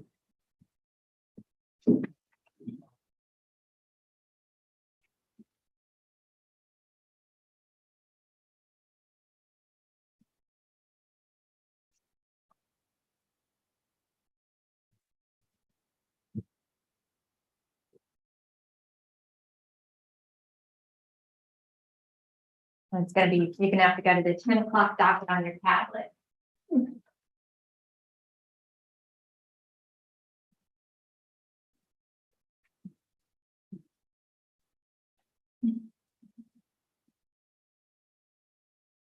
Okay, we are opening a hearing on case ID 2022-1034, account number 34324. 903 South Pearl Street in Rockport. The hearing is being recorded and streamed live on YouTube. And we'll verify the online submission. Okay, 2132.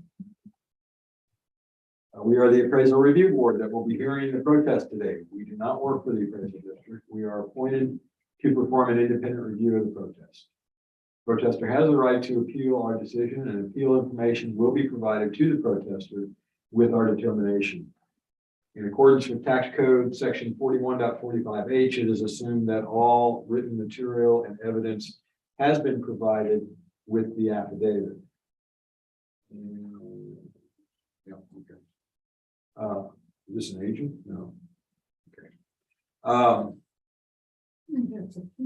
The ARB members who are considering the protest have not communicated with anyone about the protest and are signing affidavit to that effect. I, Scott Wagner, do solemnly swear that I have not communicated with another person in violation of tax code section 41.66F. I, Kathy Hoffman, do solemnly swear that I have not communicated with a person in violation of tax code 41.66F.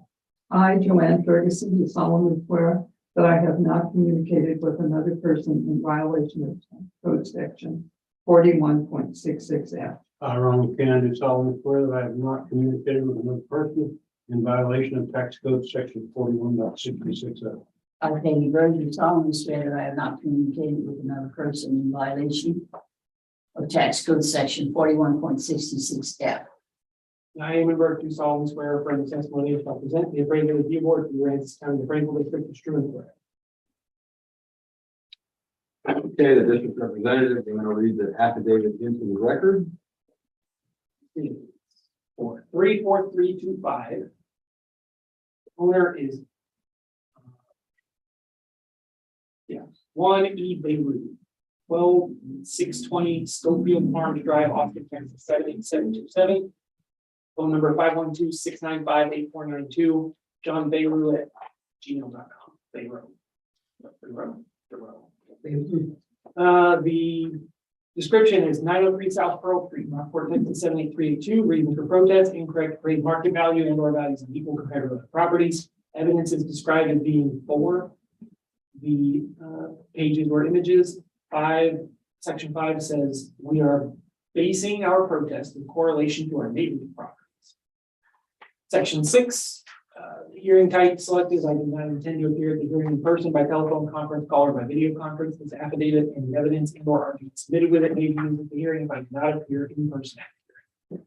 Signed, notarized in Aransas County. The first card looks like the neighboring property. It's 907 South Pearl. Next one is 908 South Pearl. And then 904 South Pearl. And 1124 South Pearl. So let's look at their overall values, because I'm guessing looking at. Got 85,000, first one. Second one's 140,000, 150,000, and 71,000. I don't even know what these are. That's fine. We will find out. Can you pull up a picture real quick? Just pull up the picture of the subject, because he should be right next to it. 34290 is right here, 34291 is right here. Okay. 25 is behind you, 34295, that one. right here. Which is his phone. He's got that one. And then what are these? They're here. These two and this one are the first 3 in his evidence. And then where's 34321? Right. Oh. Maybe down the road a little bit or something. Probably the other way, actually. It's probably the other side. Yeah, Oh, just more pick up probably. again. Yeah.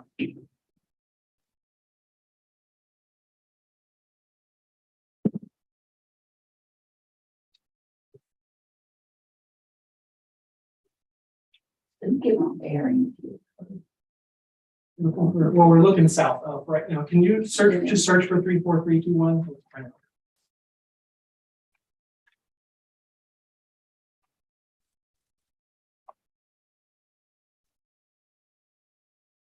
Okay, so it is, It's right here. Yeah. right down there. It jumped over there. All right. Do you want to orient it north up real quick so it's a little easier to visualize? Okay, so this is in South Rockport. Up a little bit. Subject should be. Right here, it's down here. Oh.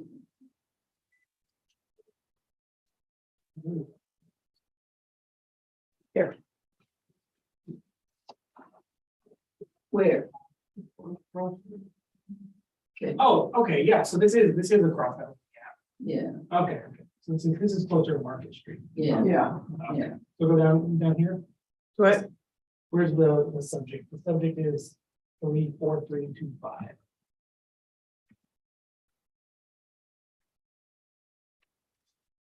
No, 34324 is the subject, right? Yes. Oh, it's got a 34325. Cute little house.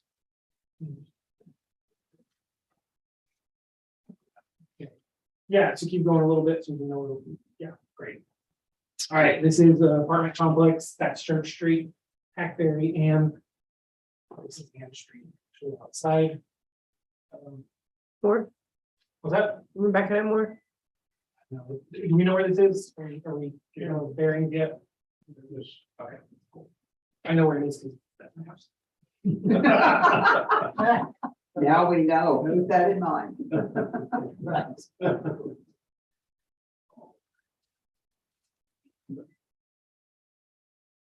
Okay, I'll present ours real quick. So the subject is 34324. Last year it was certified at 174,930. This year it was noticed at 270, basically 275. The property sold last year for $303,000. 303? Yeah, 303,500. Oh, it's cute. Yeah, it's actually not just one house. It's a couple little buildings, and I think they're short-term rentals. Oh, so it's more like a duplex, but it's right. Yeah, it's like a couple little cottages. So the first one's a 600 square foot house. The next one's 700 square foot house, and they're just plugged next to each other, and there's a sizable one. They are 4+ class. One of them was built 20. The second one was back. Okay, the sales grid. The first one is the subject, indicating a value of 303,000. The next one is on South Pearl. It's also what we would call a coastal home, a little small footprint home with a garage. That's my carport. Sold for 289, indicating the value for the subject at 326. Next is on Young Street, another small house or medium-sized house there. This one I think used to be. I think this one was built by Habitat for Humanity, and then when they sold it, the person who bought it is using it as a short-term rental. So there's that one. It's sold for 225, indicating the subject would be at 293. Comp 4 is on South Pearl, another small home, cottage looking home. Sold for 240, indicating the value of the subject at 297. The median is 300. There's a lot of houses in this area that are being bought and not. The equity grid is 288. Other homes, some of them were, one of the first one was in sales. There's other 4 FBs in the area, 288. Sale ratio report in one area, 96. Really? Seems like a no-brainer. Yeah. Yeah. Pretty.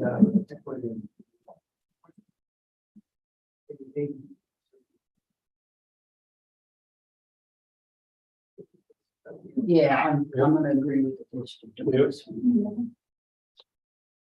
All right. It's like, hey, 2022, 4, 34, 324. Addressing, depressed market equity values, they are being district showing that any of these houses actually quite undervalued, at 274,080, and if we made that level. No second. All in favor? Aye. Anybody opposed? Okay, that closes this hearing.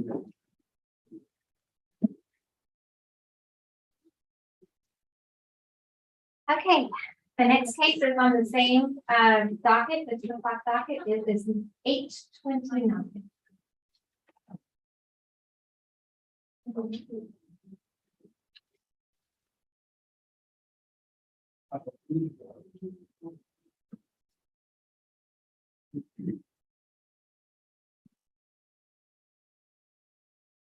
Anybody take the one from now? I don't believe anybody is. I'm sorry, where did you say it was? Obviously, 4.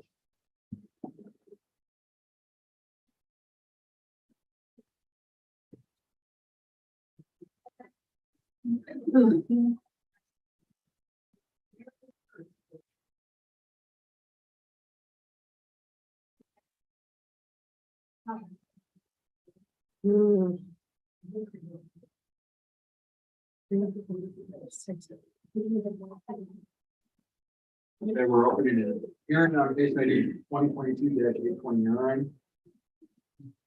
Count number 34560. 1512 Crystal Lane in Rockport. Line submission.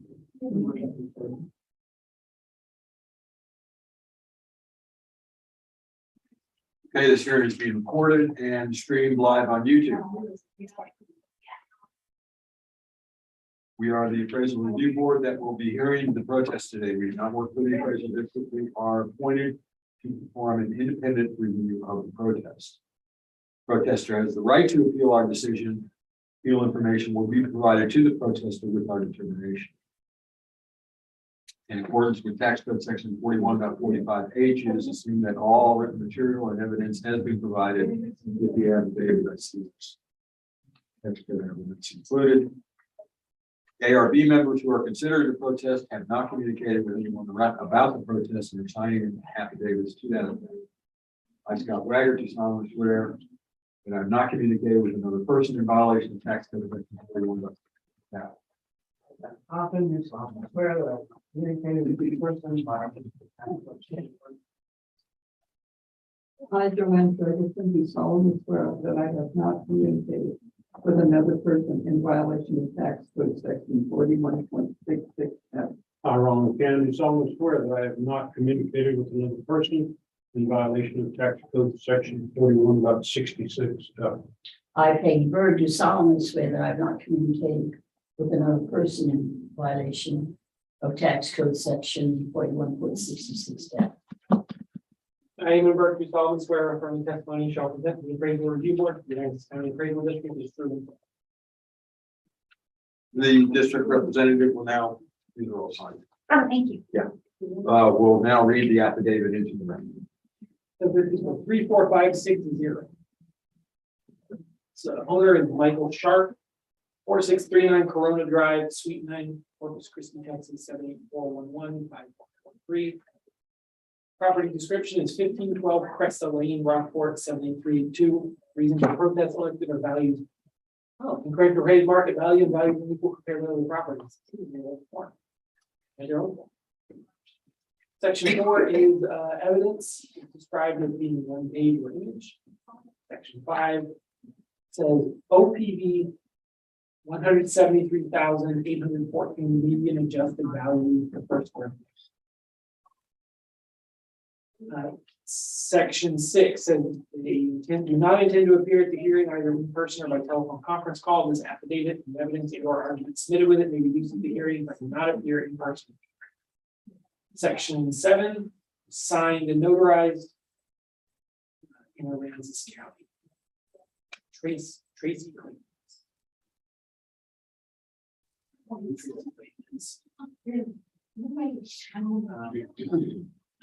Interesting. I don't know what it is, I guess.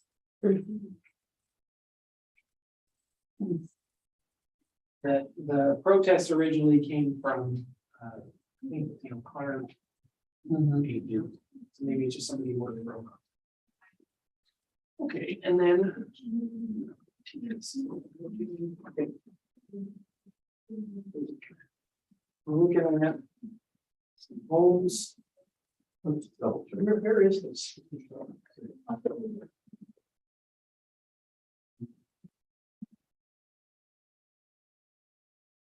In the woods. He's gonna check, he wants to check something. Yeah, I guess they want to make sure. No, who's the protester?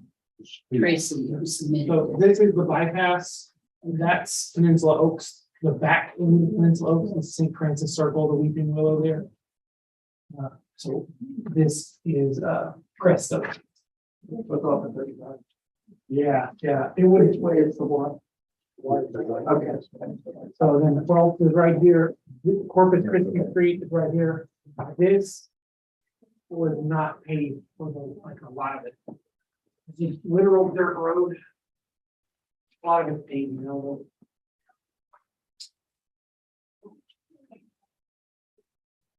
So the subject, it looks like, is 1512. Subject, it says, is a 2SS minus. 2004. Okay.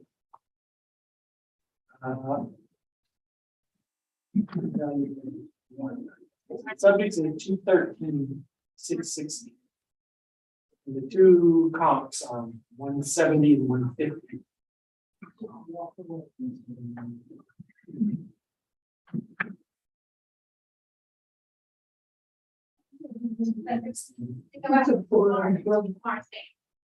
It's a middle of the road home with fiber boards.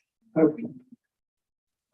SS, actually funny, SS means standard siding, but it's actually wood siding. You know, the standard now is fiberboard. So, SS.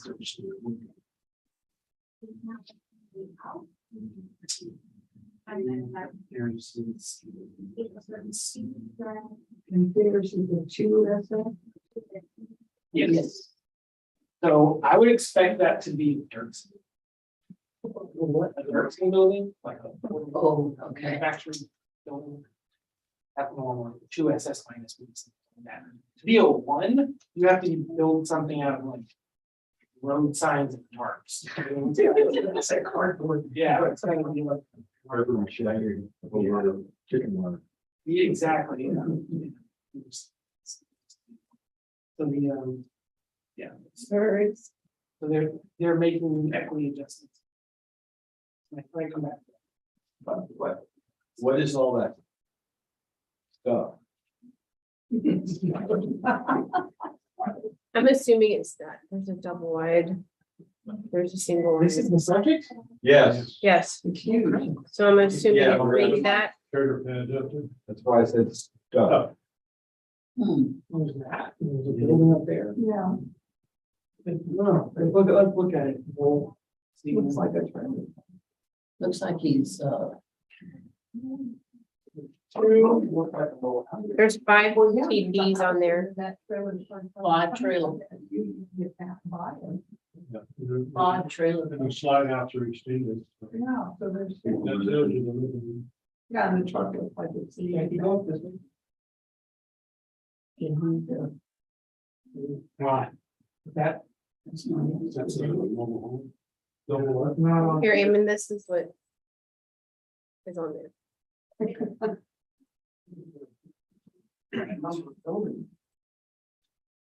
Okay.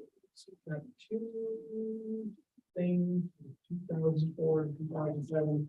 All right, so this is just not gonna be, this is either we don't have it or yet, or if we're not It's on a personal property. There's two mobile personal property accounts Okay, so that's attached. on its own. Yes, and so is the one at the bottom, The other one that was all in the trees? this one. Oh, that one, okay, Yeah. that one's on a personal property. This one. Sneaky little thing. I think that this is probably that. The bigger of the two. Oh, no. Oh, you mean the personal property one or? No, could you just guess, draw a line, see how line?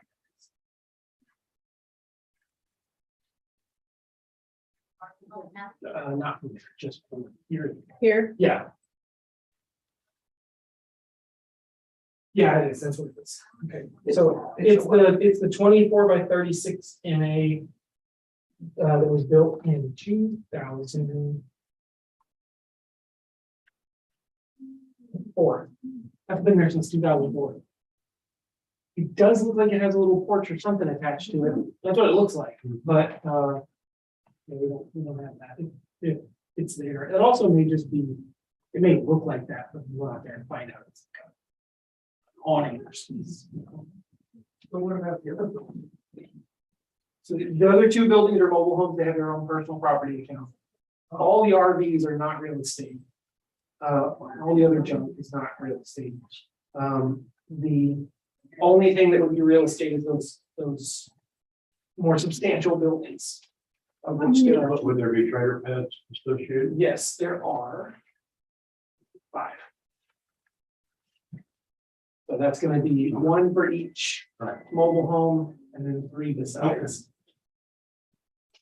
Yep. Cool. There we go. All right. How big is that, about 5 acres? It is 10 acres. 10 acres. 10 acres. Just got it, Tim.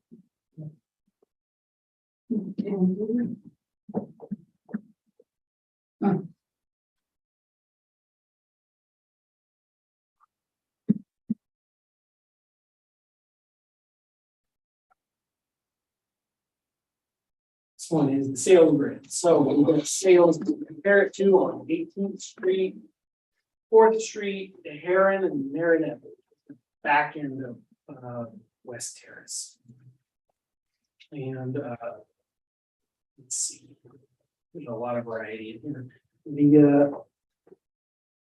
The median value ends up being 311. The first one is on 18th Street. That's just a land plus sales, like land, and then there's going to be a trailer utility or something on it.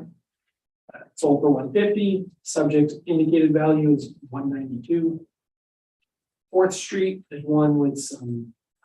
It's a little trailer park actually.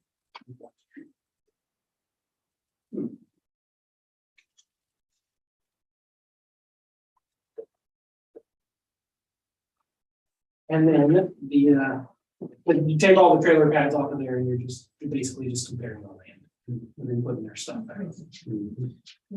Okay, so yeah, that's where the median comes from, the 311. The last two have some homes on them that need to be adjusted, taken off. Mobile home. And equity grid is, oh, it's because the stuff that's out here on Crystal Lane is like land. This is just gonna be comparing land to the subject by and large. It's gonna give us exactly what number.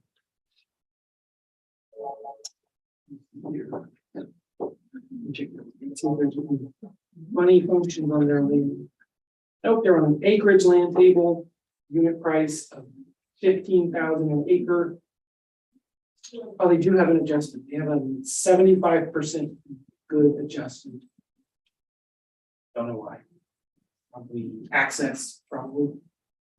There is a note in here that says much of Cresta now paved. That probably is a no access adjustment. This is back in the Google's. I forgot there. Okay, so they've got.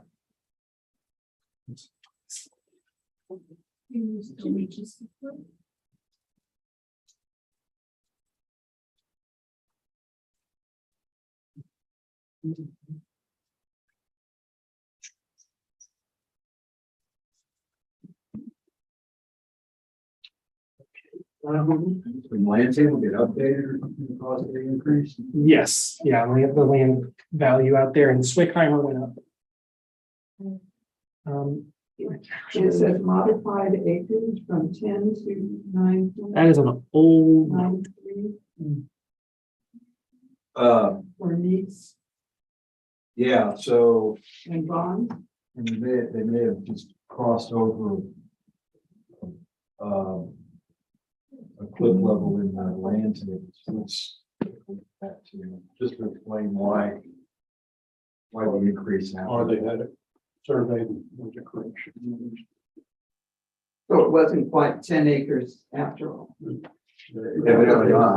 But it's 9.93. When they did the meets and bounds, they resurveyed, you know. sorry, I'd be doing this faster, but I'm growing headache. Let's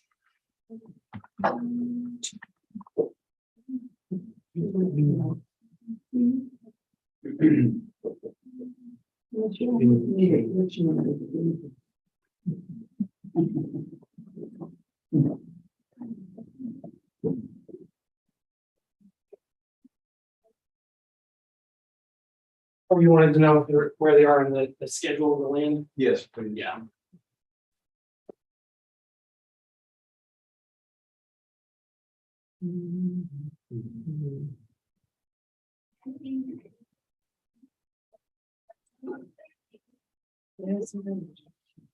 Yeah, there's no payment adjustment.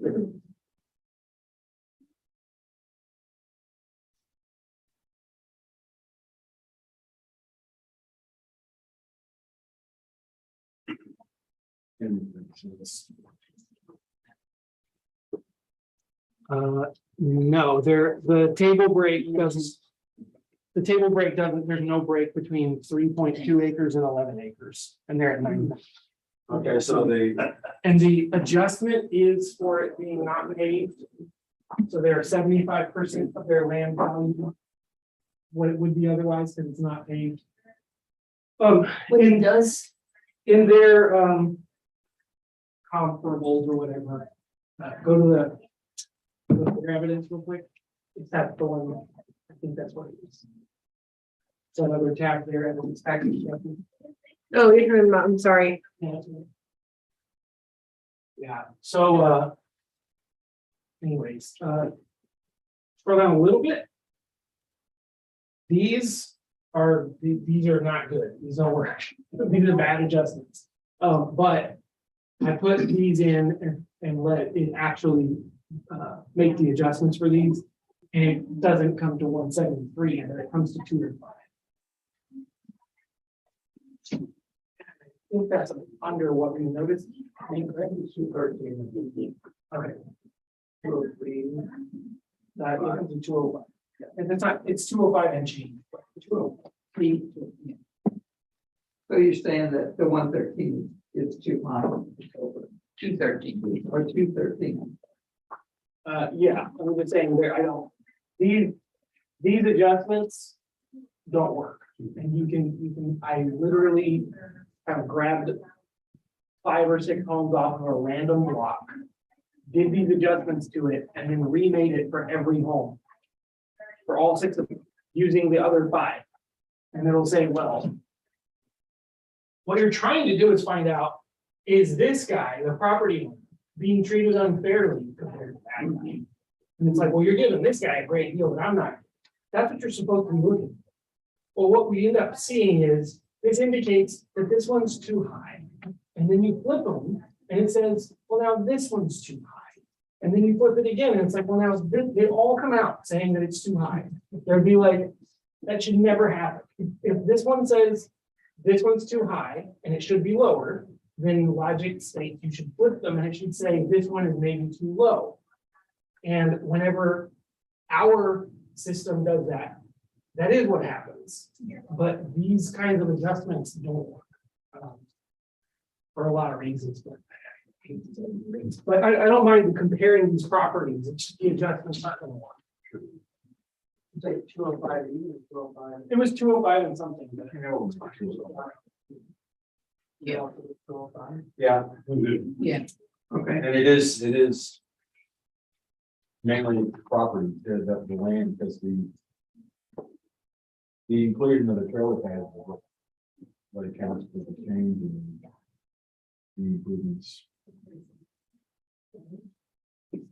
All right, so case ID 2022 829. Count 34560. US trades market equity values. The district has looked at the evidence and has stated that this property is roughly over right around 213,660 and it should be lowered to 205. Okay. All in favor? Aye. Anybody opposed? Okay, that closes this hearing. Maybe it for 1:30. No, she's got some stuff. Yeah, I'm sure she's. I think that was 10. That was 10. Well, yeah. Did we end up with a backlog of the Yes. Connor? Yes. Yeah. The next item on the agenda will be letters to be read. That completed at 10 o'clock. Yes. Nobody here for one, it's 2:30, so it's not.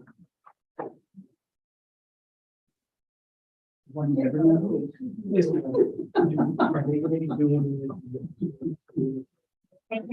there's any time, they will. Yes. Anyway, I'll leave it there. Yeah. We have a bunch. There's a lot of party includes. I'm sorry. 319 Boston Street. June 9th. Well,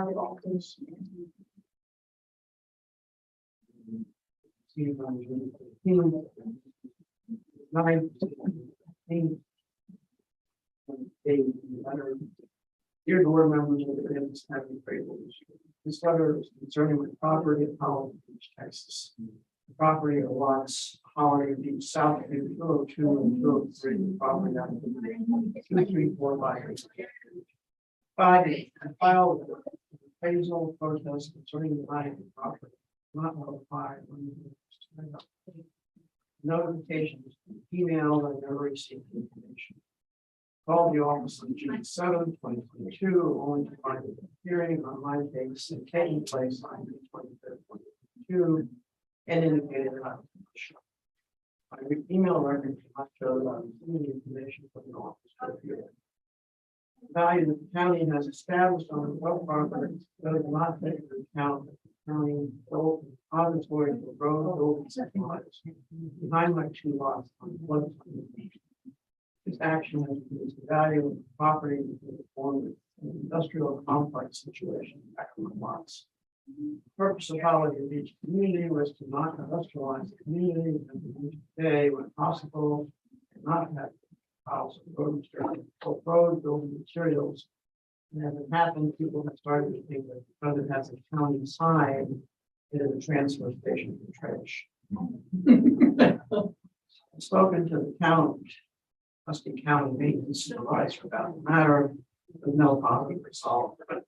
Please respond to this letter and possibly have the appraiser speak with you to settle this matter. Thank you for your cruise with his telephone number, email, and his address at 3219 Boston Street.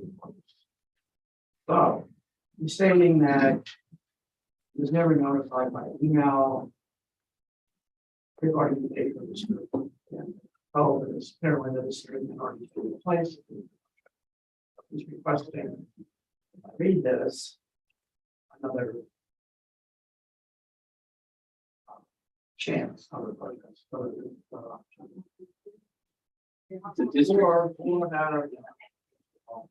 It's a district's position that he was notified. If you look at the protest form, in that, on the documents, the protest form was, I request to have my notice of hearing be delivered and it says check one box only. It's an email, electronic address provided. There was an electronic address provided, and then on the other document, you'll actually see a copy of the email that we sent today. So it's a district position that you not grant this. We did send something. And she said it. Can we verify the Address is correct. Yes, you can look at the address on that email. And then we'll go to the protest form where he wrote it down. CRUSC? Okay, there you go. We've done. Send it. They didn't read it or. Yes, we don't. No.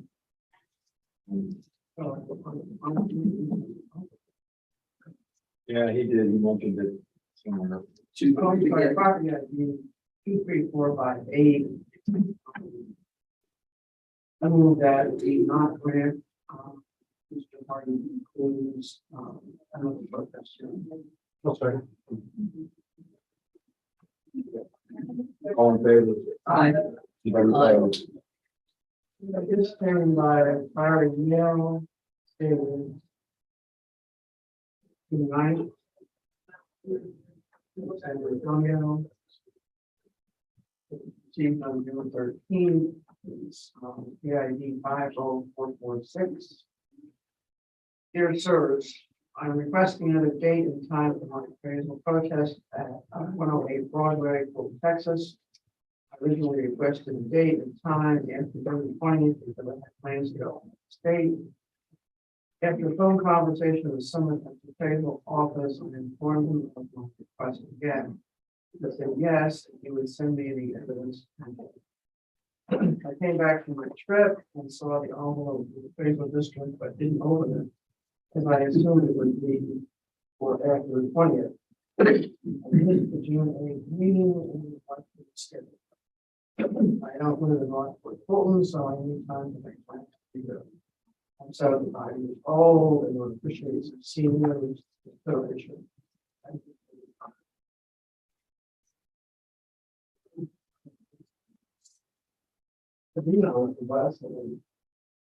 First name Patricia.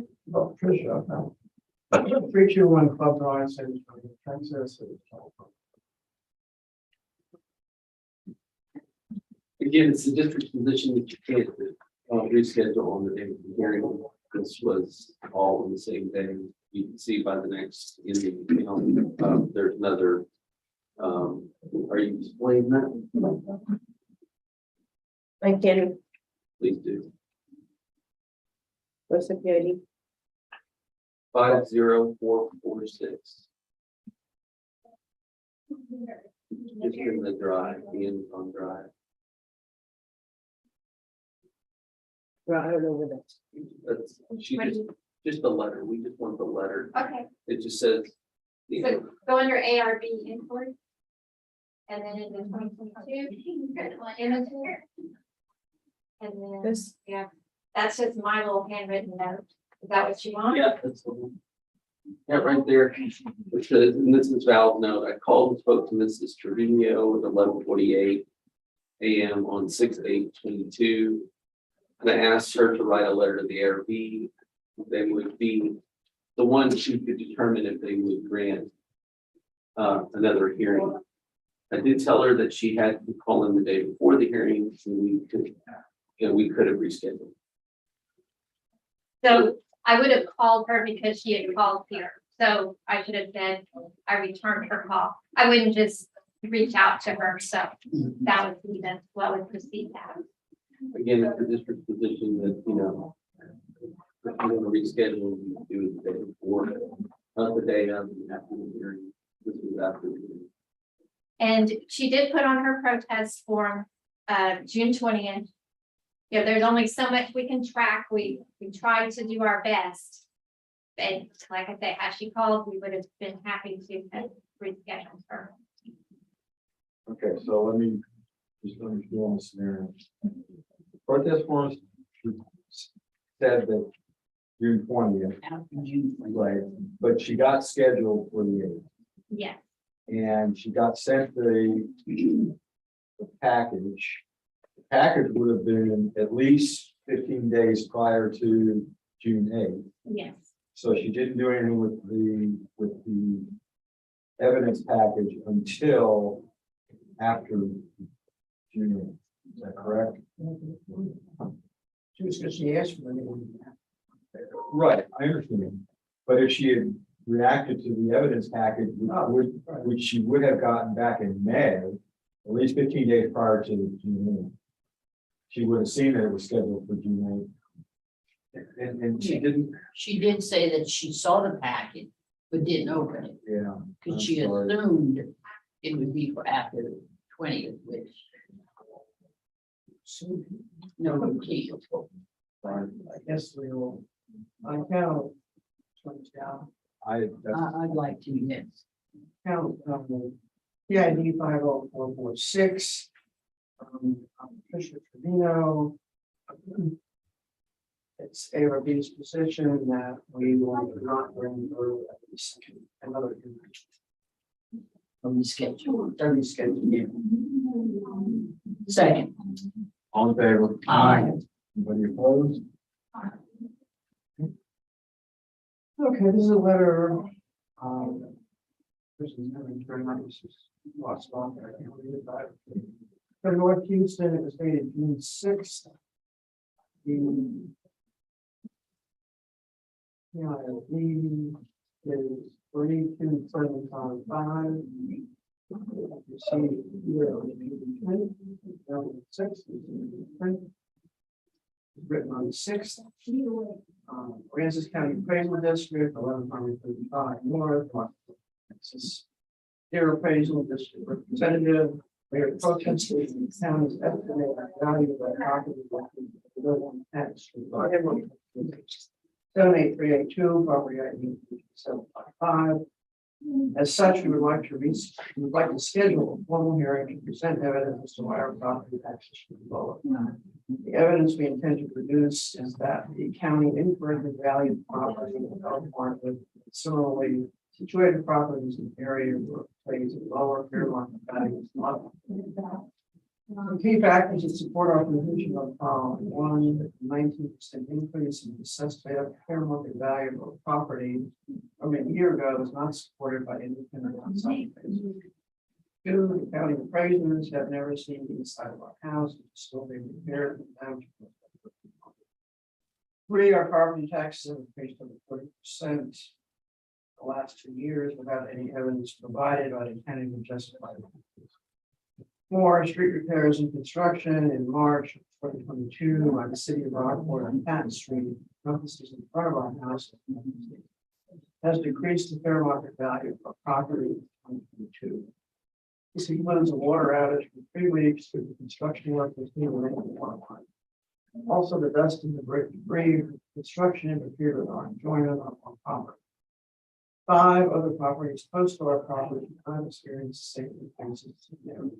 Their values in our property. We feel like we are intentionally being run out of town with unwarranted property tax increases. We also can't understand how other properties, including waterfront properties, close proximity to our house, and not assessed higher property taxes. It is for the foregoing reasons that we would like to schedule a formal meeting with you to present further evidence in support of our position for our property taxes. Charles Picton and Brandon.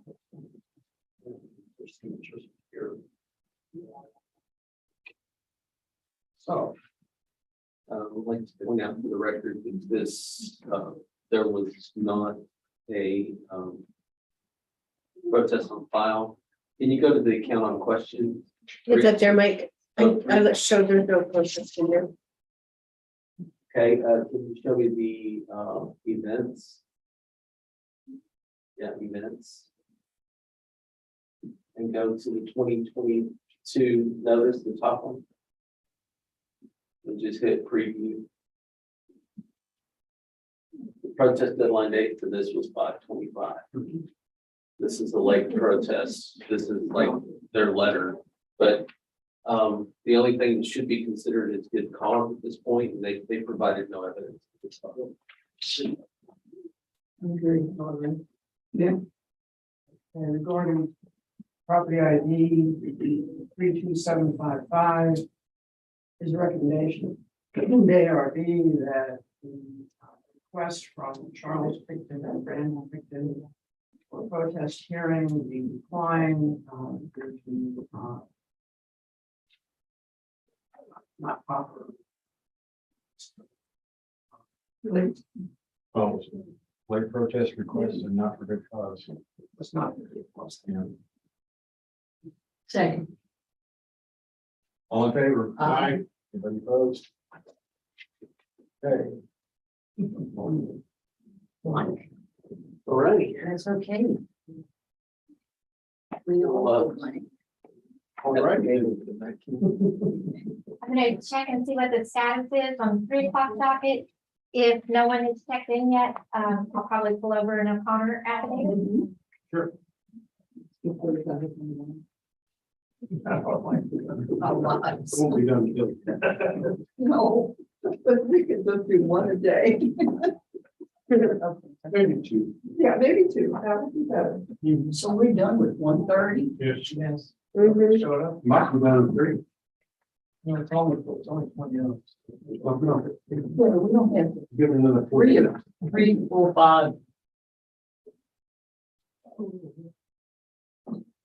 This is getting, Thank God, the more correct. I don't know, but I'll schedule everything properly. I would think. Yeah. And Monday, but we had a long weekend, because we don't have Some of us Monday. do. Some of us do. I'm part of Tuesday, we here in the morning. Well, it should be your time off. On the Tuesday. Around here, it's Father's Day, they should be wining and dining you. I told them don't spend the money on me. I know, I tell my kids, Well, come on now, I don't- prime rib steak. Ooh, I'll go for that one. I would. We usually go to El Campo once a month and get the crime realized. It's terrific. Where's that? I never knew. Del Campo, right across the street. Kitty corner. Oh, over here. Yeah, El Campo. Yeah, I did Del too. Campo. It's hand cut steaks. It's a meat market. Oh, I'm really Did they used to be Steak steak. Wallach's or something? Yeah, used to be, Yeah. Yeah. It's one of them, it's like a free time or so. Yeah, I was closed for a couple of years. Yeah, do they have food? Yes.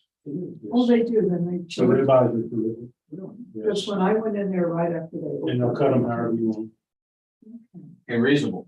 I mean, Oh, say ribeye, reasonable. Those don't go together. well, the thing is, you know, we used to have it for a while now, since do a lot of Omaha steaks. Oh, yeah. And Kansas City, KC steaks. Yeah, we usually get the ribeyes cut in 1.25 inches. Terrific. I mean, it's 2 meals in one steak. I'll have to. Because Yeah, I've never been. the last email we got from KC Steaks. And it was they were having their Father's Day stuff, right? $130 for steak. Oh, yeah. And then there's all this other stuff, you know, chicken's chicken. Yeah, and they're adding all this. stuff. Have y'all tried that Tuttle, Yes. market Yes, in Woodsboro? that's terrific. Some of my friends have gone there and they said it's wonderful. It is. And if you're a deer hunter, you take your deer over there, they can make the best sausage you've ever tasted. That smells They've good. been in business for a long time. Do they sell deer sausage? I don't think they can sell it unless it's farm raised. You know, it'd be venison, But HEB does, some, venison. yeah, It's farm raised. and I like that. You said jambalaya or gumbo, Yeah, game warden's brand on that. I'm sure. Brown Yeah, everything. they look for a way to get your ticket.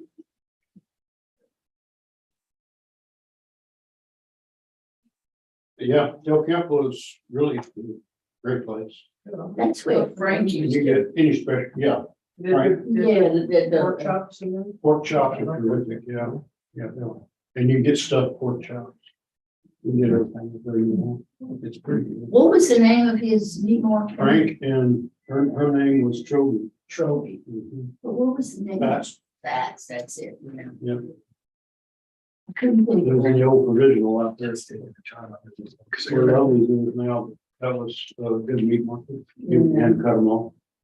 And then you opened up here. Yeah. That was that. I bought everybody's steaks one year for Christmas. And when it was the It turned provisional, out cheaper than anything. The other stuff. And Oh, I used to Little love it there. potatoes in a bag, or potatoes to bake in a bag. Little did I know I'd be living in Holiday Yeah, Beach no one kidding. one day when I stopped there. Yeah, what, 15 years ago, Yes. the provisional. Oh, that was, that was great. Yeah. Yeah. The We devil used to have, sandwiches. that's, I used to get, big bag of them, they were. That's cargo. Oh, And little all- jail. Fine, but I let you. You just walked on time. Okay. What are we doing? Affidavit, I pulled onto your drive agenda 6 item. Is affidavits, and then I pulled one affidavit in. It's case 363. It's under ARB hearings today. Yes, it's in today's date. And these are all What's the PID? It is 13374. Is it 3:00 or 1:30? It's An an agenda app. item. It's under agenda item 6. But we don't have, Is it? It's on there, 13374. yeah, but we don't have it on here, is what I'm saying. We don't have paper. for it. Right, It's an and I app. don't know, do you want it? Does it help a No. whole lot? No, it's Okay. not, we get that. Yeah, it's, Maybe some people. Yeah. right. Oh, it's a cute place. Very quaint.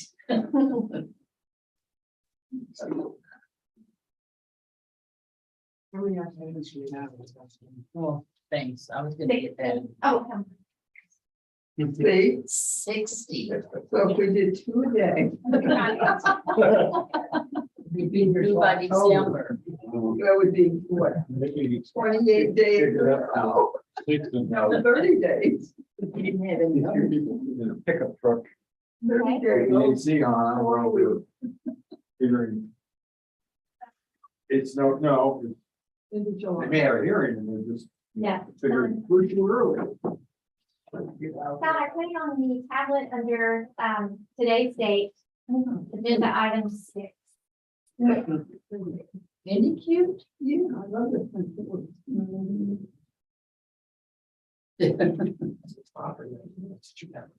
I know, I was showing you the picture that just.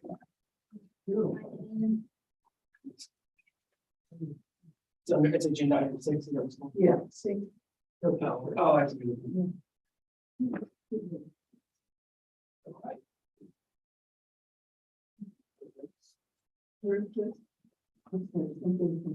It is, folks. Okay, so we're opening a hearing now, case ID 2022-363. Count number 13374. 7 Beechwood in Rockport. This hearing is being recorded and streamed live via YouTube. On YouTube, verify, let's see, okay, Q1, Q2. We are the appraisal review board that will be hearing the protest today. We do not work for the appraisal district. We are appointed to perform an independent review of the protest. Protester has the right to appeal our decision. Appeal information will be provided to the protester without determination. In accordance with tax code section 41.45H, it is assumed that all written material and evidence has been provided with the applicant. The ARB members who are considering the protest have not communicated with anyone about the protest and are signing affidavits to that effect. I, Scott Rager, solemnly swear that I'm not communicating with a person in violation of tax code section 41.66 now. I, Captain Halpin, do solemnly swear that I have not communicated with a person in violation of tax code 41.66. I, Joanne Ferguson, do solemnly swear that I have not communicated with another person in violation of tax code section 41.66F. I, Ronald Kennedy, solemnly swear that I have not communicated with another person in violation of tax code section 41.66F. I, Haley Bird, do solemnly swear that I have not communicated with another person in violation of tax code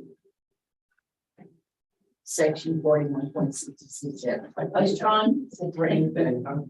I inadvertently solemnly swear from testimony to present the appraisal review board, the Aransas County appraisal district is true and correct. With the property owner's affidavit evidence in the record. The account 12374. Owner is Frank B. and Melinda H. Dorr. 12603 Wesley Drive, Houston, Texas 77077 3819. Property is described as 7 Beechwood Rockport 78382. Reasons for protest selected are incorrect appraised market value and values unequal compared to the properties. Evidence is described in 3 pages of images. Statement of facts or arguments is as follows. OPV 245,346. Based on sale, property should be priced at $1 or $155 per square foot. Section 6 says we do not intend to appear at the hearing either in person or by telephone conference call. The affidavit and or evidence. The affidavit and the evidence and or arguments may be used for the hearing if I do not appear in person. Section 7 is signed by James Cooper. And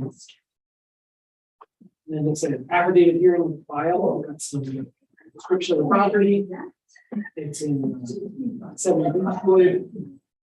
We've noticed it's 271,830. Last year it was 274. Year before that was 276. That's when we've been depreciating. And then there's things saying one property sold in the neighborhood. And the subject price. I can't really read it. You want to look up here? No, it's data loss. Okay. Okay, the affidavit hearing file continues. It says market value. 10 Beechwood sold for $154 per square foot. And the subject is at $171 per square foot. There's no equity data found. Highlighted that 10 Beechwood sale. And they've got some comps there on Prairie Road, Palm Street, 5th Street, and the park. See.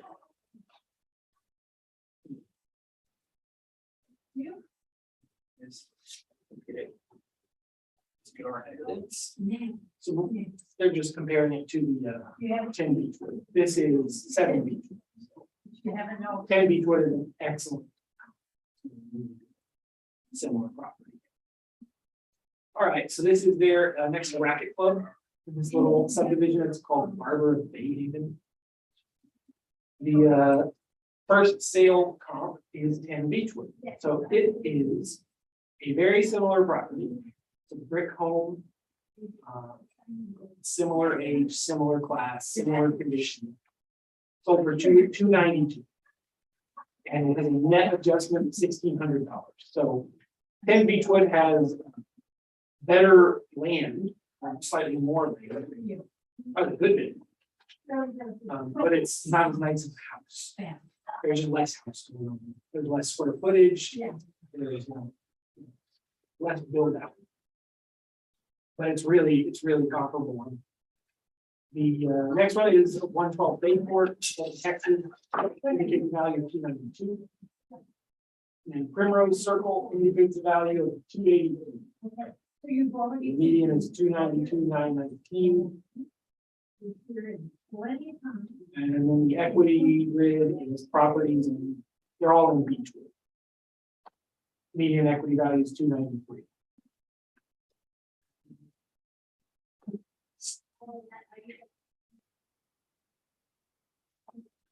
It says it should be about 293. And in 2018, they bought it for 294. And before that, it was bought in 14 for 285. Before that, it was bought in 13 for 260. So, yeah. Cool. It's probably known as what? 293. No. 271. Oh, I'm sorry, 277. So it's already dropped. Yeah, it's dropped year over year. This property, the land and neighborhood didn't change, so the building depreciated by 1%. Number the 271, what is it? 271, 830. We don't have it works. Oh, okay. No, Median equity values are 93 and change, 2 and change, which is significant. significantly. High.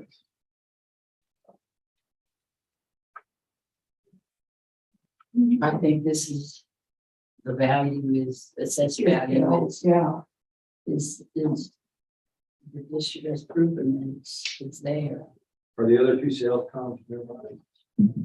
Yeah, so the ones on Primrose and stuff, I will say I think Primrose was that ended up being the median. The 10. The neighboring one. Right. but they, what's the name of it?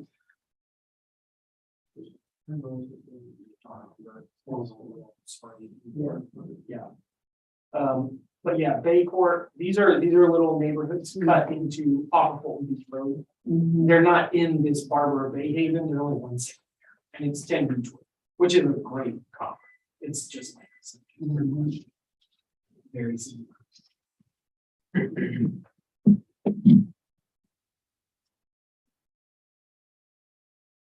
How far was it again? 271, 830?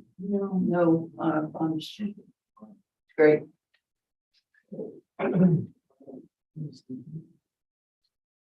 Okay, you want to know the account number, huh? It's 13374. She ran off with the other sheets, so I can't tell you the. I don't know. We don't have. It's an app, no, we don't have it, it's an affidavit, we don't have a case number. Well, we would. Well, But that's okay. Yeah, that's fine. I make a motion to count number 13374. Investing equity and market values. District has proved that this property noted at 271,830 is significantly below the median and market values for this area. And so the 271,830 should stand. One second. All in favor? aye. Anybody opposed? That closes the hearing.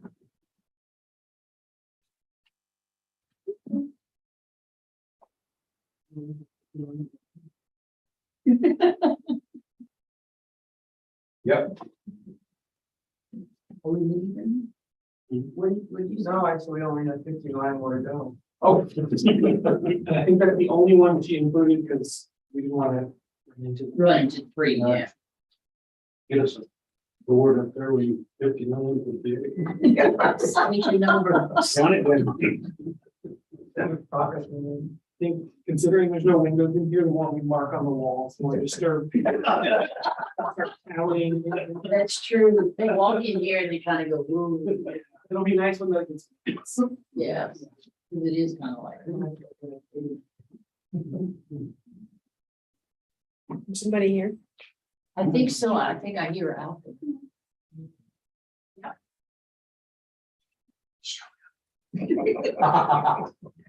Are your kids, you're gonna get ready? Yeah. right. Yeah. Oh, there you go. Okay, yeah. What's the little one's name? Huh? Okay, that's what I thought. She said, yeah. She. Wait, oh yeah, she went. She's a good. Oh, there's one there. Maybe. About, I guess. Wait, maybe they put that stuff in there. And she don't look in class. They're gonna have to form. Try. Nitrous, whatever it's called. Oh, yeah. Nice. Interesting. I don't know how much it's going. She's gonna be like completely goofy or something. Oh, or just enough for her not to care, probably. Probably. Yeah, I've never done. No, Yeah, have you ever? no, I don't have any cavities. Sedated or something? Oh, yeah, when I had my wisdom teeth taken out, but they just numbed me, gave me the gas one that's acting out, like, I'm a real mini when it comes to like that. Five I ended up possibilities for this. acting out. I wasn't supposed to, but Oh, really? yeah, I just. Just. I was like 13, yeah, and I just, yeah.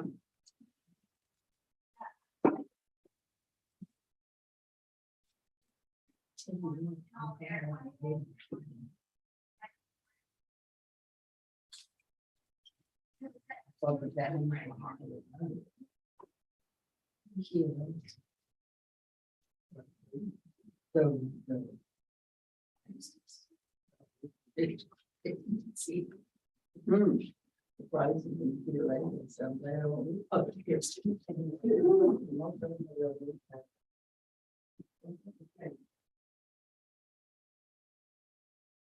Translated means like important. Really? There's There's you have a range. That's what I'm saying.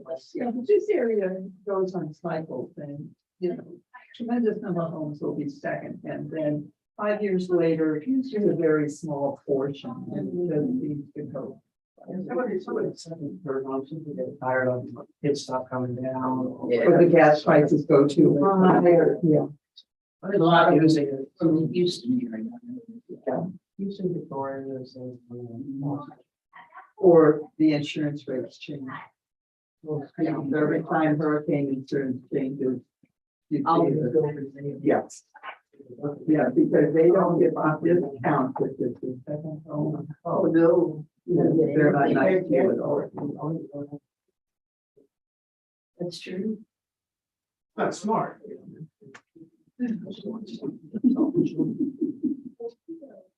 Crazy. Crazy.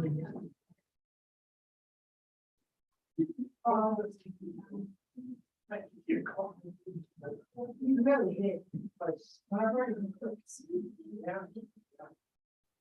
I was talking to my automobile insurance buyer today, my rates went up, it's everybody's rate, but. Good. And he said, well, since, state rates. The first case on the 3 o'clock docket is going to be 7-11. It will be in front of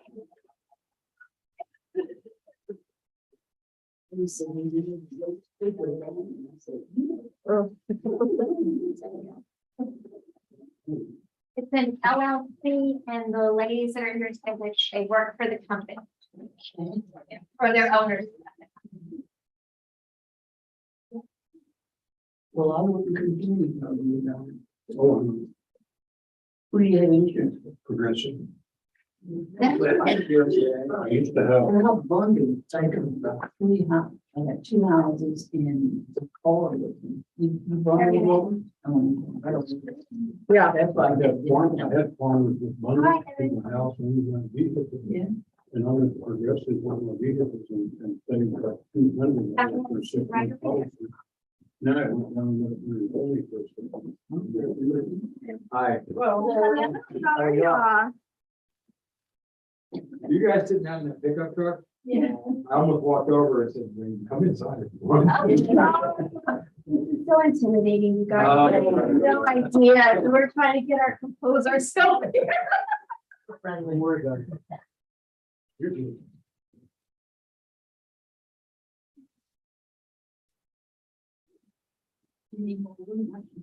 Oh, no. We have an extra there. Oh, sorry. No, I'm good. Don't need any more. I don't do anything. Oh, no. Thank you, Okay, though. you're good.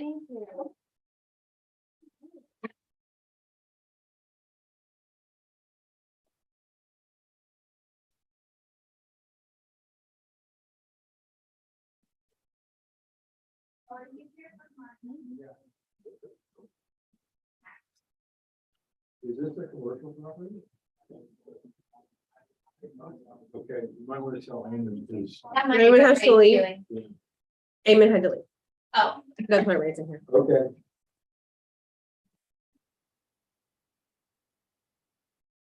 Okay, let's get started. I think right over here in a minute. I have a bunch of administrative stuff to go through. We're opening hearing on case ID 2022-711. Account number 58651. Which is 1215 Highway 35 North in Rockport. This hearing is being recorded and streamed live on YouTube, not for entertainment value. It's not a TikTok, just worry about it.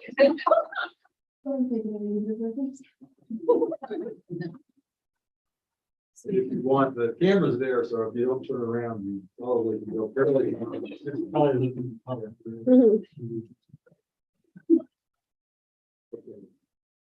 Verify what's in the protest. It's okay, it's online. Excellent. All right, so we are the appraisal review board that will be hearing your protest. We do not work for the appraisal district. We are appointed to perform an independent review of your protest. At the end of the hearing, you may complete a survey regarding your experience, and the survey may be completed using the survey form, which is right here. If it's okay, if you choose to use it.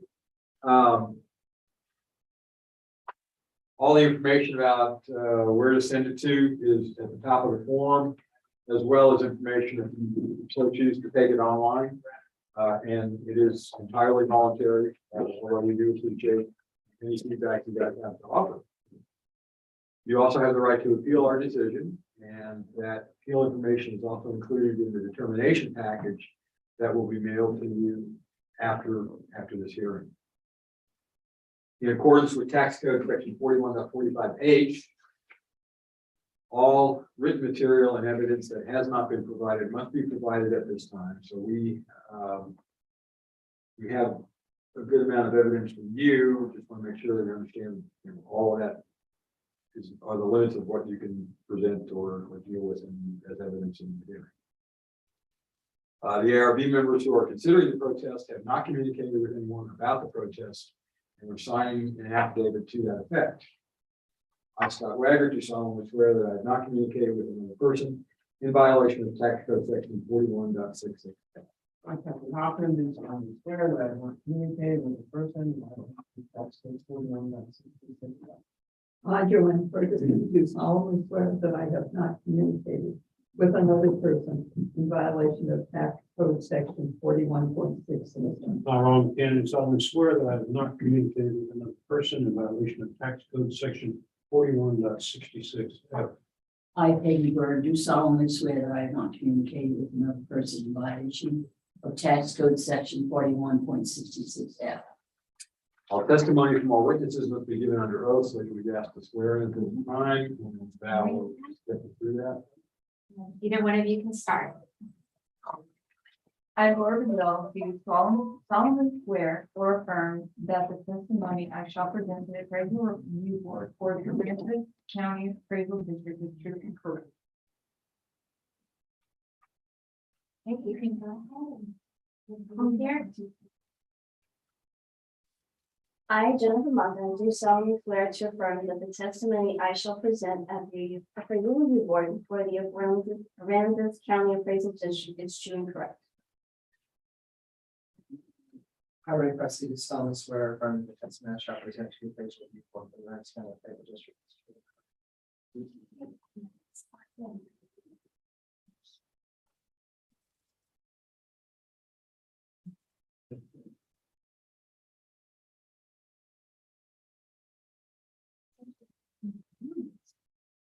Okay, just so you know, the five of us that on the table here are the ARB review board.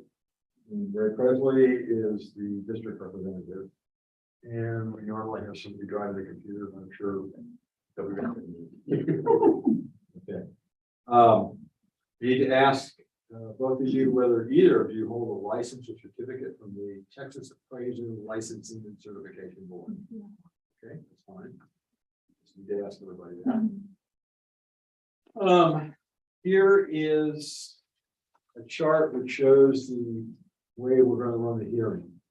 It's also up on the wall there. And the hearing can start off in two ways. One is if you want to present your information first, or if the district presents information first. You go either way, you'll have several opportunities to talk in any case, but you get to decide which. No, part of me, I think we should, just to get the nerves out of it. You guys shouldn't be so nervous. You say you're gonna go first. If you don't mind, okay, okay. You got 5 minutes right now, I'm gonna get it. Well, let's introduce ourselves. My name is Jennifer Mata, and this is Laura Bazell. Both of us have been employed at James Wayne Property for the owners of the property that we're here to protest. Mr. Wayne, unfortunately, with his health, he cannot be here to do it himself, so we are filling in for him.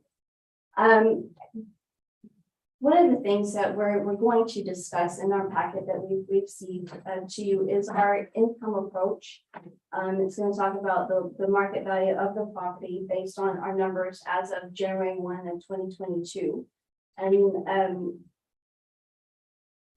going through, Laura's going to go through all the numbers and how they were applied to get to the value that we see.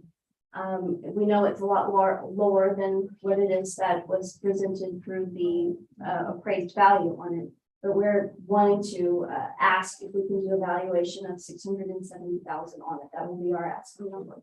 And then after, I'm sorry, 670,000. And then Laura's going to go into, as part of her exhibits, are going to be some photos of the property and some of the issues that we're dealing with structurally, cosmetically. And then after that, she's also going to go into a couple of other comparable buildings that we've noticed and their values that we've applied or compared to on our property. Okay. So page 1 would be our income approach, which we named as pro forma 2022. Our annual rent for our January 2022 rates came out to $129,466. Leaving us, with the 7.6% default and vacancy rate left us with 9,839, which gave us an effective gross income of 119,626. With all of our expenses, it gave us, the total of the operating expenses came out to 69,522. With a net operating income of 50,104. With an 11% cap rate, we have 455,496. If you look on page 2, which will go into the reserves and how we kind of broke that out, which is also in our page 1 reserve in the expense portion. And that kind of gives a breakdown of how many units we have, how much price brand new for each of those units, how much it would be for our concrete parking lot to get that fixed, as well as our roof and the painting, which left us with 31,104. If you look at the next several pages, this is our profit and loss detail, which shows us all of the income that we received, as well as all of our expenses that we have put out as well.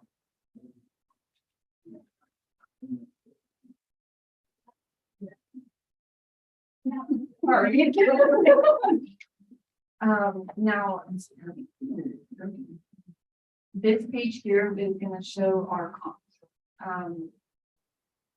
Sorry, I don't know which page. I guess page 10. And this shows the differences between our property versus the comps that we kind of put together, as well as some that were in your packet or in the resolution plan. And so how we got to 670,000 was we took an average of all of the price per square foot of the 9 properties B through J, and we got an average of $41.07 in improvement value. And we did the same thing in the price per land square footage, which gave us an average of $8.50. And so we took our square footages and that's how we ended up with the 669,755. So we rounded that up to about 670,000. And the next couple of pages are the pictures of the properties, for the comps. So we have the. It's owned by Walmart. Ours is A, which is going to be the very top one on the. You can have that shown. Oh, okay. They're asking where it's at. It's Usually usually that is where it's at. It's now the chicken face, right? It's that whole property, so it's got the chicken place. And then. And then the district center in the back, yeah.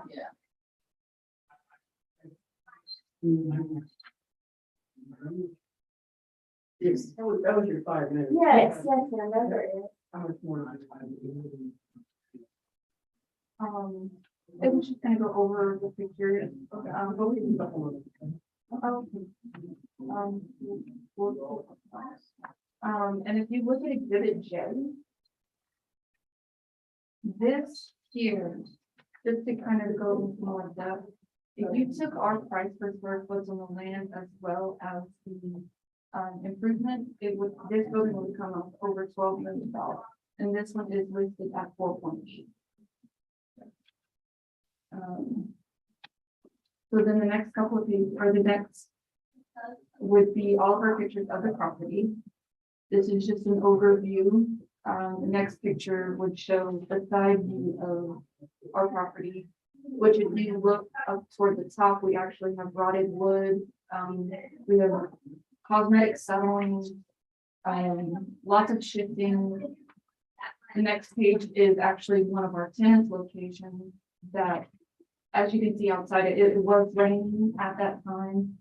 And what we had to do was, because of the way our sidewalk was shifting away from our building, we had to shade down our threshold as well as the concrete right in front of the door. The water, when it rains heavily, the water is blowing, it blows in underneath that door, and then it blows back into the office area. That's what we're trying to show. The where the sidewalk is meeting the actual building, the building has somewhat sunk down and settled down some. So then and the door was stuck because of the lip of the concrete. So we had to shovel it down, but prior to that, water would be blowing in underneath the door and blowing inside the office space. That's what that's. And the next two pictures show some cosmetic settling inside of one of our tenant locations. The next picture shows our roof. We have some roof leaks issues here, which are fixed as of now. I'm gonna have to stop you. No, I understand. Okay, I'm sorry. Okay. Okay. I gave you a check today, so it's. Thank you. Brand you have, 7 months in sure. So on y'all's evidence. We. Hang on your evidence for a second here. On your income workup, I have a question. On your income workup, you have a value of 455, 496. But then you said you were asking for 670. Yeah. Just help me understand why there's a difference between what your income workup says and what you're asking. We know that that's low. And it 455 sounds too low. So you're thinking we can't ask for 455? It's okay. I mean, yeah, well, honestly, yes. It's okay. It's okay. We're not professionals at this, you guys. I mean, we know that we're looking at the numbers and us really putting it to pen and paper, and we're looking at, oh my gosh, this is ridiculous. They're gonna laugh at us. And then so we looking at the comparables of other buildings, and I'm sorry, I mean, in your minute. No. So looking at the other buildings that we pulled, and doing some comparisons with the numbers like Laura had explained, that's kind of how we got it up to the 670,000. Okay. Maybe that didn't answer your question. No, it did. It did. I can appreciate it. I appreciate it.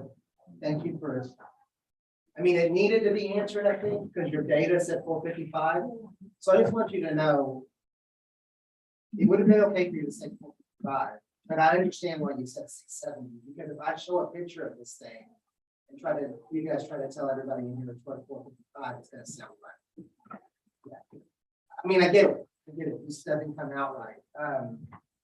There's some interesting stuff here.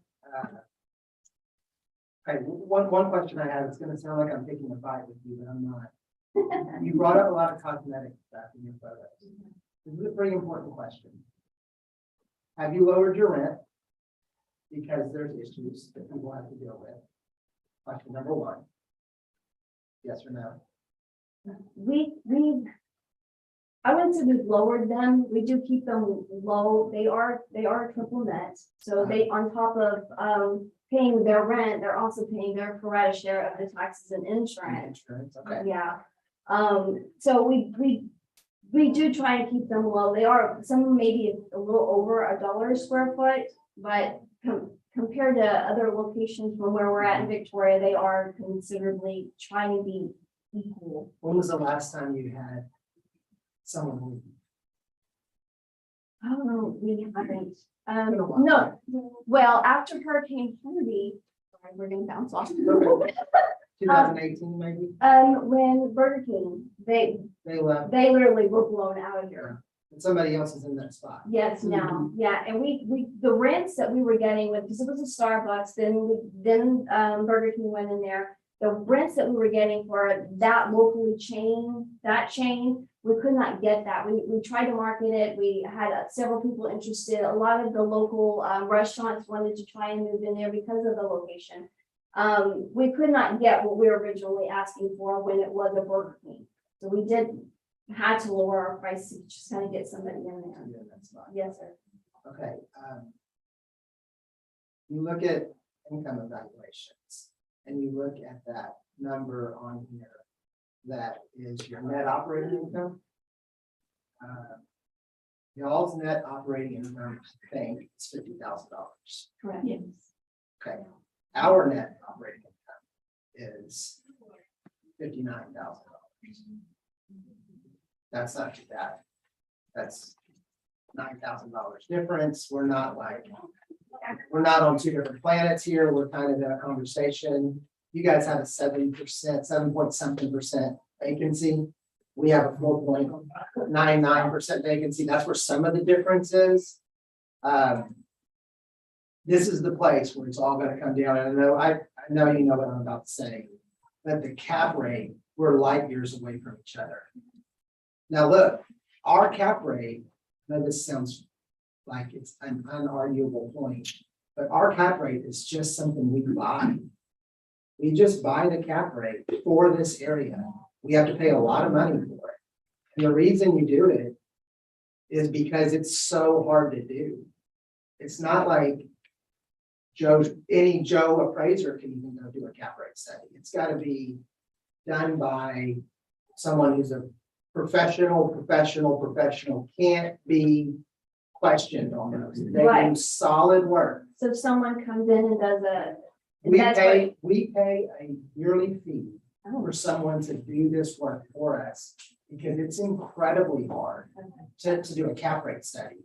I mean, it's just difficult. And so the cap rate study, the 6.7 versus y'all's 11, I think, or 10 something, whatever it was. That's where the whole value difference is. That's it. I mean, there's a little bit of value difference on the $9,000 difference in operating expense, but it's ERB, right? I mean, I have to go back to class here. I don't do this all the time. It's ERB. So it's income, it's rate times value. Income divided.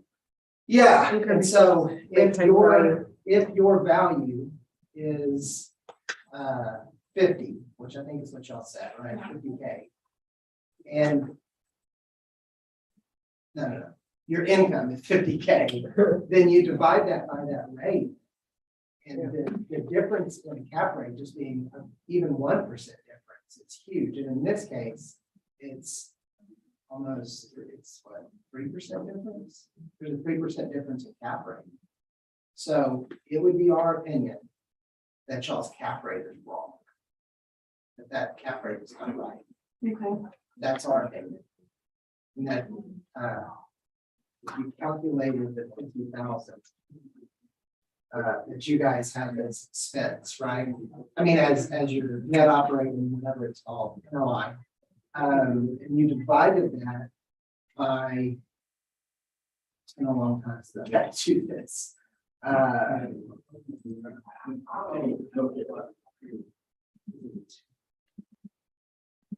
a while. The math, We'll forgive you. it's just been a while. I don't want to start spitting out wrong numbers. I understand. Well, I should be able to. That's the difference. You have an 11% cap rate. So what are you that's okay. The difference, what do we have as a cap rate? We have 6.7 minus 11. All of it is it's that 4%. That 4% is what's changing this whole thing. I mean, because the $9,000 difference, it's all caught in that cap rate. Where did your cap rate come from? It's all aboard those are the cap rates that we're given in our area by our upper management is what we do when we go against their. It's a very high cap rate. I agree. It just is very high. I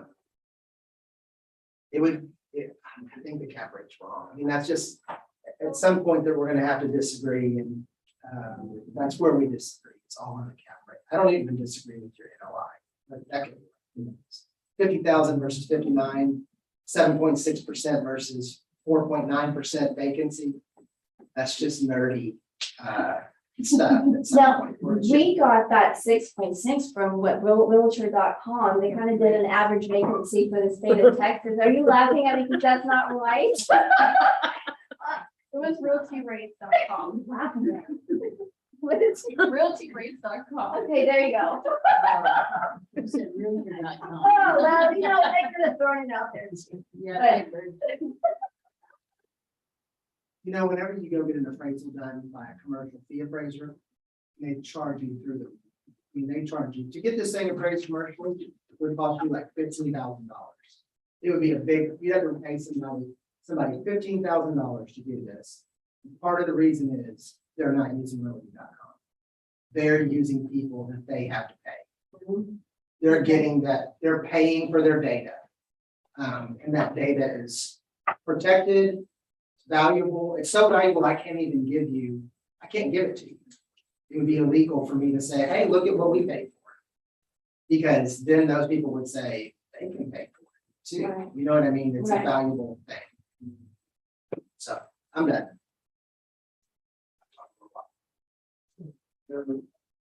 We're sticking with your. yes. You have 4 minutes if you want a question or other comments, anything you want to add? Well, I guess I would go back to my comments. You know, if you look at exhibit E, you know, that square footage is 7,360 square foot. And ours is 7,850, but you know, they have a improvement value of 43,410, which leaves them at $5.90 a square foot. And you know, it's the same thing with a 6,000 square foot. Put them at $283,000 value at $47.17 square foot. You know, I'll just questioning, you know, as far as that goes, you know, our value is a lot higher than theirs at nearly the same square footage.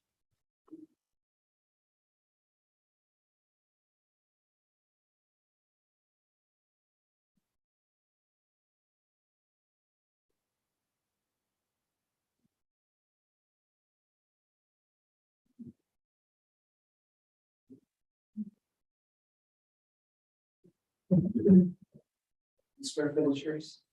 Ours is 7,880. Can I just ask you a couple questions on your stuff real quick while we're doing this?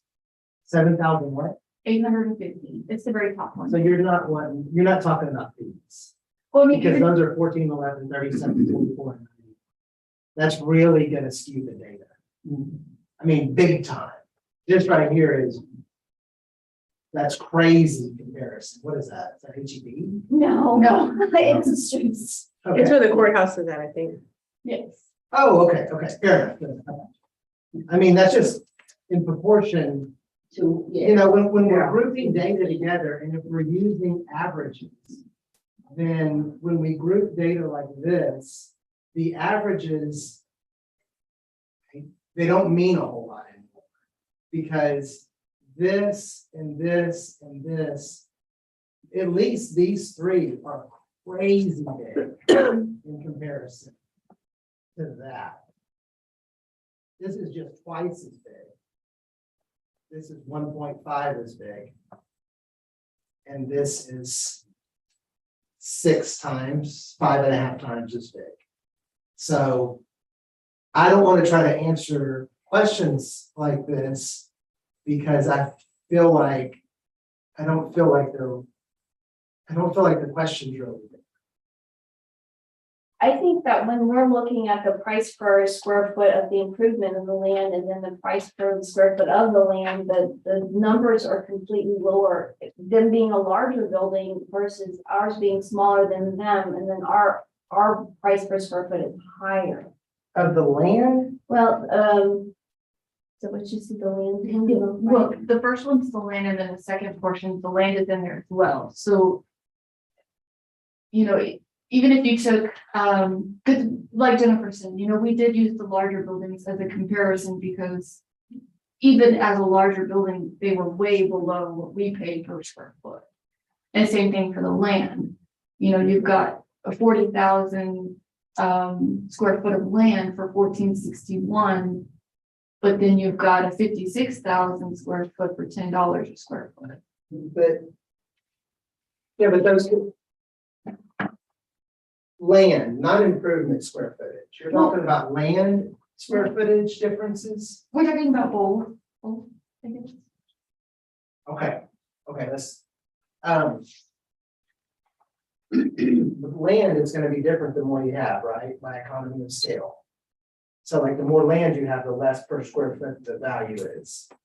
Okay, That's why this, you know what I mean, the less land you have, the more per square foot. And the same thing happens with rental space and such, it's like, it has a scale to it. You know, it's premium for a little bit, a boutique may pay more per square foot than some large, huge building.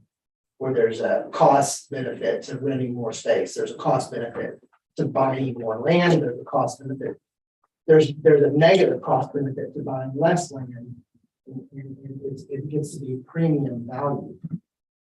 That's why, and then when we're dealing with averages, that's why it gets very difficult to do this, and you know, it's just a challenge. It's a challenge to arrive this way. Also because with land, location differences matter even within the same road. Depending on where you're at on this road can make a big difference. This is Colorado, but I'm assuming it's also on the highway. This might be like Rockport Planning or something like that. Because it's on the corner, or this could be that veterinarian office. I can't remember which road is Colorado. But either way, I mean, land values are different. Depending where you're at. What is that? It's JJ. Walmart. Well, yeah, it's a little different. You know, it's not, that's going to be on a different table than some of this down here is. And these values here would be different per se than values maybe on the other side of ACE. There's a lot of moving parts to what we're doing right here with this. There's a lot of moving parts. So it's, I don't think I can satisfy an answer to this, and I'm more comfortable saying that it's hard for me to deal with averages when there's different data like that. I feel like that grouping should be done a little bit different. so that I don't have to deal with an average of something that's 15 times as big being averaged into that. It's kind of a challenge for me. Okay, we're kind of all, well, Sorry. That's okay, it's your fault. We'll know better next time. Well, and we always do. There's some truth to that. Me too. I mean, yeah, it always happens. Right, do you have anything else you want to I don't think so. Did you get a chance to do comparables?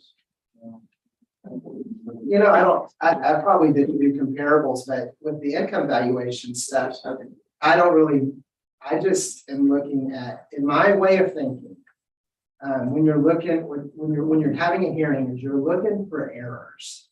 Either it's just inadvertent errors. It's really all you're looking for is did something happen and are we off? And to me, what speaks volumes here is that our NOIs are very close without us knowing anything in particular about you guys. That's just industry NOIs. We come out $9,000 difference.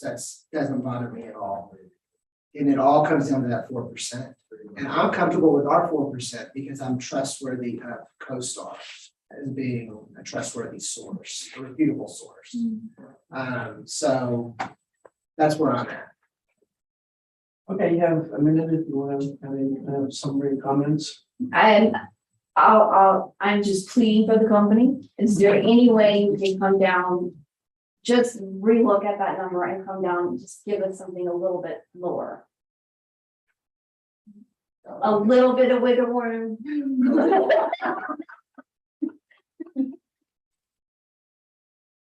We go all the way here.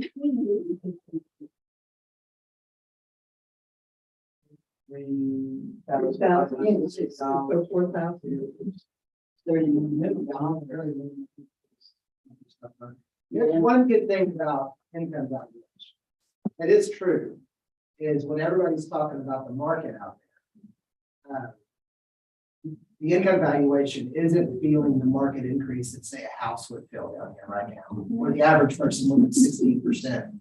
Imagine if you guys would have went up 16%. You're actually dealing with the opposite. You're coming through COVID, wondering if people are still going to rent commercial space. Right. It's a different, it's like the flip. Like the flip, one side is all happy because we're selling things for more than they're worth, and the other side is wringing their hands thinking, when are people going to come back in and be wanting to buy from us and not buying everything on Amazon? Right. Yeah, it's a challenge.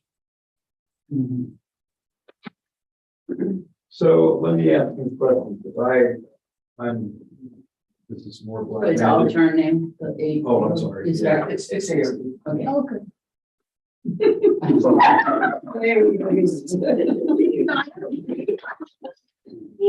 Sure.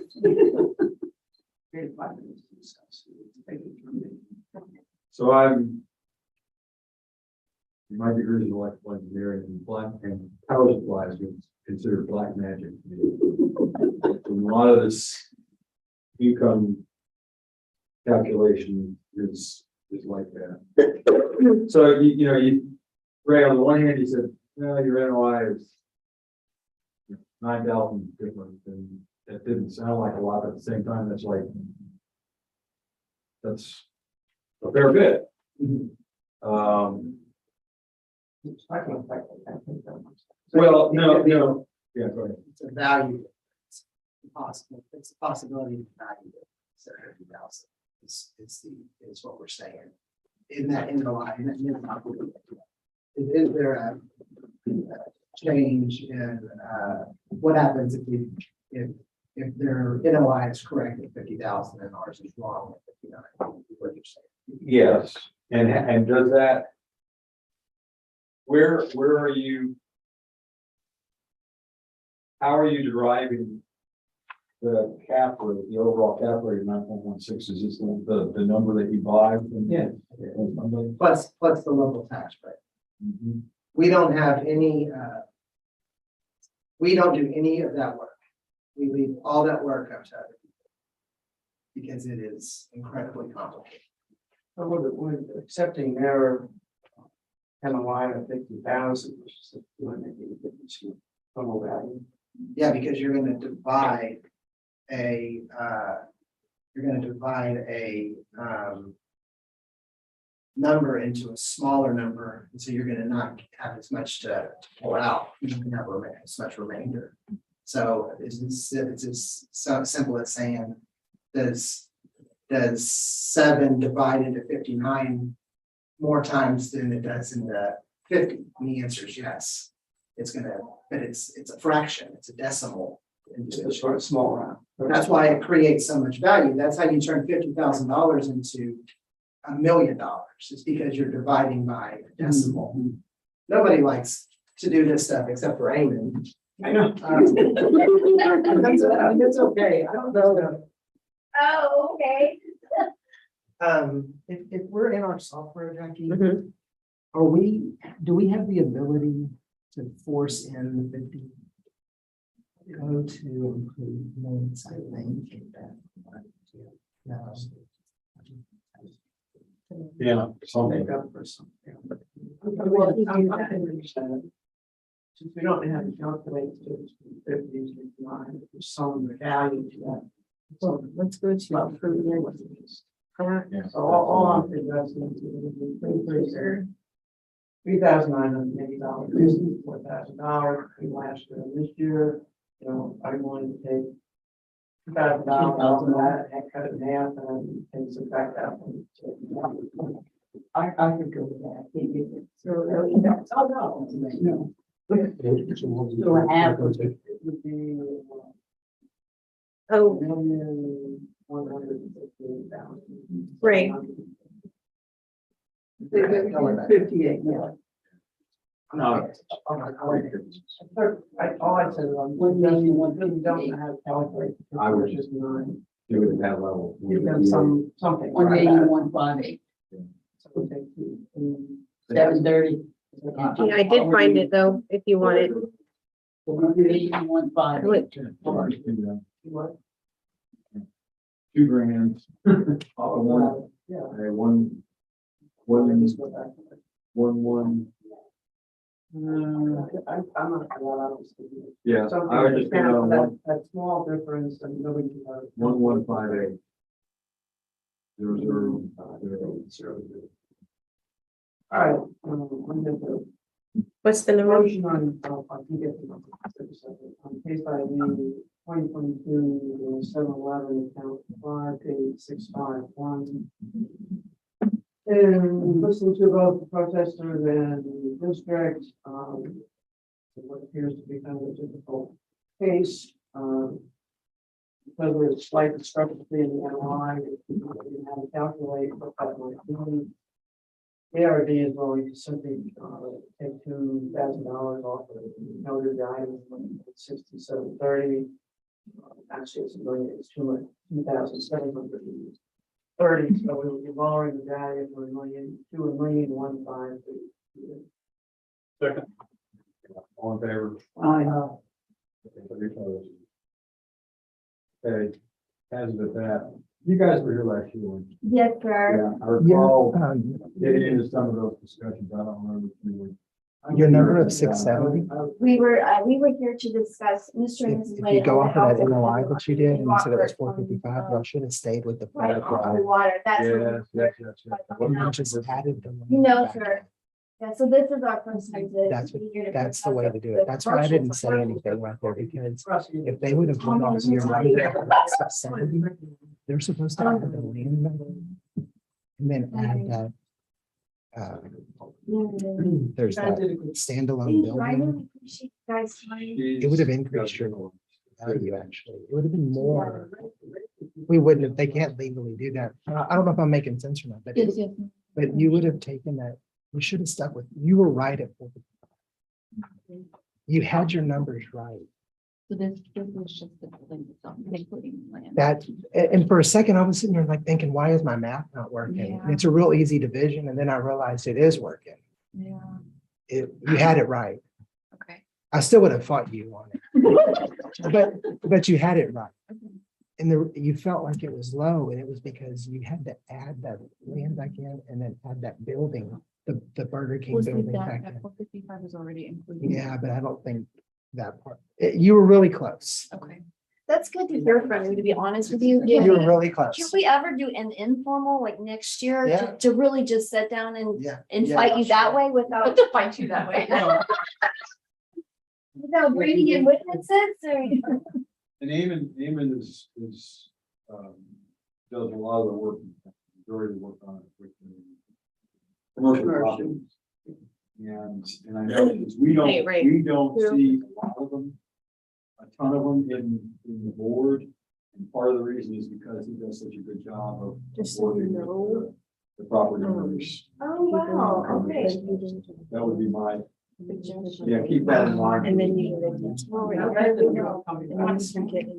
Yeah, we probably, yeah. Well, I tried to grab you back over here. It's okay. I figured out the math. Okay, well, that's how you do it, just so you know. I know how to do it now. We'll refine.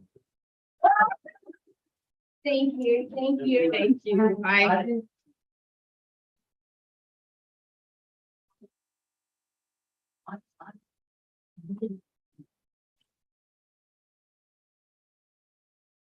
All ready for the next case? Yes, ma'am. All right, it's 1304. Yeah. That's all right. Yeah. Okay. Sad that more of these don't come out black and white. Well, and I don't know, I mean, Eamon had to leave, right? Yes. Yeah, and I don't know if it's possible that, I mean, not that I'm saying that, you know, I'm not denigrating Ray. Yeah, but Eamon's got this stuff now. And, But that wasn't that much of an increase. well,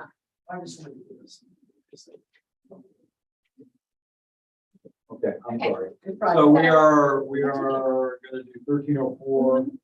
There are two people here in person. Yeah. This is an agent's attorney that's handling this contest. Okay.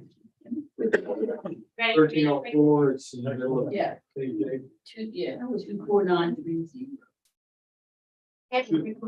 Oh, no. Back to the next one? No, just.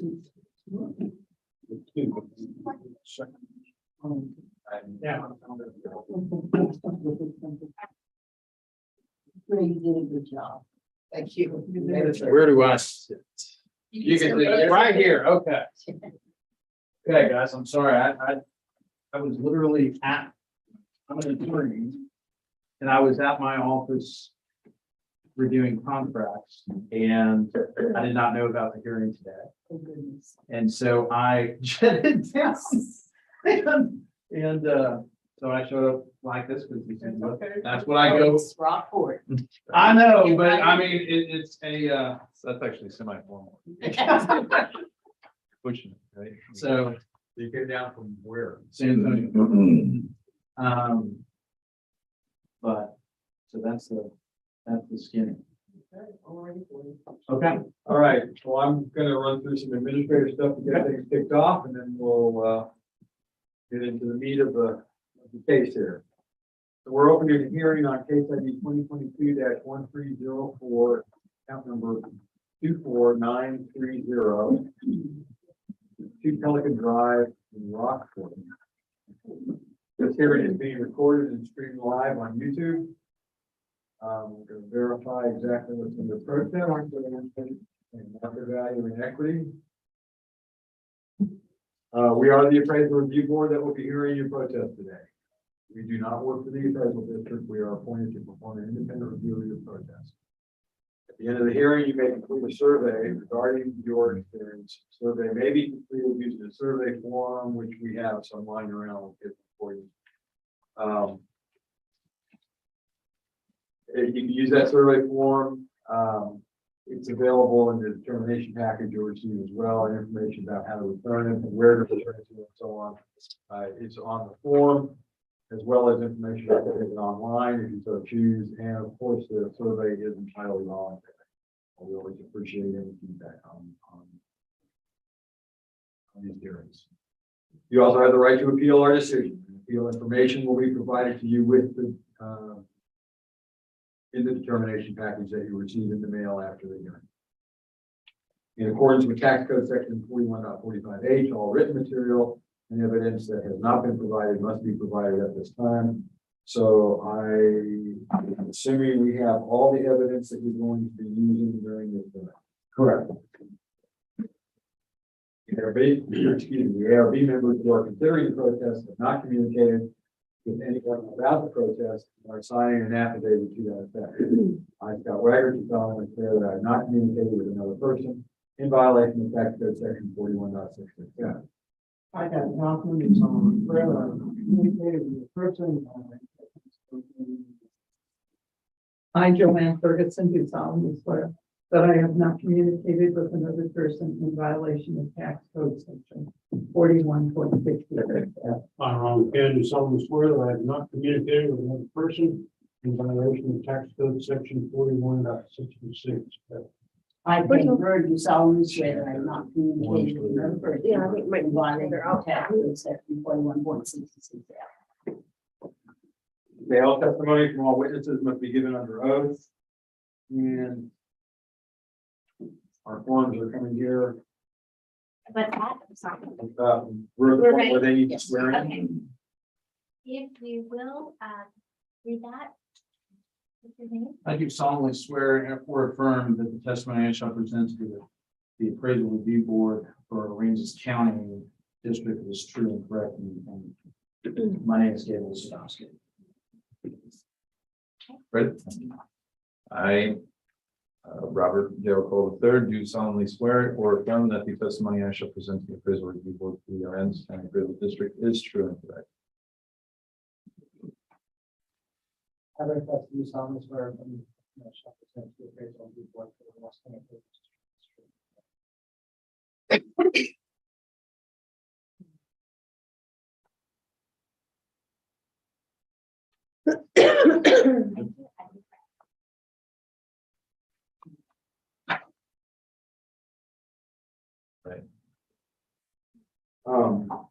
Val, before you leave, I just want to verify the names, right? Okay, this is Gable Sadowski. So I actually represent the homeowner in this case. I'm sorry. Gable, Gable, last name Sadovsky, Texas bar number 240817888. He turned in an appointment of agent form. And this is Robert Crawl, and he is a general contractor. He's here with Mr. Sadowski. Very good on that last name. Good job. That is a rarity, almost German. It's an Irish name. It's very Irish. Are you comfortable with? Yeah, no, it's just that I didn't see, because the names we had is Morton, Elmer Martin, I guess is the homeowner. Correct. So you're, That's my one. okay. All right, great. Just want to make sure we're all. Yeah, and again, the only reason I'm coming down is we just didn't know. I spoke with my client and he is in New Mexico currently, so I literally left my office at 12:30 to get down here. Wow. Okay. I need to ask both of you, whether either of you hold a license or certificate from the Texas Appraisers Licensing and Certification Board. No. Okay. Yeah. Under this back here is the hearing procedures times. This is how we're going to run the hearing today. It's broken into two options. One is if you present first, or the other is if the district presents first. And you have the choice. You make the choice. Whether you want to go first or the district. District. Okay, it's, I'm gonna go kind of quick on this. We've, see a lot of key Lego stuff, so I'm not gonna pull it up on the map or anything, if somebody really wants to see it. This is on Pelican Drive in Key Lego. And, okay, yeah, Q1, Q0, right, so we have a value of 710. The first comp that we'll look at is July of 21 on Pelican. 700 square feet smaller, about the same age, sold for $755. Comp number 2 is on Bimini. About the same size, same class. Age is pretty close, sold for $973. Couple number 3 is on Hooping Crane, sold for $935. It's a larger home. Age is pretty similar. And then there's a comp on Bayshore. Over 648, sorry. Large, little 400 square feet larger. Age is, appears to be a little bit older home, but from an effective age standpoint, a little bit older from building also, but anyways, the median sales value is $770. And if you look at equity, we show on equity, we $20,000 high on the house. So our equity grid says 690 instead of 710. And that's comping, let's see what we have here, class 5 homes. All of them are pretty close to the same square footage. Their age is all about the same. And this, you don't have a weighted for land value, no, not really. They're all pretty much the same from the stats. So the median equity value is 690 instead of 710. That's all I have. All right, so is it, This one's actually about 3 seconds. Here you go. Minutes to ask questions or cross examine, 5 minutes for your presentation, and 7 minutes, whatever you want. thank you, Judge, I'm sorry. Thank you. Now, you testified today that you know what those sold for, is that correct? No. Well, I think if we read the record back, you would hear that you testified that they were sold for a specific number. Is that correct? Sort of not. We do a lot of hearings in here, so I can be more specific if you would like. So my real question is this, do you have access to MLS? No. Okay, so you can't testify as to, extreme accuracy and precision as to what those homes sold for, is that correct? That's correct. Okay, nothing further. It's your turn to present. Okay, so I'm not going to spend my time contesting property values. What I'm specifically going to, I don't know how this works here and how I can present up there. There we go. Okay, perfect. Excellent. So how do we scroll down? Okay, can you please scroll down? Okay, so page 1 there, that is a limited mold assessment report issued by a licensed mold inspector here in the state of Texas. If you can scroll down, please. Okay, well, actually scroll up, please. I'm sorry. So findings, and without reading this, because I would imagine everybody here reads, writes, and understands the English language. The house was inspected for mold.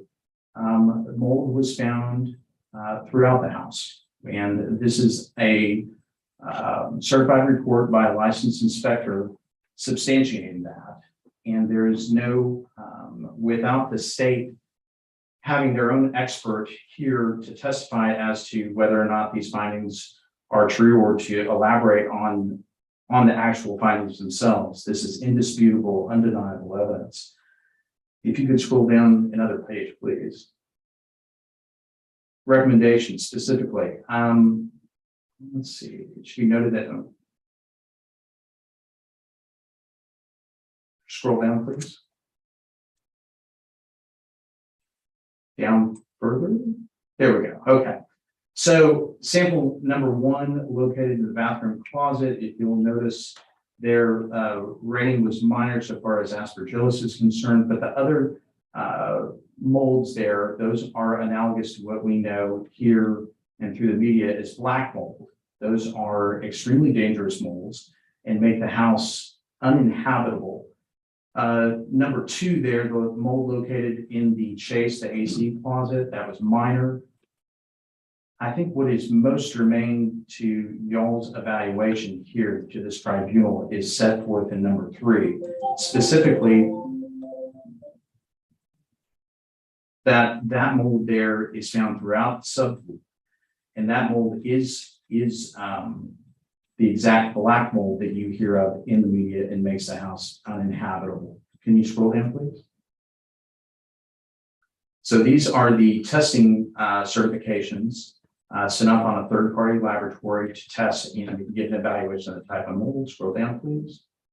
Same thing, scroll down.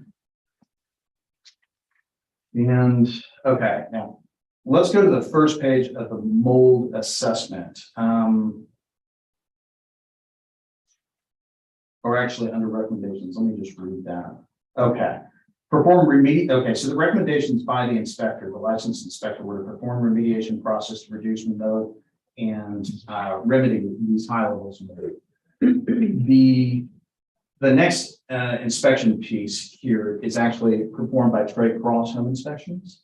And that there are several things without going into a long diatribe. If you can just scroll through, there are problems with the house, problems with the floor, problems with the windows, but most poignantly, I think for this tribunal are found on page, it's actually,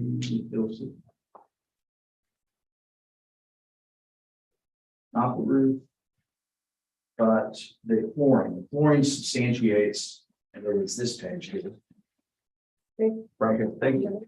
And if you'll read there specifically in his comments, there is multiple flooring planks not converted to adjacent planks or damaged planks. While damage may be caused by moisture in the crawl space or between the subfloor and floor joist coverings.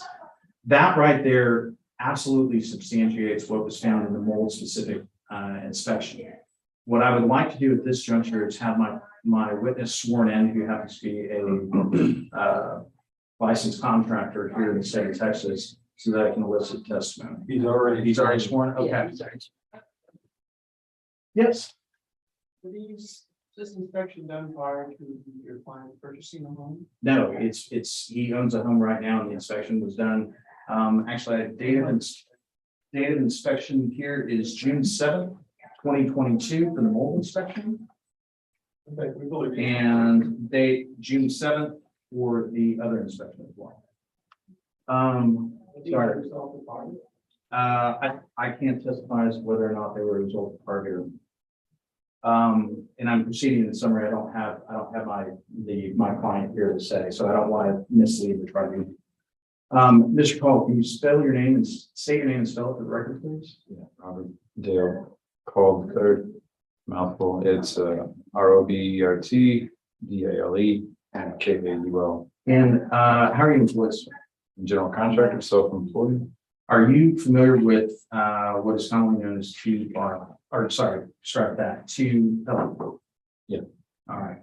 Have you had the opportunity to observe mold in the house? Absolutely. Where is the mold located in the property? It's not only below, on the bottom surface of the subfloor, a 3/4 inch plywood, but it's also above. It's between the moisture barrier and the actual plywood. It's on the surface of the plywood too, on the inside of the house. So it's above and below that plywood. Is it fair to say that mold is pervasive throughout the structure? I was tasked with. I was tasked with opening up a section of flooring in every part of the house, every room of the house, or the larger rooms. And so every single section we looked in, we peeled up the moisture barrier for the mold inspector to take pictures. So, and just to speed things up, because I don't want to run out of time. You can finish your sentence. All right, so what would it cost to remediate this property based on your training experience as a general contractor? Without the complete, we already have a verbal confirmation that subfloor needs to be remediated, which means removed completely throughout the entire house, which means flooring, trim, subfloor, every room by room needs to be done by a certified remediator, which is overpriced, special service, so special pricing. But the estimation as I would do it, as I would understand it to be, from my experience, is anywhere between 80,000 to 115, and it could be more because we don't know the extent of remediation that needs to take place yet. Thank you very much.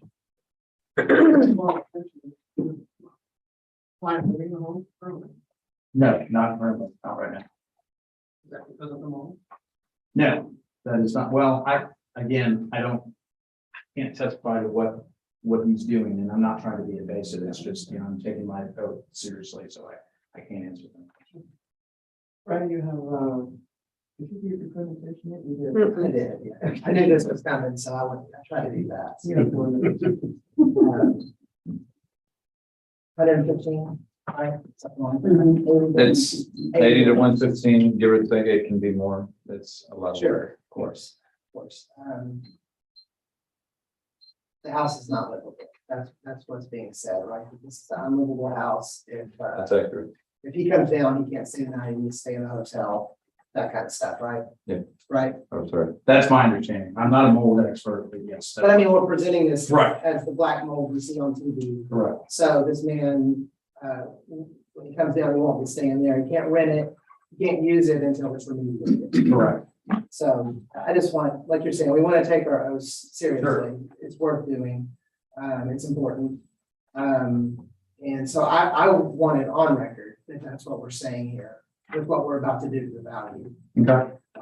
That this is an unusable house. And you know, please understand our position. We get told that this is an unusable house. Of course. And then the next day, they're using the house, renting the house, driving jet skis to the house, and their neighbors calling us mad because we happen to believe them. And they know that they're gonna pay more taxes because this other guy was willing to just embellish a little bit.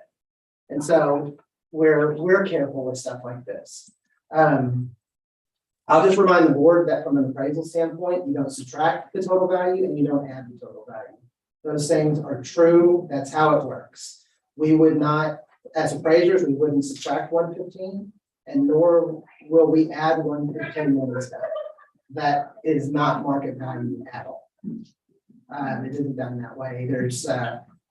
There's great potential that he will spend more money than he could recoup in a transaction.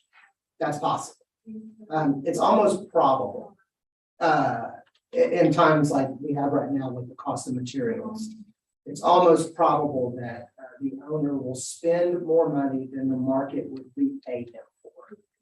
And that's why it's not always fair for the house. I don't have a problem with 115. I have no qualms about it at all. I'll tell the board what I do in cases like this. I told y'all before, I cut it in half and I come home. That's what I do. So. I have a couple questions. How long has it been since it's on my time? Yeah.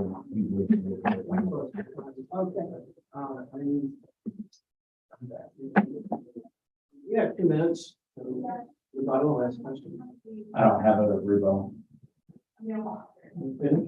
Here it is, close. 2 minutes close.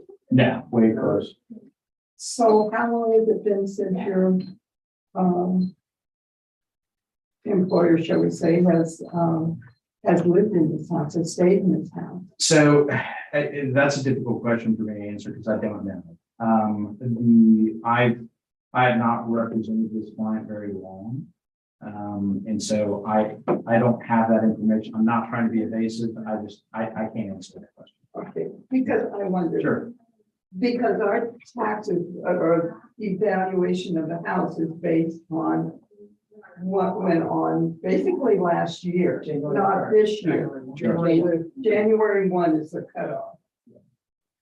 And it's taking you and him until a week ago?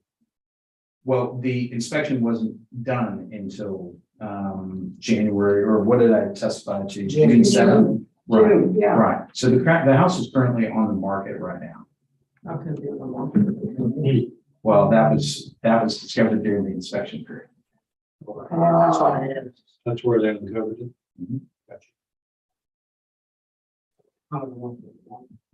Let's suffice it to say that it's a substantial impediment to a marketable title.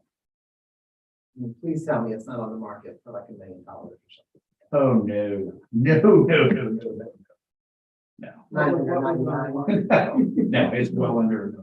I mean, it's one of these things, folks, that because of the level of damage, if you will, from the mold, I think it's going to be a problem so far as appraisals and and it's it's substantial. I mean, I did not. I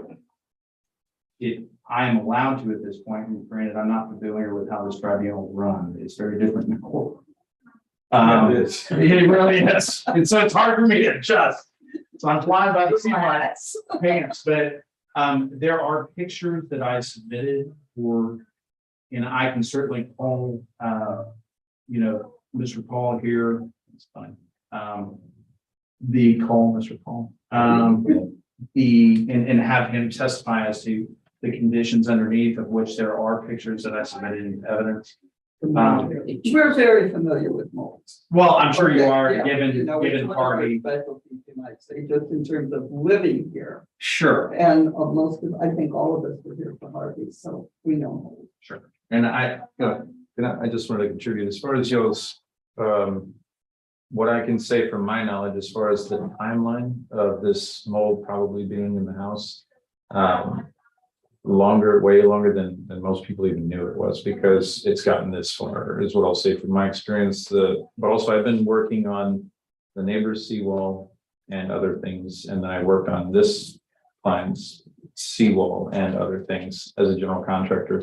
And so I happened to be there when it was discovered, and I was the one that opened it up for them to see these things. So when the insulation was installed below the subfloor, what Mike Frost told me was that it was installed wrong.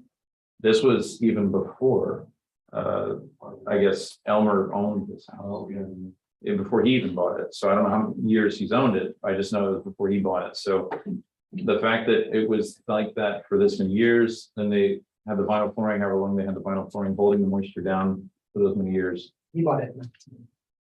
2019? Oh, okay, so it, however long that's been there, the flooring. I think he has been bought there. it in 17. Yeah, before this one. So then was run 5 years, so we're almost 6 years now. Let me ask a quick question. All of the inspection stuff that you guys talked about, let's focus on the floor, the subfloor. Well, there's been a secondary inspection, which I didn't have. I just came down from San Antonio. I don't have those results yet. And so which deals with the walls themselves. And so this is my crash course in mold. Y'all are more familiar than I am. Mold evidently travels up. And so there's mold pictures inside Trey Crawford's report about it, about the windowsills and everything else. And so my suspicion is that it's in the wall. And in fact, I would like to ask one question, I need to get this question answered. Please be able to answer this question. Okay. The house is listed as pending. Yes, Just tell me it's not. it is pending. It's pending, but the thing is that it's pending until we actually get these results. And so Not the ARB results.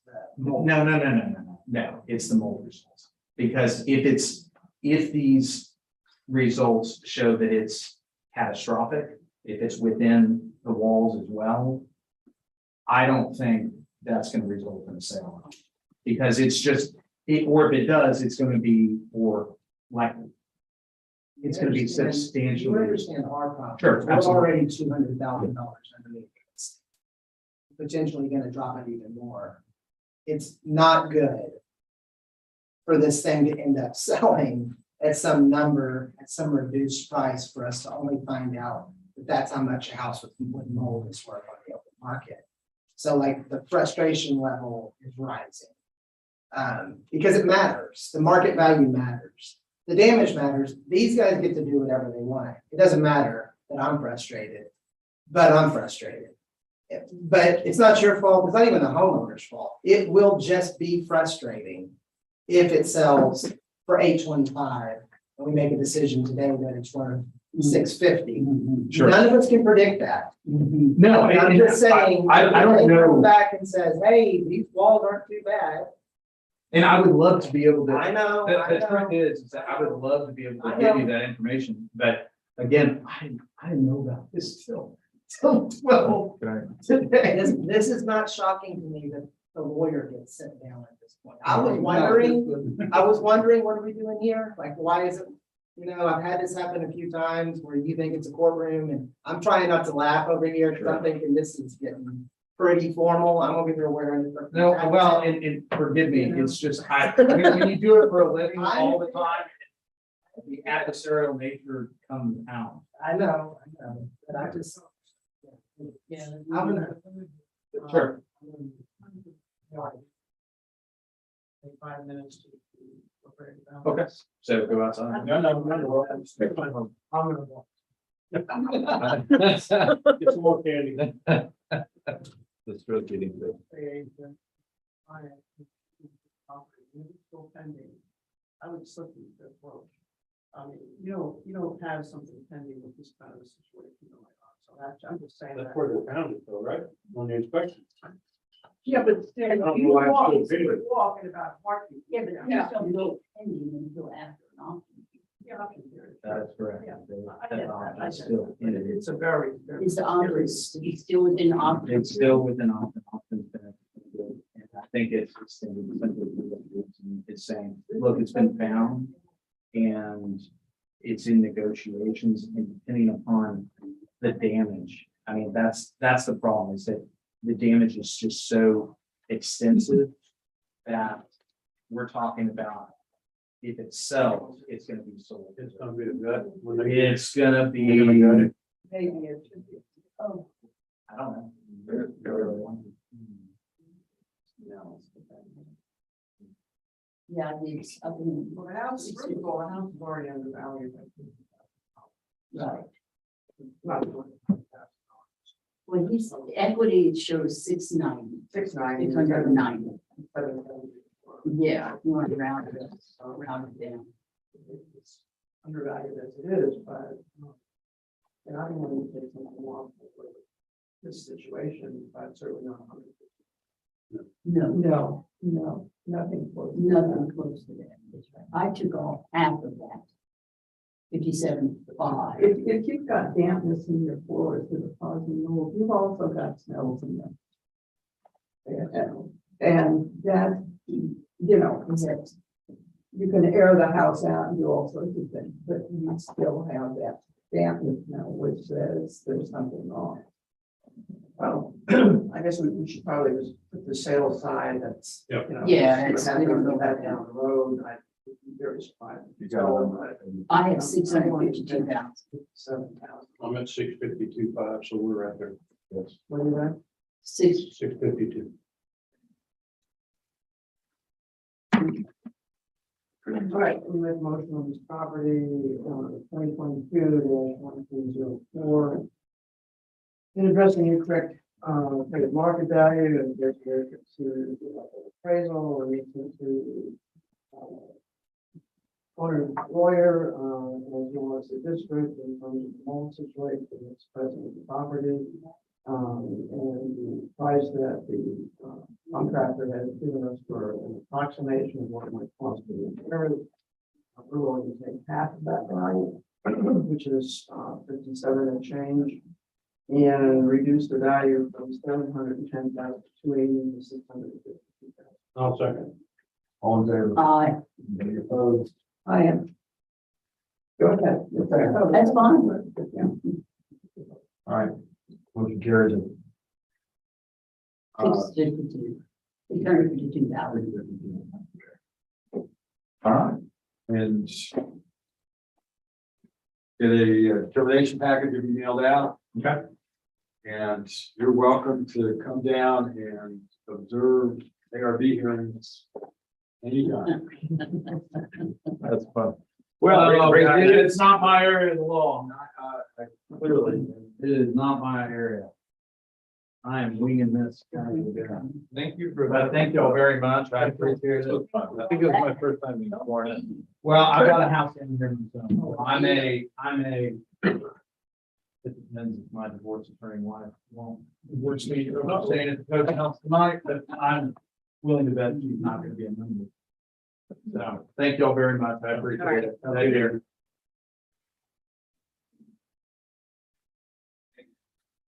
Okay. I don't know if y'all need a break, but. The next phone hearing, it was not requested in advance. But when the affidavit was sent in, that's in place, they did check phone hearing, and that would have been done. So are you amenable to doing the phone hearing?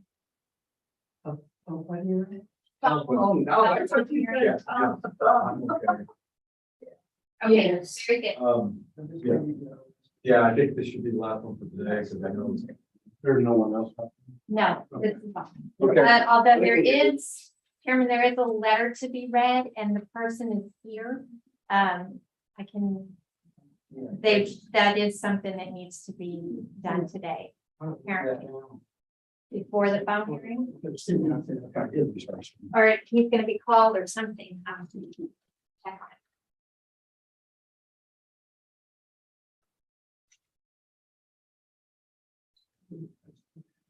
No way. It's somebody from out of the area, maybe he doesn't want to stay. They could have gone over there and offer him 100,000. I'll go over there and make an offer on about 100. And I hope he did it. I've got it, you know, I do, I hope he did too, I've got it. because, it just started adding up. Oh, yes, it's for sale. Oh, yeah, did I tell you? This is, you know, they're gonna get the price. They're gonna negotiate. Yeah, and they're good what you did, maybe only 50,000. All of those ever really sold. No. Residue from it, it's. You have to get- Cabinets, it's. Air conditioning unit, all that is. I remember after Harvey, we had to gut them, take them to stud if they stayed. Get rid of the air conditioning ducts, and then build this all everything. And more than once. Yeah. What they were. And I'd be really pissed, like you said, if, And that's, you know. I'll give them 100 for it. Because you can't, oh, I didn't, you know, I didn't tell you. Kind of that. That was their inspection. Well, that's why I couldn't understand why it was so close to them. Where's the? Oh, they- Yeah. They did. Well, they just had You're a back. buyer. I am back. Okay. Yeah, I was going to. You have the favorite now. So Val has it. Yeah. So, So we have a letter to be read, but the property owner is here to deliver the letter and just to hear it, no open meeting, so they can be here. Sure. And, make the, it's all just, yeah. Yeah. And Ms. Rackenell, if you'd like to come on in.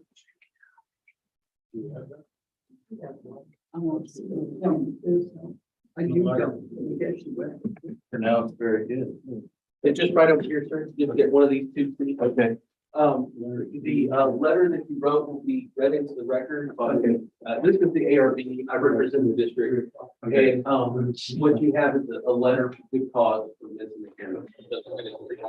Okay. That's to change in just a moment. Val has the letter. It's in your tab, it's under letters to be read. This is the, this is Mr. Rackenell, and that is his letter. I'm looking for the property ID. Oh, it's at the very bottom. Oh, I see it on the tablet, but I don't. Yeah. see it in the- Yeah, it's on the tablet. Property ID what? 61836. 61836. 836. That's Ms. Cox. Address the ARB, I would like the opportunity to present my case to the board based on That's not me. a misunderstanding of time and date of the hearing. My understanding was this was the day for the informal hearing. Please make me accept this case on. You sure? Right. Okay. Well, not the legal, but the road. So just to clarify, you were on the opinion that your informal hearing was today? Right. I mean, in the past, what they've done is when I did they called me on the phone because of COVID. So, you know, I was like, I saw the date, I must have misread it because I thought it said that you could come in and do the informal hearing all day today, and today was my day, so so I drove in from Bernie to do that. I guess it was a 10 o'clock hearing that I didn't see, so. So you received information that you had a meeting today at 10, but you. I guess I received, but I never saw the 10 o'clock date. I interpreted it as being for the informal hearing, just come in and sit down with Mike or whoever, one of the appraisers, is the way I interpreted it. So what did you actually receive? I don't know. I don't have it with me. Letters. Yes, we have a copy of it. And then notice of hearing single. Pull up all the information. Yeah.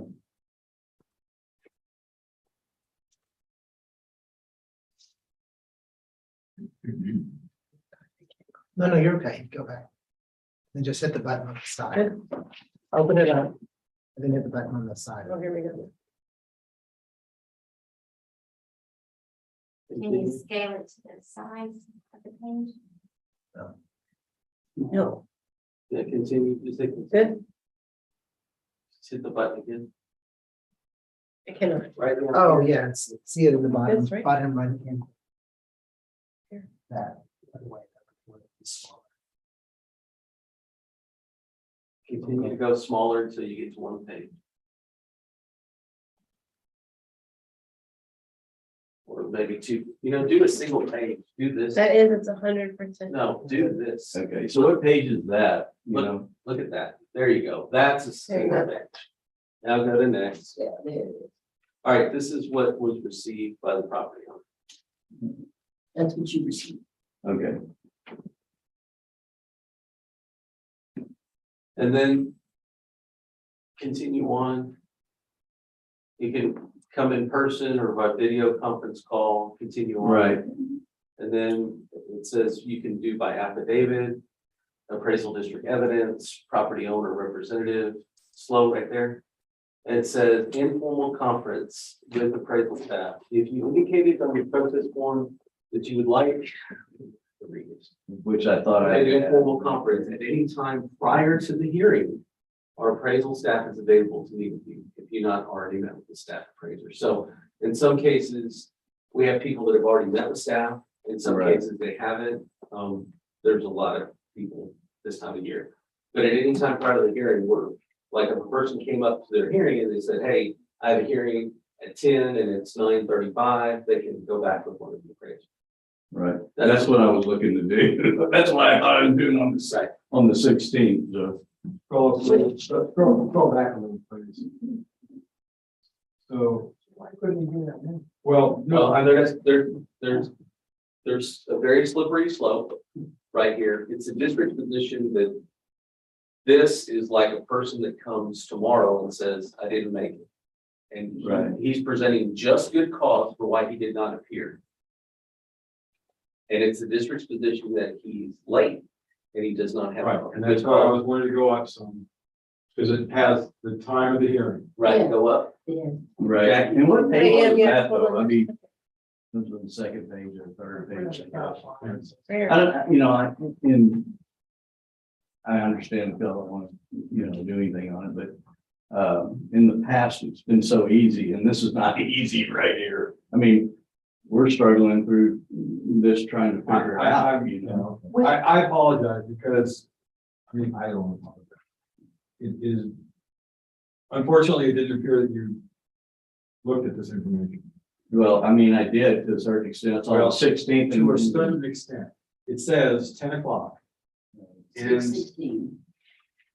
and you weren't here at 10 o'clock. Right. No, I wasn't Within here, and I 15 could have minutes. been. You know, I believe if I So- wanted to get here.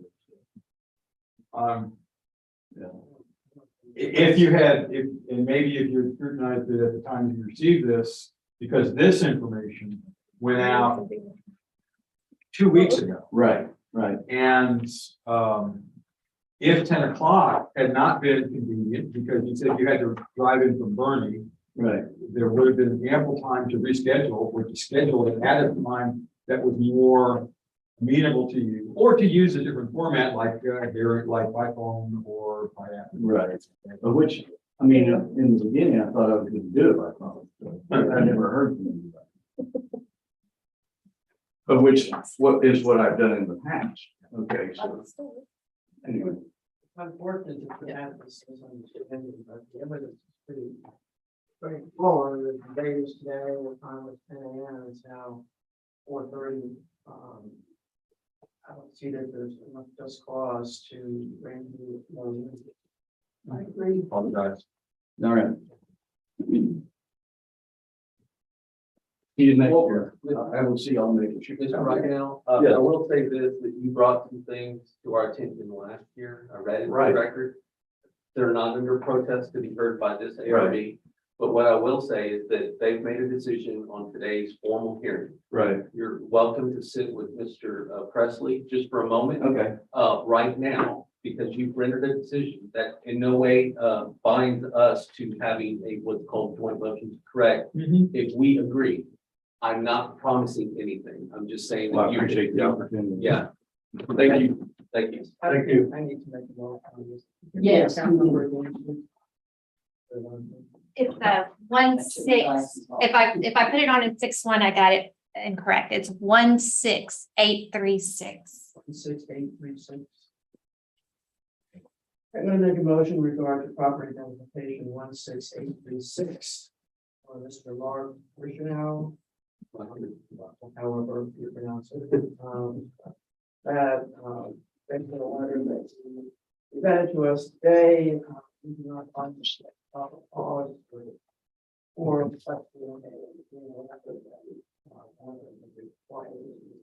I'll second that motion. All in favor? Aye. Anybody opposed? No, I'll get back. are we done? When we're done with the letter, we still have a telephone. I need a break. Yeah, sure. Yeah. This has been an interesting day. Very interesting. So glad, more. It's gonna be. Has it been?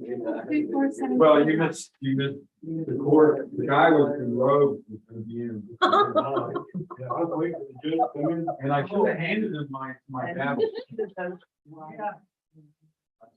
Like we were guilty and he was gonna. Call it, we drive you. We are on. I understand. Yes. Okay. I like that. Right. Any case, I was looking for a general, oh, it's been a rough day or, oh. Oh, no. Stress Past that. very long today. So we'll be waiting when it's going to. I think I see what everybody. The week, actually. The first 2 days. So you to leave that open if you want to, just get Yeah. a little more air. I have a calling the AT&T to see what they can do, maybe a return or maybe a force.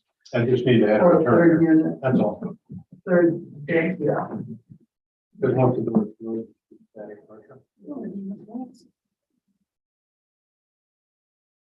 I just admire y'all so much. Oh, don't put up with this. I don't know, maybe We do try to bring a couple laughs into your life. we do. We try to bring laughs into each other's lives. You have. Yeah. Oh, yeah. So this is case number 1482 on the 3 o'clock docket. It'll be phone.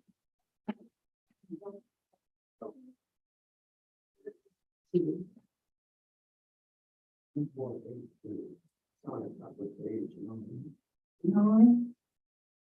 Yeah, here it is. Okay. That page number.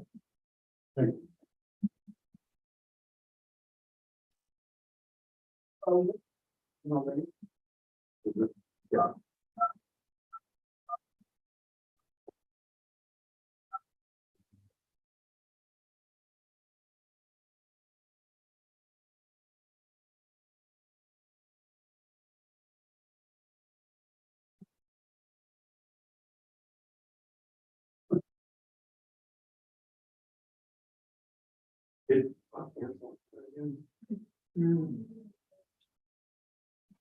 Sometimes it takes a bit to make the connection.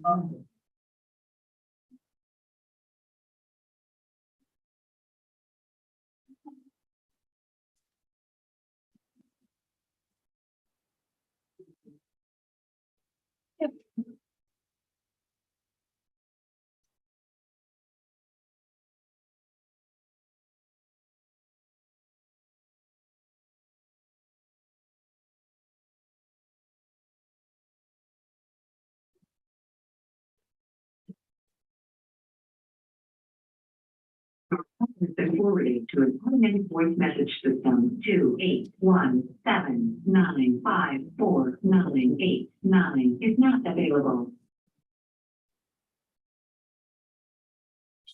Let's give it, Let's check and see if it's that. Phone number? What's the message? Let's look at. Aransas said out loud. And it's really one. Is that it? They were talking about the number over there. and that's what No. it said. It's the same number? Yeah, Yeah, let me, it's hold on, there. Val, let me look somewhere else. Hold on. Okay. What we're, yeah, that matches what we have in our. It's system. dates, right? Okay, what about this one? There's two here. This is only Harvey. Oh, okay. Yeah, let me look at Harvey. Okay. This one. Look at his, happened. See what he wrote on it. When they. That's on the property affidavit. It'd be under ambulance. No, And it's the second one. okay. You say you're looking forward to Friday? Oh, I'm looking forward. and we have Monday also. Because it's Wait, single wait. family. Oh, you know what? I didn't write down that. with some of the weed stuff. We got a mountain of money. Yeah. That's what, I am. And we will think of you often. It's not 1 minute. Sound the right number? Yes, it does match everything that the affidavit is in, but that at the bottom is an older number from another form. Was that an extra We number? try this one, yeah. Yeah. And that other number was one. maybe they don't Well, answer because they didn't recognize. Oh, it. mhm. Yeah, that was a That's date right. number and the other one was a cell. So maybe.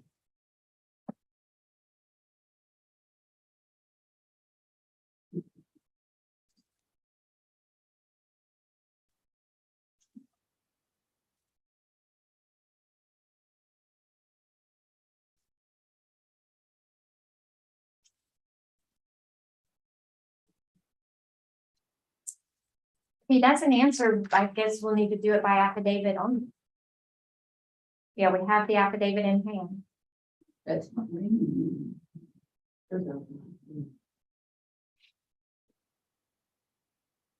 Can you look to see on the property owner? It's going to Tomball, so it's What do you want? line. Oh, it's- I thought he wanted to look at something. Yeah, just so we're trying. Your call has been forwarded to an automated voice message system 28179549889 is not available. Colin, this is the appraisal review board calling you for your telephone interview. We just want to let you know that we made the phone call for you. We do have another number we want to try. He can try and call us back. Or if you get this message within the next 5 or 6 minutes or 10 minutes, you can call us back at 361-729-9733. Thank you. Yeah.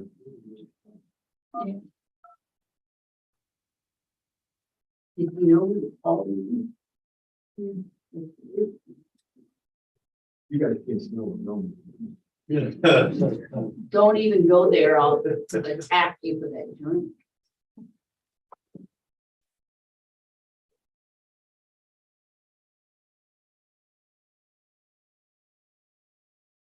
And he would have called once earlier. He called in. And that's the number we took down, and yes, and that's the number that he put in on his affidavit, so. Supposed to be available.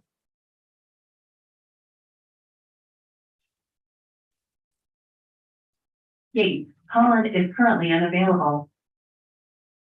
Please leave a message after the tone. When you have finished, please hang up or press the pound key for more options. This is the Aransas Labor Review Board trying to reach you for your telephone hearing. If you want to try and call us back in the next few minutes, we can try and get your hearing taken care of.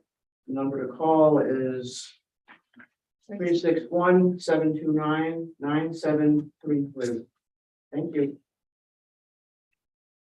We have an affidavit in our hand, and the indication is I intend to appear by telephone here for the hearing. This affidavit and its evidence may submitted with it may be used for the hearing if I do not appear for it. So we do have this to be able to proceed. It's not a no-show, it's not voting. Right. And the procedure say if he's unavailable or we can't get back to him, can't get a hold of him, then he forfeits the option to have a hearing. That's by telephone. Well, we've got the affidavit. Right. Okay, so I'm going to commence a hearing on case ID 2022-1482, count number 24771. Which is, I lost it here, 64 Nassau Drive in Rockport on KLA. This hearing is being recorded and streamed live on YouTube. Verify what's under protest. It's on this line. Okay. We are the appraisal review board that will be hearing the protest today. We do not work for the appraisal district. We are appointed to perform an independent review of the protest. The protester has the right to appeal our decision, and appeal information will be provided to the protester with our determination.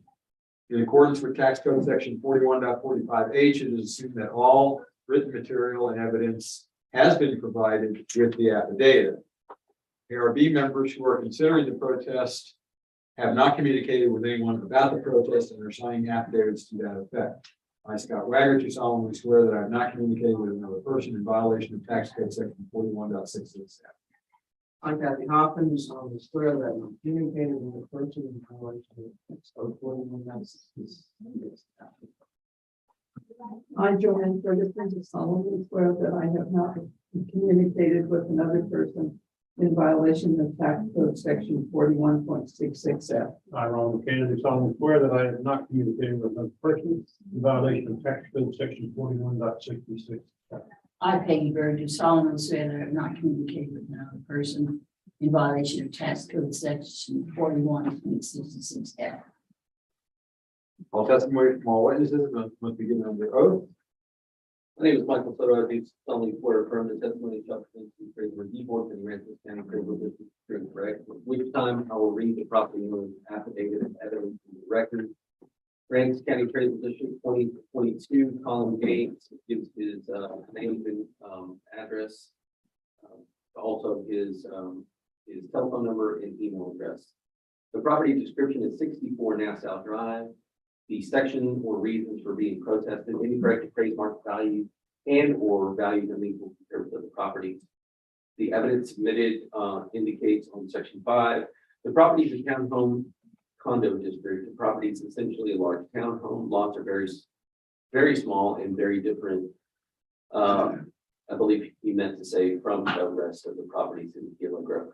The property was damaged during Hurricane Harvey. When it was rebuilt, purposely cheapened to turn it into a rental property. The property has concrete floors, vinyl stairs, vinyl upstairs flooring installed, and assembled Chinese cabinets. Before the storm had custom cabinets. Before Harvey had hardwood floors. Property is not custom like pre-Harvey. Now is built to builder grade. Now is builder grade for rentals.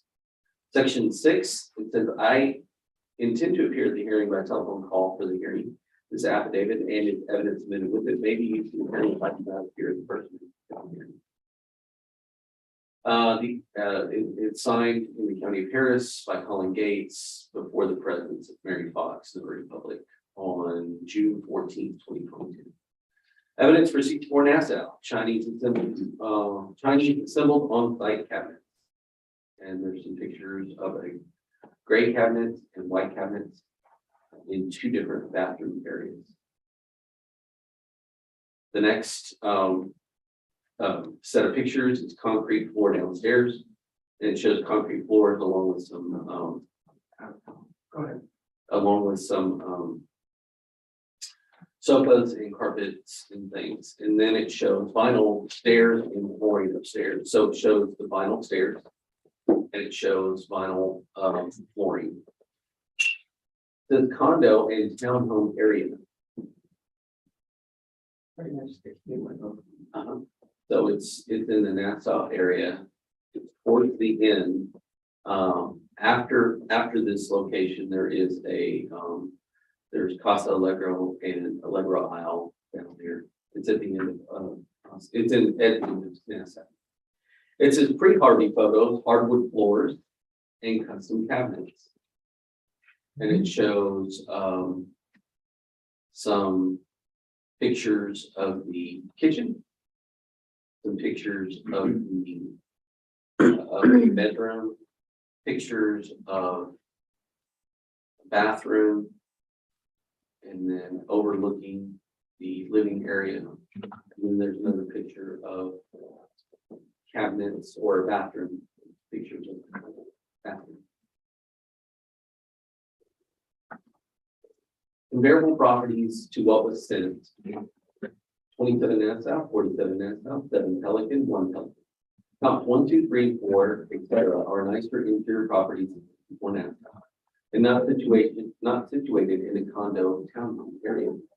I rebuilt the house differently after Harvey to be a rental and used cheaper materials such as concrete flooring and vinyl flooring and Chinese assembled on-site cabinet. The 2020 protest I won was settled at $712,000, which was first offered by appraisal district at hearing after some of the evidence was presented. And they indicated a homestead cap set at $867,710. I believe what they're trying to show there is that was the notice value, but I don't know that for sure. I'm just reading. See new running tax bill for 2022 on next page and the 712 correction. And you can see the running total. The 2022 year, the 2021 year, and the 2020 year. It shows the homestead cap assessed on each of those cases. Respectively, it's 970, 775, 712. It says in 2020, one protest hearing, which had original value at $867,000, appraisal district offered a price of 712 at the hearing after reviewing. It was in 2020. That's what it says. In the next page, it shows our grid, and it has a red area that says land size is smaller than these comps, but the market value is 20% higher, should be lower. And there's a red box surrounding comps number 3 and 4. On the next page, it shows comp number 5. It says land square footage is smaller, but higher value. And there's a red box around the subjects, land value, and the Pelican property on comp number 5. Comp equity. This is a perfect example of where I should be in the low 800 range.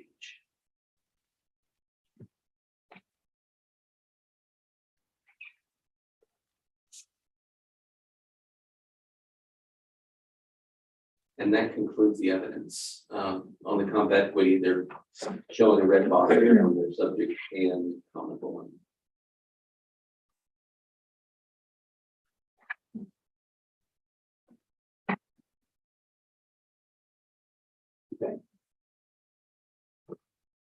The ACAD currently has a valuation of $970,350 on the subject property. Burden of proof is on the district to prove that value. The next is a pictometry imagery of the subject property. It's a big property. Yeah, this is, you keep hearing that this is in a townhome area. It is towards the end where Allegro Isle, Casa Allegro are at the end of Nassau. And it's around the corner from the Allegro condo, for sure. So, but it is not, it is not, it is not like a condo by itself. Okay.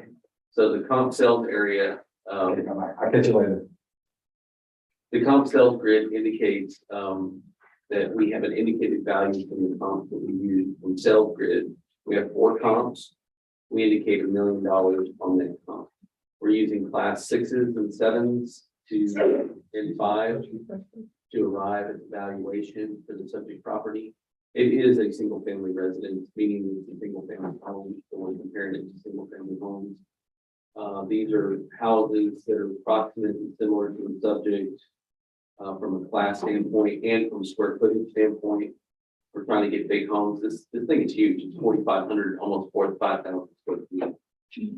And so first comp is 6,400 square feet. It's bigger than the subject. Same class. One is a stucco, one is a SS, which is standard siding. It's a wood frame and or hardy plank home. But you can see I'm sorry, I misspoke. I said it's 4,581 square feet. That's the land. The living area is 3,412. It's kind of right in the middle. But the first comp is 2,775, sold for 945. Second one is 2,001 square feet. That sold for 1.1. That's a class 7. It's a better class. Number 7 Pelican is less of a class. It sold for 860, a few hundred square feet smaller than the subject, about the same effective age. Again, that's a pretty good comp, indicating a value of $1 million when adjusted. Comp number 4, that one sold for 830. It's about the same class, about the same size, a little bit smaller, but an older property, and its land value is not as good. That one's at 895. Again, the indicated value of the median for the sales is $1,003,003. And then we have one more on Pelican, number 1 Pelican. Comp equity, our comp equity cannot get there. We're using 6 S's across the board, 6 and 7s, and we're just a little bit shy. All we can prove is 946. The board should consider to reduce the value to 946. We have 109 sales in a very robust Allegro area. That's all I got.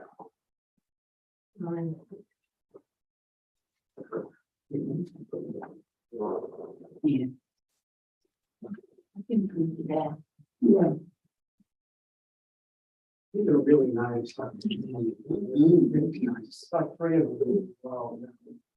It's in a condo area. It is, but you know. And he's closer to the tip, right? Because the condos are sort of on the tip. They're just, there's this house, another house, and the Lego condos. We don't move forward. And then we go the other way, you know, this other concentrate.